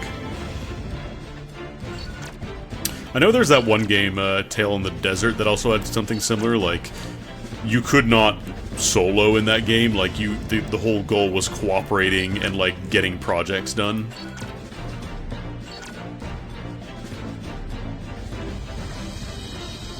But yeah, that's another problem with old MMOs, is a lot of times, like, it was designed around having party members or other people to do stuff, and, like, it is functionally impossible to do it if you don't have someone around, so, like, you get situations where people multi-box. Which, like, I don't want to have to multi-box to play a video game. I don't want to have to run a second account just to provide buffs or whatever, so fights are not impossible or otherwise will take forever. Yeah, like EverQuest was real bad for that.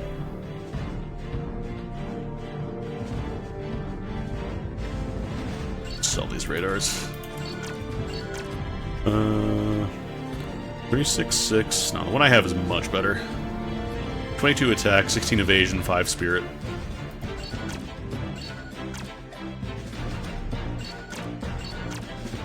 Gamble. Let's go gambling.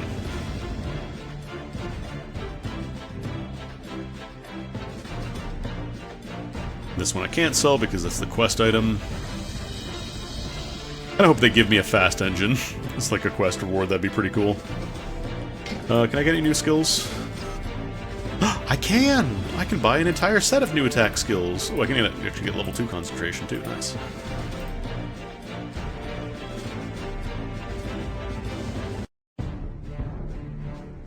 I think concentration also, or maybe it's frenzy. Yeah, frenzy gets additional missiles once you get to higher levels, so we're getting an extra missile now. Eventually I'll want to start getting evasion, but I think for now we're good on holding off on that. Turn around back move, that'd be good though. I think that's the difference. Is it just like cooldown time? Yeah, 25 seconds versus 30 seconds. The old turn and burn.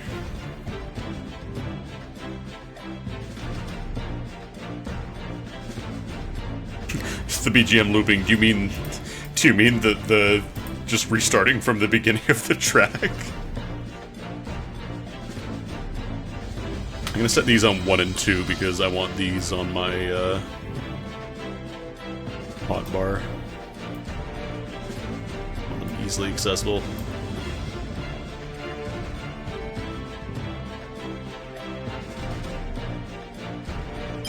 How many points have I got to put in anyways? I have 12 points. I should probably spend some, huh? I need a little bit more fuel, get some more spirit points. 256. I don't think you really fuck with shield as eye gear. I think the general strat is just go evasion. Because, like, trying to build defensive stats for shields and whatever, like, nah. Nah, you don't. You know. I'm not sure where this partner deal is. Can you get like NPC buddies, or is it like you pick an alt to give XP to, maybe? That would actually be kind of nice.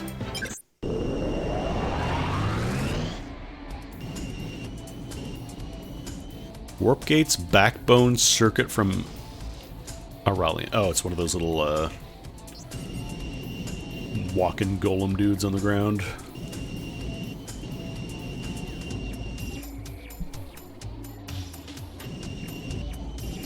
Or, going back to the subject of having alts and, like, multi-boxing, then you have problems like MapleStory, where it is expected that you level up every character to level 200 plus to get the passive stats.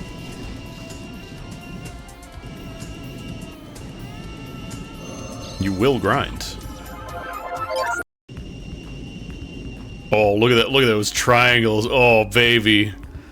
This does not feel right. This... I definitely don't remember... I mean, I am also running a game from 2005 on like a 5070, so it's very possible the graphics just do not like modern. Like a filter effect? If I go to 9, does that do anything? Nope. Sure does not. Gamma just brightness. Yeah, gamma's just brightness. Is it shadow detail? Is that causing problems? No.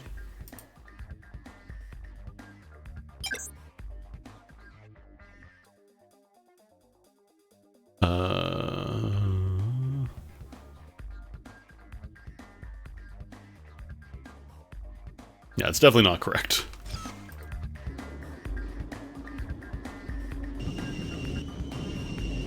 We'll just have to deal with some black bars in the crystal caves, I guess. What am I fighting here? Oh, we gotta get hidden traces again. I think those are just the little orbs. You could be a real asshole in this mission if you wanted to.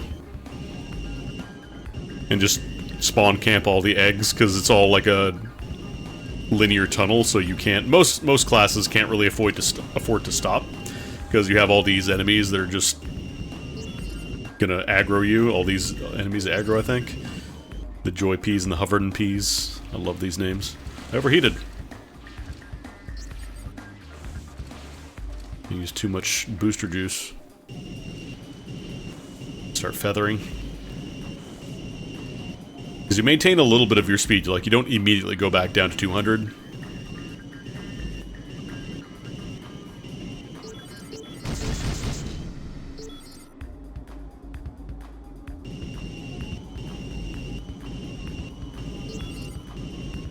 It is, you just kind of pop it a little bit.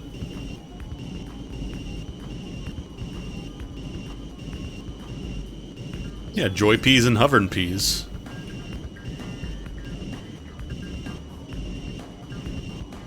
Oh yeah, I was gonna show off the bees. I haven't shown off the bees.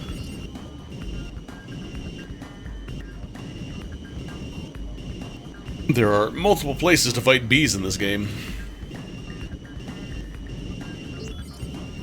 I don't remember if you actually get to fight bees in space proper. Everybody just called this game Space Bees Online because, you know, you fly around in space and you shoot bees. It's also closer to hornets than bees, but shut up.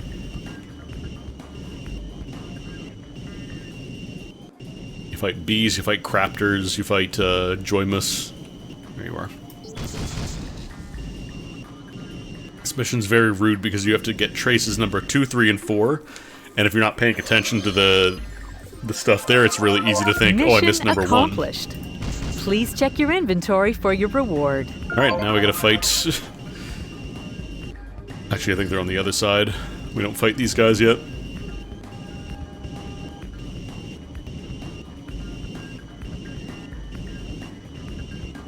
There's a first-person mode I was mentioning earlier, but you don't really want to play this game first-person.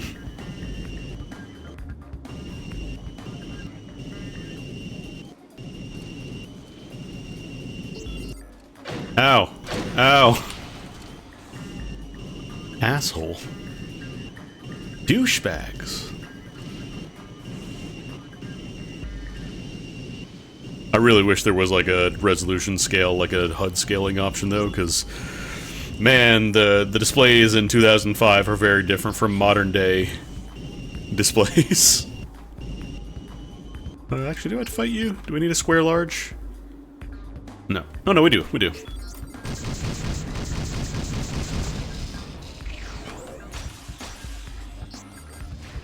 All these peas are after me.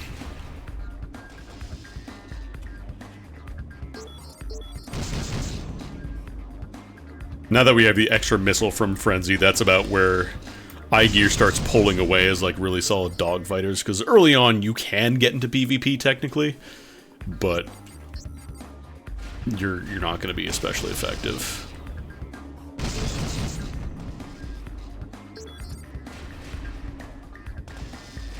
Come on.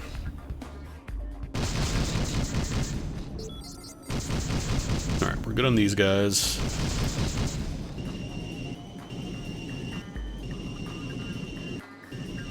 Not gonna get a cave angler, which I think is a little further in. What was the thing in Dragon Ball Super where they summon the dragon?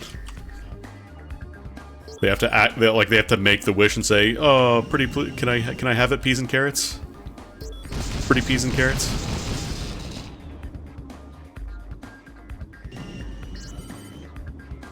I got a Mickey E drill, hell yeah. Whoop. So yeah, there's the turn, and then back move is very funny because if you're up against a wall, it'll just ram you into the wall until 1,000 meters goes. So be careful using that. Oh yeah, you can just fly outside the void. That's cool. That's fun. That's cool. That's poggers. I contain it. It's cool.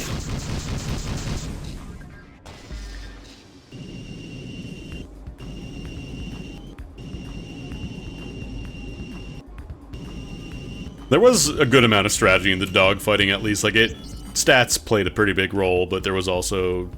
Okay, yeah, let's all go out in the void today. Let's all go to the void and have ourselves a snack. As I was saying, there is a lot of strategy in the dogfighting. Stats were important, but generally, like, if you were really good, as long as you weren't too far apart in terms of, like, level and gear, you could usually win. As long as you weren't getting ganged up on by like 10 other guys.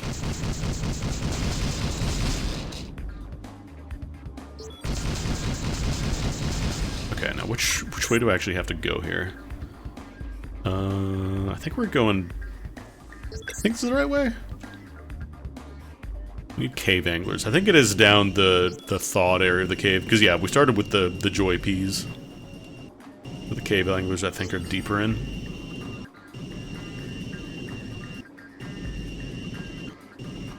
There you are. Pop my buffs again.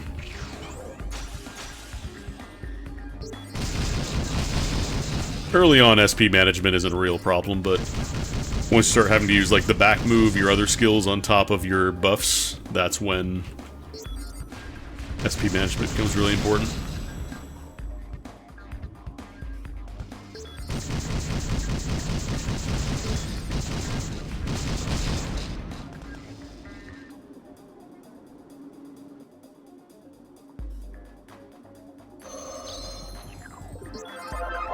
Mission.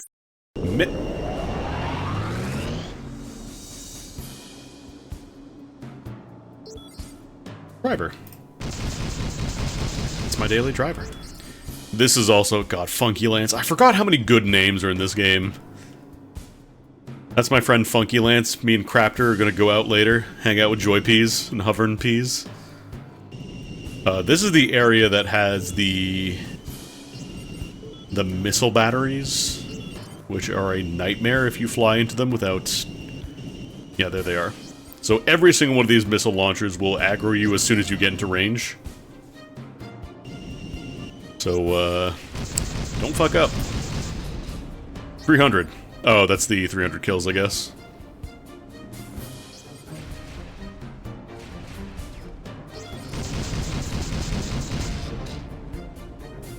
Oh, there's...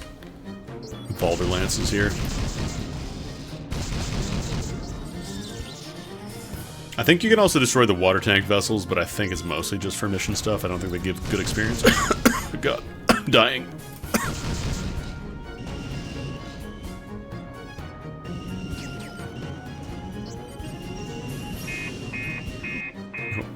Who dares? Who would dare, Balder Lance?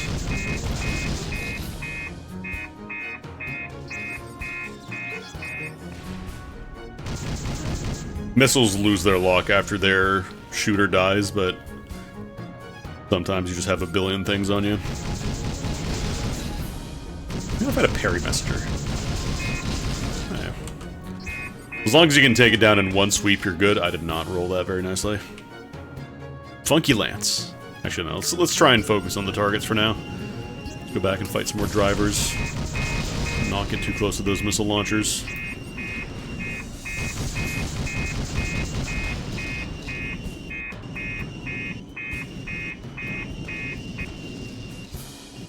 I think they were mostly around the warp here. Hello, driver? Yeah, there was... We didn't really do any like, peace, though. There was never peace in this game. You saw a red name on the other team, you shot that shit down.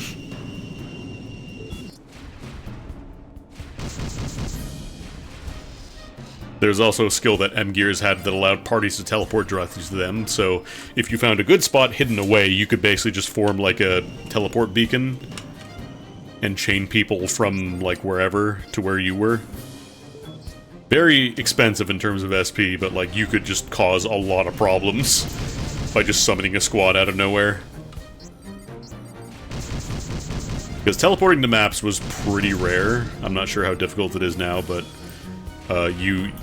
dying was kind of exacerbated by the fact that you had to then fly back to where you were before. It wasn't just a matter of, like, respawning where you were. I think you could respawn where you were, but I think it cost, like, a little bit of extra money or something. I don't remember.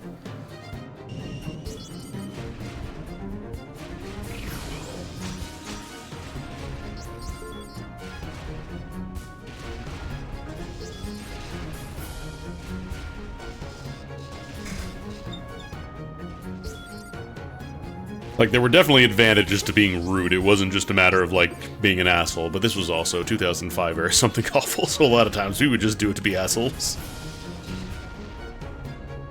Not out to achieve any specific goals. We just wanted to fuck with some puppies.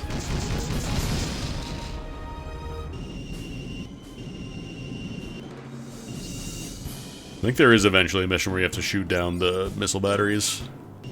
Or destroy them, but... I'm not going to touch those for now. Where are the drivers? Need 2 more.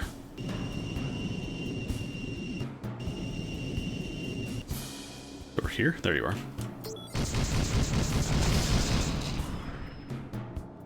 Hologram card capsule. What is that?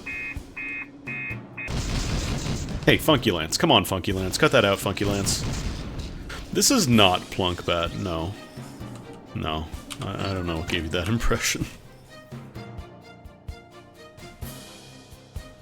Experience gain. Card gives you a random hologram card. Okay. Interesting. I might... Oh no, I have some more space here. What is that? Condor hologram card.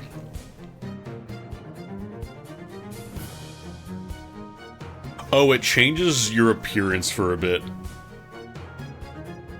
So for half an hour, I can pretend to be a condor. Cool. Weird. I don't remember those items at all. Oh, what is this? Prefix standard weapon. Oh, super gamble card. So yeah, these ones you had to pay real money for. I think they gave out like a few here and there, but generally like you had to pay for those. Prisma binder. Actually, that one has... It doesn't give me the evasion stat bonus, but it gives me just a ton of raw number.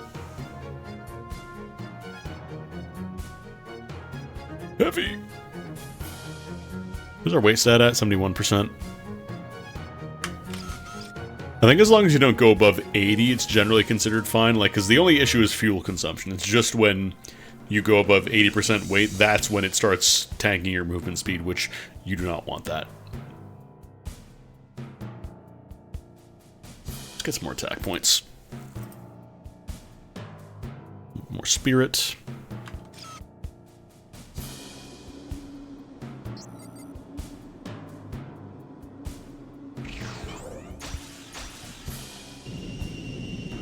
I need one more driver. Oh, it's like, when did I lose all my health? Right, because I equipped the Prisma binder, so my max health dropped and it doesn't update.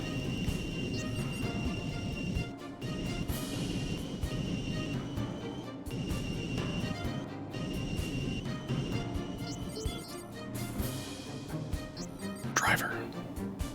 Of course you're in the missile batteries. Fuck it, I'm going for it. Alright, go, go, go, go, go, go, go, go. Well, I'm surprised I didn't actually get attacked there. Oh, I need one more driver. I want to throw some... Okay, alright, man. Wait, you can enchant radars? Interesting. I don't think you could do, like, plus stuff when I played. I think it was just the prefix gambling. I wonder if it's, like, Maple Story style upgrading, where, like, as you improve it, it gets a chance to just explode. And disappear if you fuck up the upgrade if you roll badly.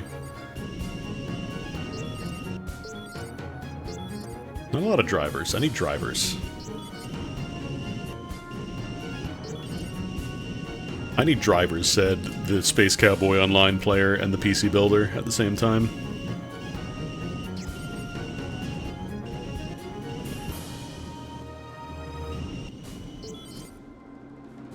I know this game is called Ace Online right now, but I played it when it was called Space Cowboy Online, so that's what I'm probably gonna calling it. Alright, let's go back to base now. Actually, no, we're actually in the proper area. We're in the world itself. Mission accomplished. Oh, I want to go this way. Please check your inventory for your reward. I think you do have to stop to open your inventory and use items. I think it is just a cooldown timer on the return portal. Yeah, it is. Okay. I wasn't sure if you could just pop it and teleport immediately, but there is a very brief timer. Alright, I need to sell some crap because I'm running up against the cap here. Sort.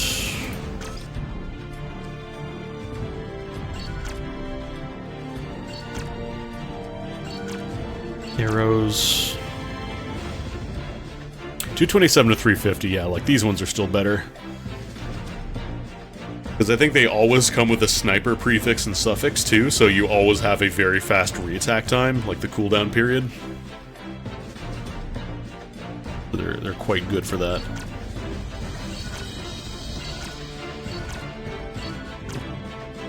I do want to sell Terrell.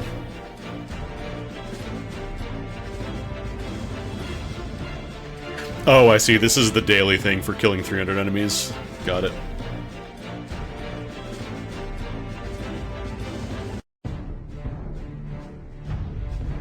This search unit increases the invisibility of your opponent for 8 seconds. I don't think that's how it works. I have so many cubes and fuel and crap. I'll sell the Ghost Binder. Babu Bill. Yeah, look at the speed. 200 meters a second. I'm pretty sure I could outrun that even without my speed engine, like with the regular one. The basic one. Yeah, 250 booster speed. Anybody could outrun that thing. They are slow. Mickey, E-Drill!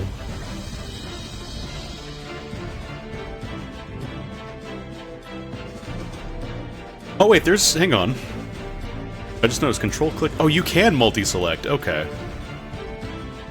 That would make my life a lot easier. Because then I don't have to click on every single one. Just making sure I'm not selling off my my yellow items here. So I think I sold one off earlier, and I hope it wasn't a mistake. It probably won't be, because I think these are good for leveling. Okay, cool, there's a multi-cell. I didn't realize that was a function now.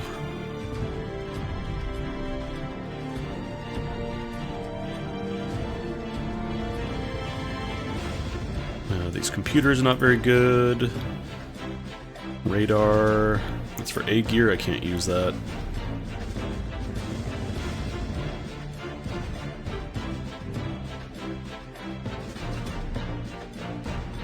This one does have a higher object radius. 650, 1350, yeah, we'll do that. Oh, looks like there's a PvP thing starting up. I definitely will not be able to participate in that because I am still baby. I will get destroyed.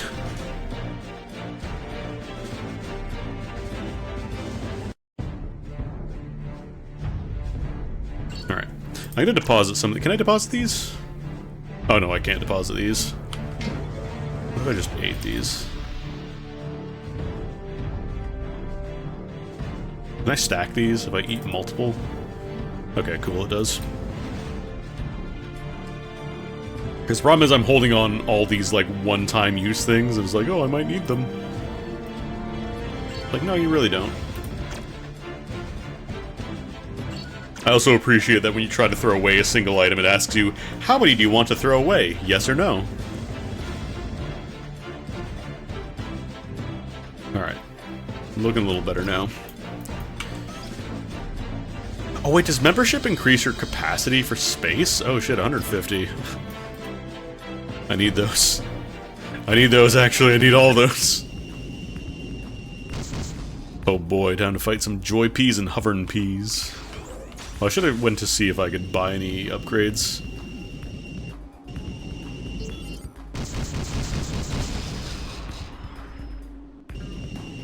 I don't remember enemies going through the walls that much when I played.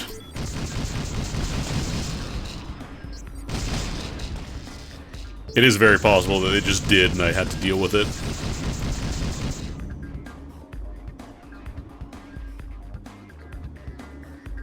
I kind of want to play an A-gear a little bit, but... because I do like the hit scan stuff with the siege mode, and this is a relatively small area. The problem is that you will eventually get, like, just death by 1,000 cuts if you hang out here. Because when you go into siege mode as an A-gear, like the tank, you cannot move. And A-gears are not dodging anything with their evasion stat, you're just taking hits, basically, so you need some good defenses, or ideally an M-gear that can heal you.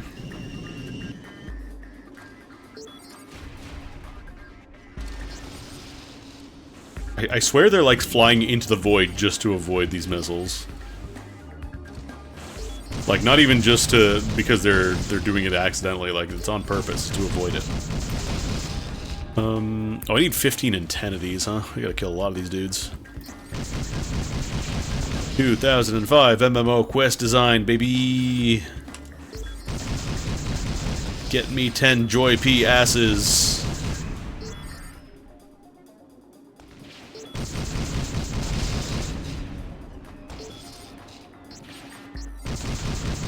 Thankfully not hard to find, but pain in the butt when they decide I'm going to the void now. Go visit the back rooms for a moment.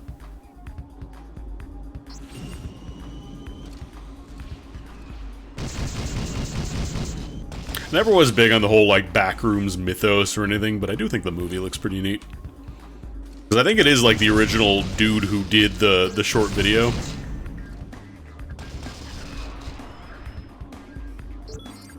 Like, the random teenager, I think, at the time, when he made the original Backrooms, is also gonna be doing the movie now.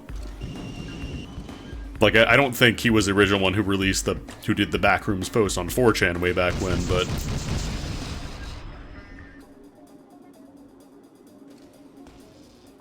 it looks neat. I don't know, I might see it.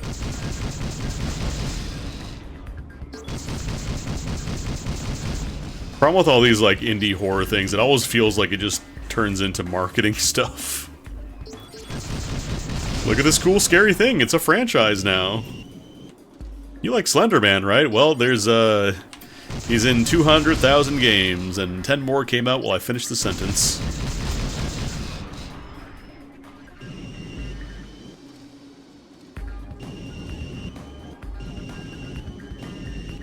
I need you. I need you to not clip into the wall, please.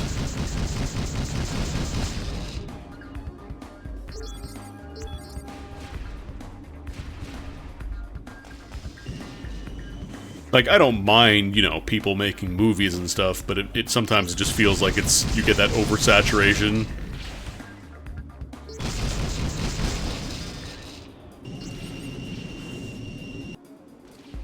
Like, I thought the concept of Slender Man was pretty cool, and then there's like 100,000 different Slender Man games and movies. It was like,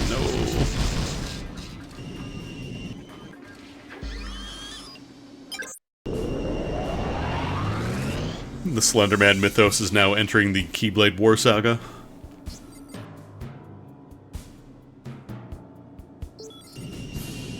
Okay. Ah, here we go. We have to destroy the water tank vessels.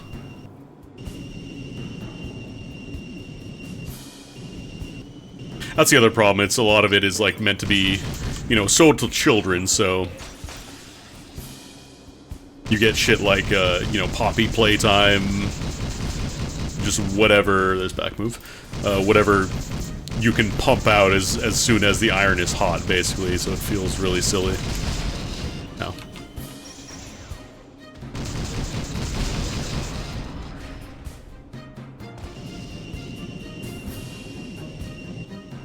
I'll get a better angle on this water tank before I go in on it.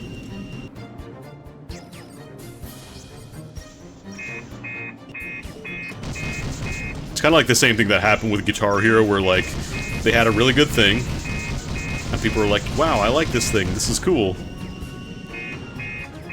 And then they released so many Guitar Hero games in, like, 2 years that people got sick of it. Like, I know they did song packs and stuff, but it was, like, just, I think, a little bit too early to take advantage of, like, modern platforms, which were a lot better about cross-saving and stuff. Keeping your progress between stuff. I guess, I don't know if they actually had, like, Guitar Hero accounts. Mission accomplished. Please I'm check not your a mission inventory master. for your reward.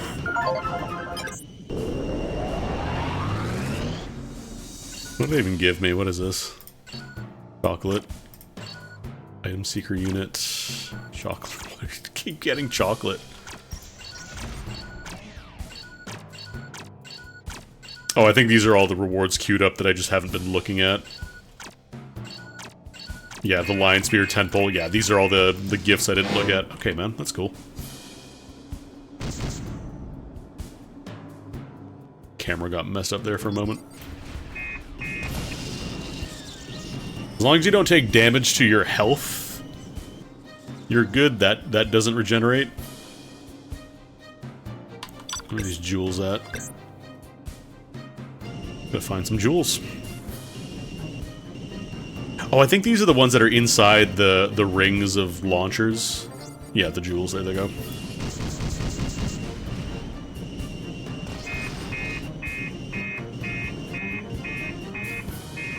Oh no, I definitely said the Keyblade War. I was joking about how Slender Man is now in the Keyblade War saga. Just talking about how, like, all these horror things end up becoming these full-blown media franchises, which I don't really like. I kind of like when things stand on their own and tell their story and move on.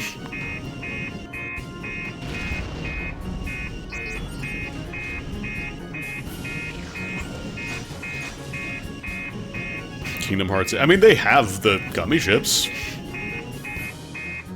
Oh no. My thing wore off. No, no, no, no, no, no, no. I see all those missiles. No, no, no. Wait, wait, wait, wait, wait. Okay, we're good. Shields are still regenerating. God, I took a lot of damage there, huh?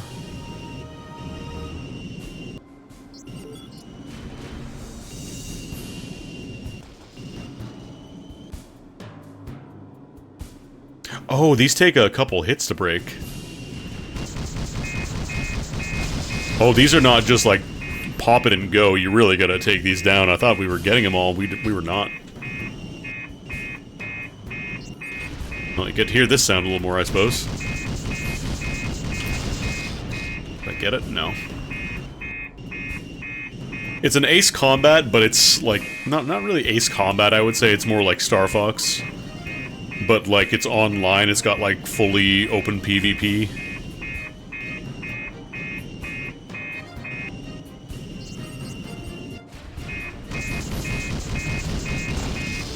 There we go.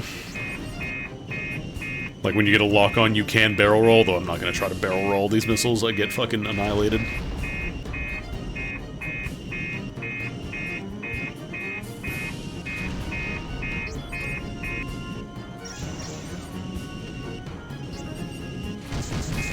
In case you're wondering, is it worth shooting down all the rocket launchers before I do this? The answer is no.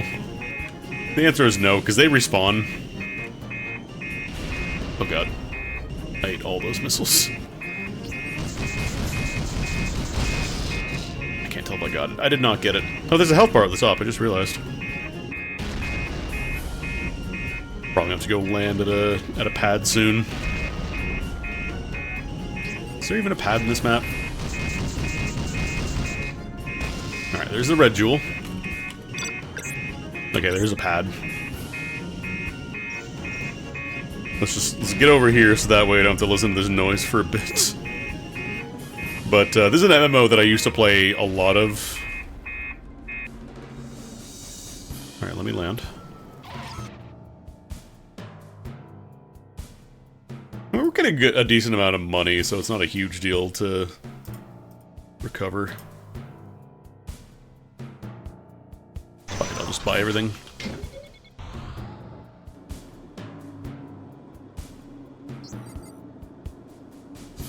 Which one is this in here? Is there one in here even? I don't think there's one in there.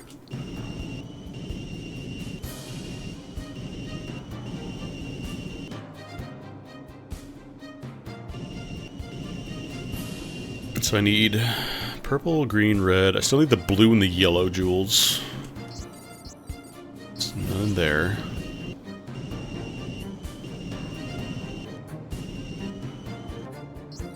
There's the yellow.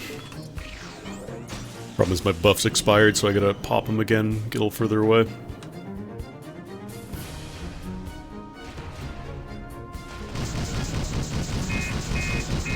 Alright, go, go, go, go, go, go, go, go, go, go, go.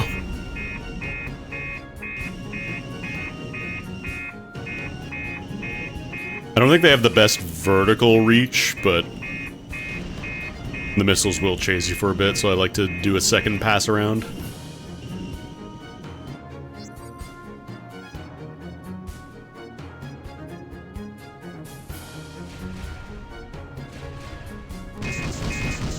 Alright, go, go, go, go, go, go, go, go, go, go, go.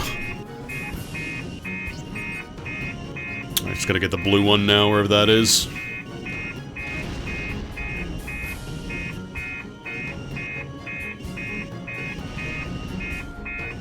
Are you blue? You are blue.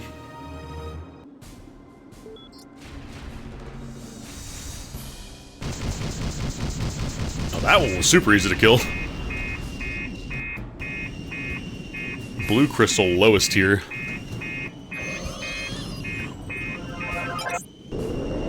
Alright. I love how it warps you to the exact same map, but it's the mission version of the map, which means it's instanced. Unfinished. Oh, right, this is the boss, the mini-boss. Let's see what these items are before I... Angelica... do I? I think we're still working through the queue of items. Butterfly.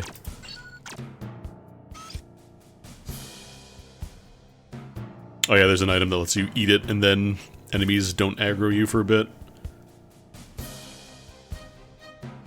Sniper, butterfly, sniper.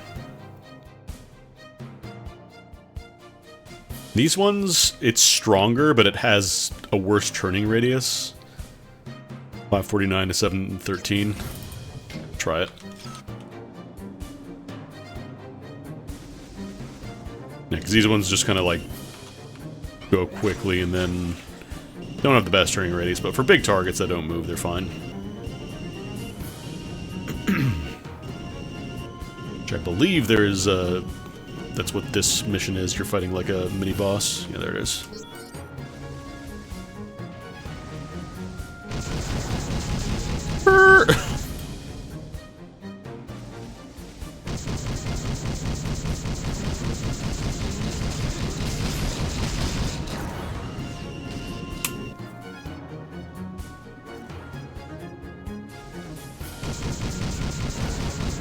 Well, the thing with Hollywood messing stuff up is a lot of times they do it based on their expectation of like what the audience wants. So like unless you have somebody who's really willing to push back and say like no, that's not how it's supposed to be. I know your projections say it's going to be more profitable to do this, but trust me, it won't be. Alright, I think this thing just has a railgun that kind of hits you. It doesn't shoot missiles, it just kind of doinks you.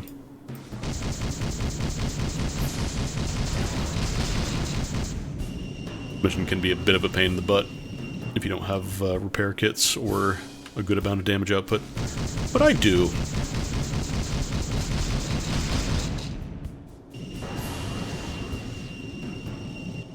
It also sucks if it decides to fly into the rings of missile launchers. Die. Ah! Monkey Lance, no! How'd you do this to me? Mission accomplished. And at the relic site, you get to fight the Gross, the Elos, and I think this is also the first time you can fight a world boss. Yeah, there's the Shrine, the Shurn. Oh, it is actually spelled Shurn, hell yeah.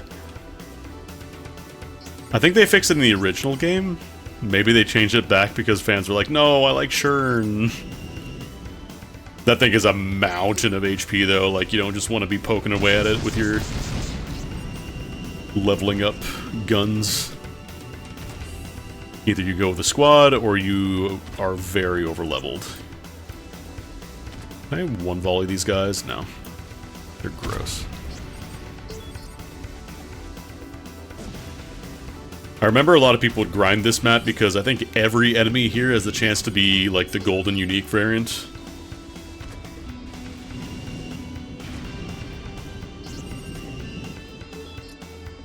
Like, it was not a faster way to... Like, it was the fastest way to potentially get cards, but it was still a very low drop rate. Am I capped? No, I have space. Oh, it just took a moment to pick those up, I suppose.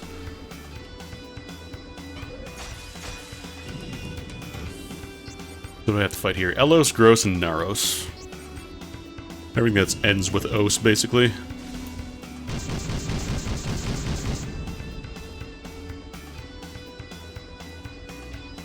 I mean, this isn't really like a roaming world boss, because it's confined to this map, but yeah, a lot of older MMOs would have, like, boss encounters just hanging around.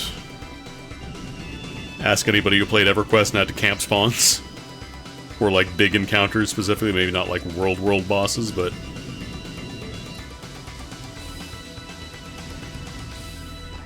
Instanced areas were not really super common until a little ways into, like, MMOs. Ah! That was the other thing, yeah, whoever... Depending on the game, yeah, sometimes it was a matter of whoever clicked on the loot fastest would get it, but usually games by this point, I think, had a system where whoever did the most damage would get the drop. Unless you were, unfortunately, playing one of the games with, like, last hit gets the drop, which, oof. Oh yeah, no, roaming out, just out there in the field, yeah, like I remember, I think Ragnarok did that as well. You just have people camp the NBP spawns.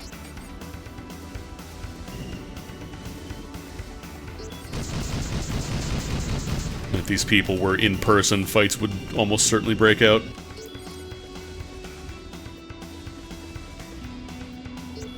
You took my fucking spawn! You stole my boss!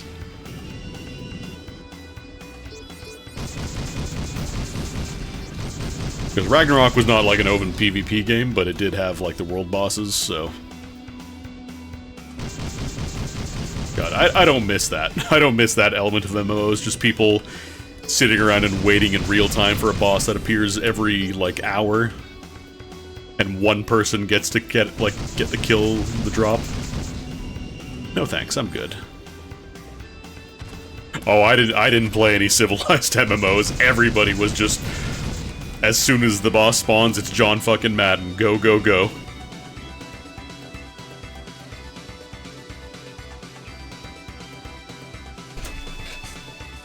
Like, MapleStory didn't matter if you were sitting... Sometimes people would change channel, not because they were being nice, but because they had better odds of getting the boss drop. Sometimes people would change channel, but otherwise, like...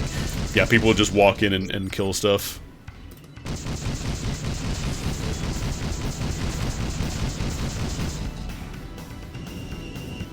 Who's targeting me? Oh.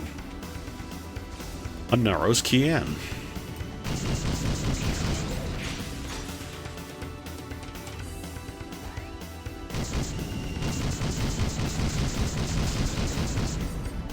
Advanced Quickfire card. Hyper Standard Quickfire card.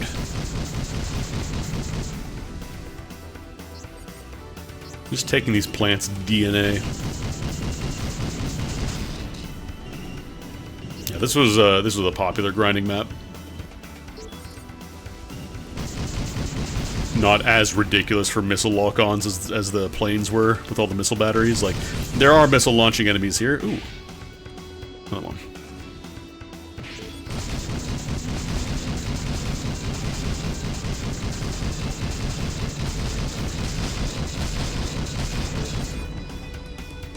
Efficiency control program, Ledgy drill.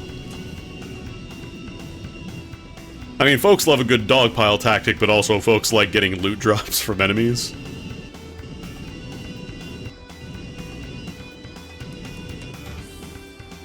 Wild, but yeah, no, that's a very real thing that happens. Oh, 10% increased experience, wow, exciting. A gear shield card. What's in this, actually? Base FF81.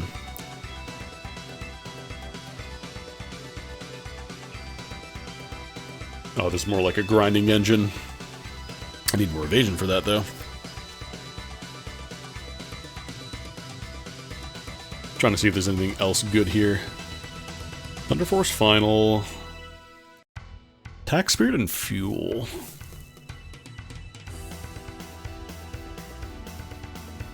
This one's like 41 points total. This one is 45, but Fuel is kind of a waste, I think.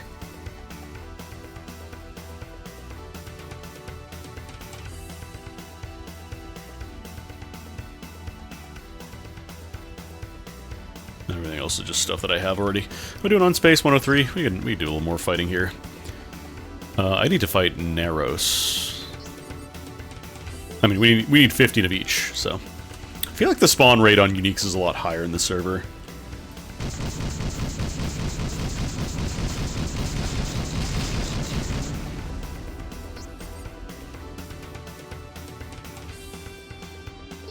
I feel like I would not have seen that many unique spawns.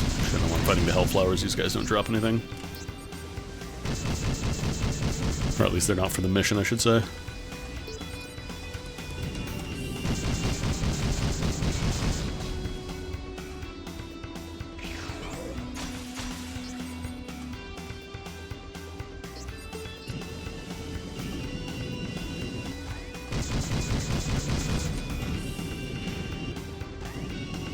God, could you imagine, like... I'm just trying to imagine, like, sitting around and waiting for a boss to spawn. Like, in my current status in life, where I'm spending my free time to do something, like, whatever I want, to do whatever I could do to enjoy myself, and I would choose to spend that now deciding, I want to sit here and wait for a boss to spawn in real time, and have somebody else steal it.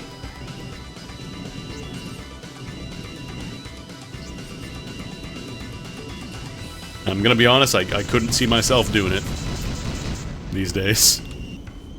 Required item, egg. Eggs are useful, actually. Use those for SP kits. I think buying SP kits are pretty expensive, so... Really, did all those missiles hit? Jeez. Gross can!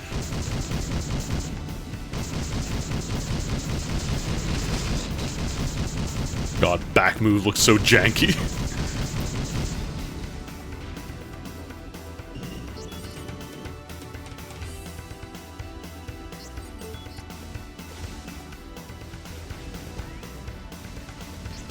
Feeding your spaceship an egg is more like a... What's it called? It's more of a Star of Providence thing. Your little ships will drink a juicy juice on the pause screen.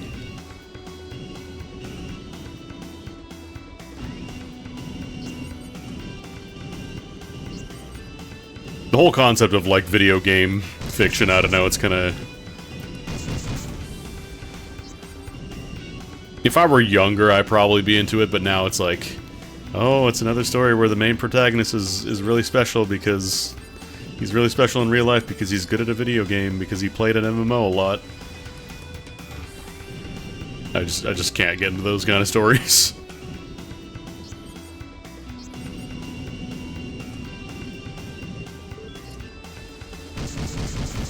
Like, I remember watching Hack Sign, or .hack Sign. Thought it was alright. But then I was reading, like, summaries of stuff like Sword Art Online, like, nah, nah.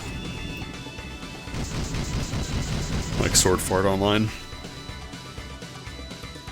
Who's targeting me? You stop that. What else do I need? I need more gross scrap.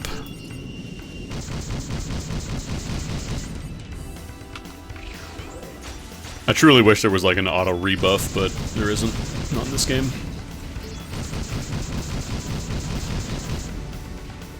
I think I need...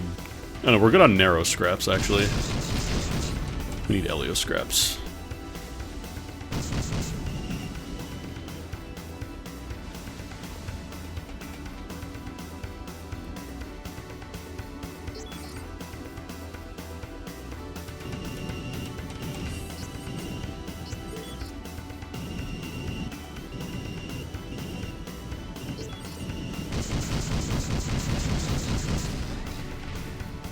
You know that the first Easter egg in videos is from an adventure from the Atari? Oh my god, have $10 billion! Actually, that wasn't the first video game Easter egg. Oh my god, have $200 billion!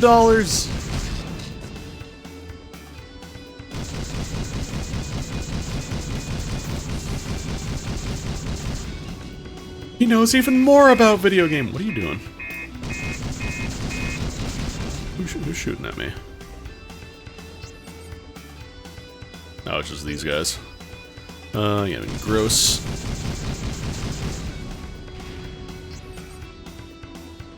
Like, I understand a lot of the stuff that happens in these stories are concessions so a plot can happen. Where it's like, Kirito is good at dual wielding because it was a skill in the beta that they took out and he somehow got to keep, but like... I just can't help thinking with, like, knowing modern video games now, like, no, that would never, ever happen.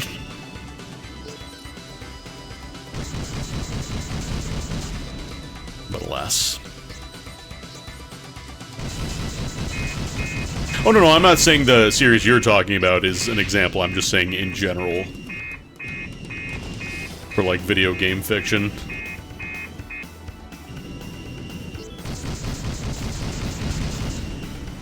I'm not saying there isn't interesting stuff, I'm just saying the vast majority is just tainted by the whole, it's an isekai, but with video game.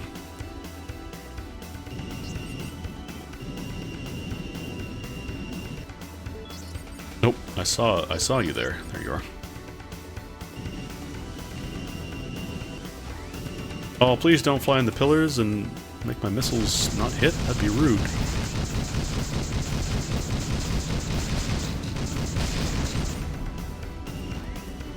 Oh yeah, these guys drop the stat, or not the stat boosters, the temporary booster items as well, so like bank chips and stuff. So I probably could just start eating those, because they're not really hard to find, it seems like. Spawn rates on these guys is pretty easy.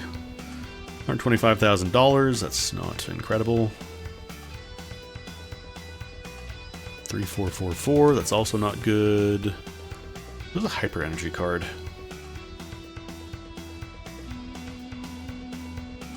Can be used with an item that has been upgraded more than 10 times. Oh, I think that's for shields. I thought energy was like SP. I was like, wait, really? You can just have that much? No. Another 120,000, whatever. Stonks. There's also SP regeneration items. Interesting. I'm just gonna eat that because it's the 10% booster and I got it off a drop anyway, so I can almost certainly get more. Alright, I need more gross. I gotta kill more grosses. Outpost war has begun! Chat, did you know? Outpost war has begun. Problem is I keep finding uniques. I feel like the spawn rate is definitely bumped up on these guys.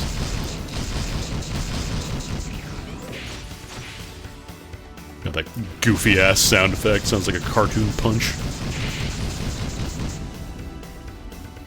Fake Ruby. Hyper Shield card. Oh, it's another one of the ones that I have earlier. What do I need? Narrow? No, Elios. Elios and Gross. Are Elios the ones with the little Jansport, the little missile backpack on them?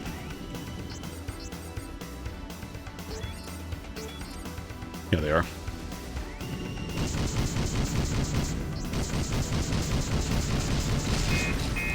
Oh, you didn't die, wow.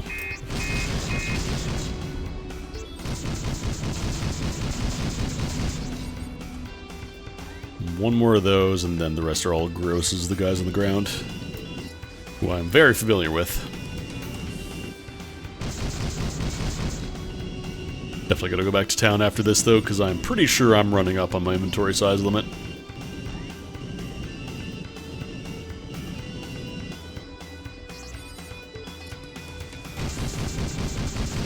It's a shame that I couldn't really do too much on the PvP side of things, but it's just this early in the game I would not contribute.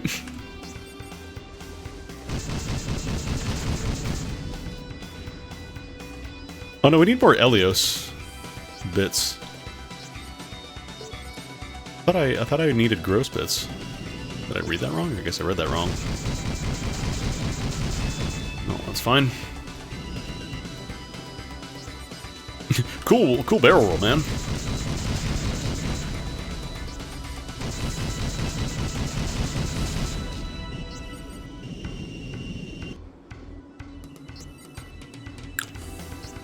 I wonder if the HP on this thing is still super, super high, or if they changed it at all. Oh yeah, no, that is still gonna be a small mountain of health to break through. I think it does also spawn Elios, which could be useful, but that also means more missile locks on me, which is not useful. Because I think it does shoot bullets on its own, but yeah, the HP on that thing is just too much. Too much to solo at my level, at least.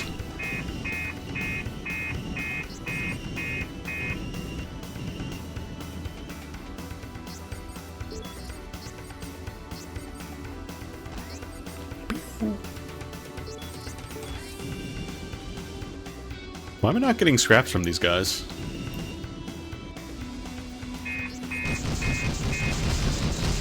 Does it not count? Maybe it doesn't count the spawned-in ones for scraps? Or am I just, like, out of space? Oh, I might be out of space. I might not be able to loot anymore. They don't take up separate slots, though, I'm pretty sure. I think they all stack. Oh, God, what do I throw out here? Yeah, sure. Oh, here's one of the zero-speed engines I was talking about for M-Gears. So they can just stop completely if they want to, which is a lot more useful than you would think it would be in a game about dogfighting. Are you sure? Are you sure you want to throw it away? Particle phycoedril. Oh god, it's gonna ask me for every one of those, isn't it? Oh no, energy I think is HP and shield is the other one. Fake Ruby increases energy regen by 50% for 30 minutes. Actually, I'm just gonna go back to town because we're completely saturated with crap.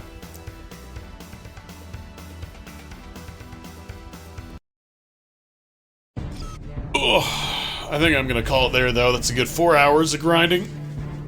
Ugh, just wanted to play a little bit of Space Cowboy, Ace Cowboy, Air Rivals.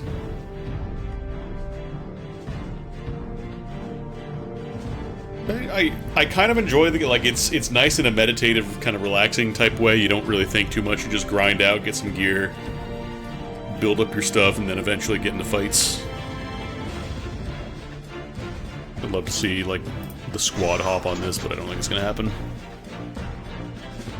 Anyways, thanks for stopping by, folks. I'll be back on Thursday. sure what I'll play.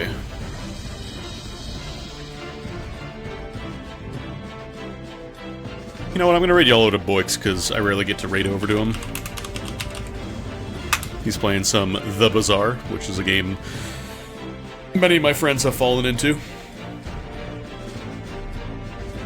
If only I could get them to recognize the brilliance of Space Cowboy Online instead of The Bazaar now. But yeah, enjoy the rest of your day. I'll be back Thursday. Make sure to follow and subscribe and comment and like and algorithm and social media. You know how to do it. Take a look around the page. You'll see all the social media links if you want to go follow there. But yeah, catch you later.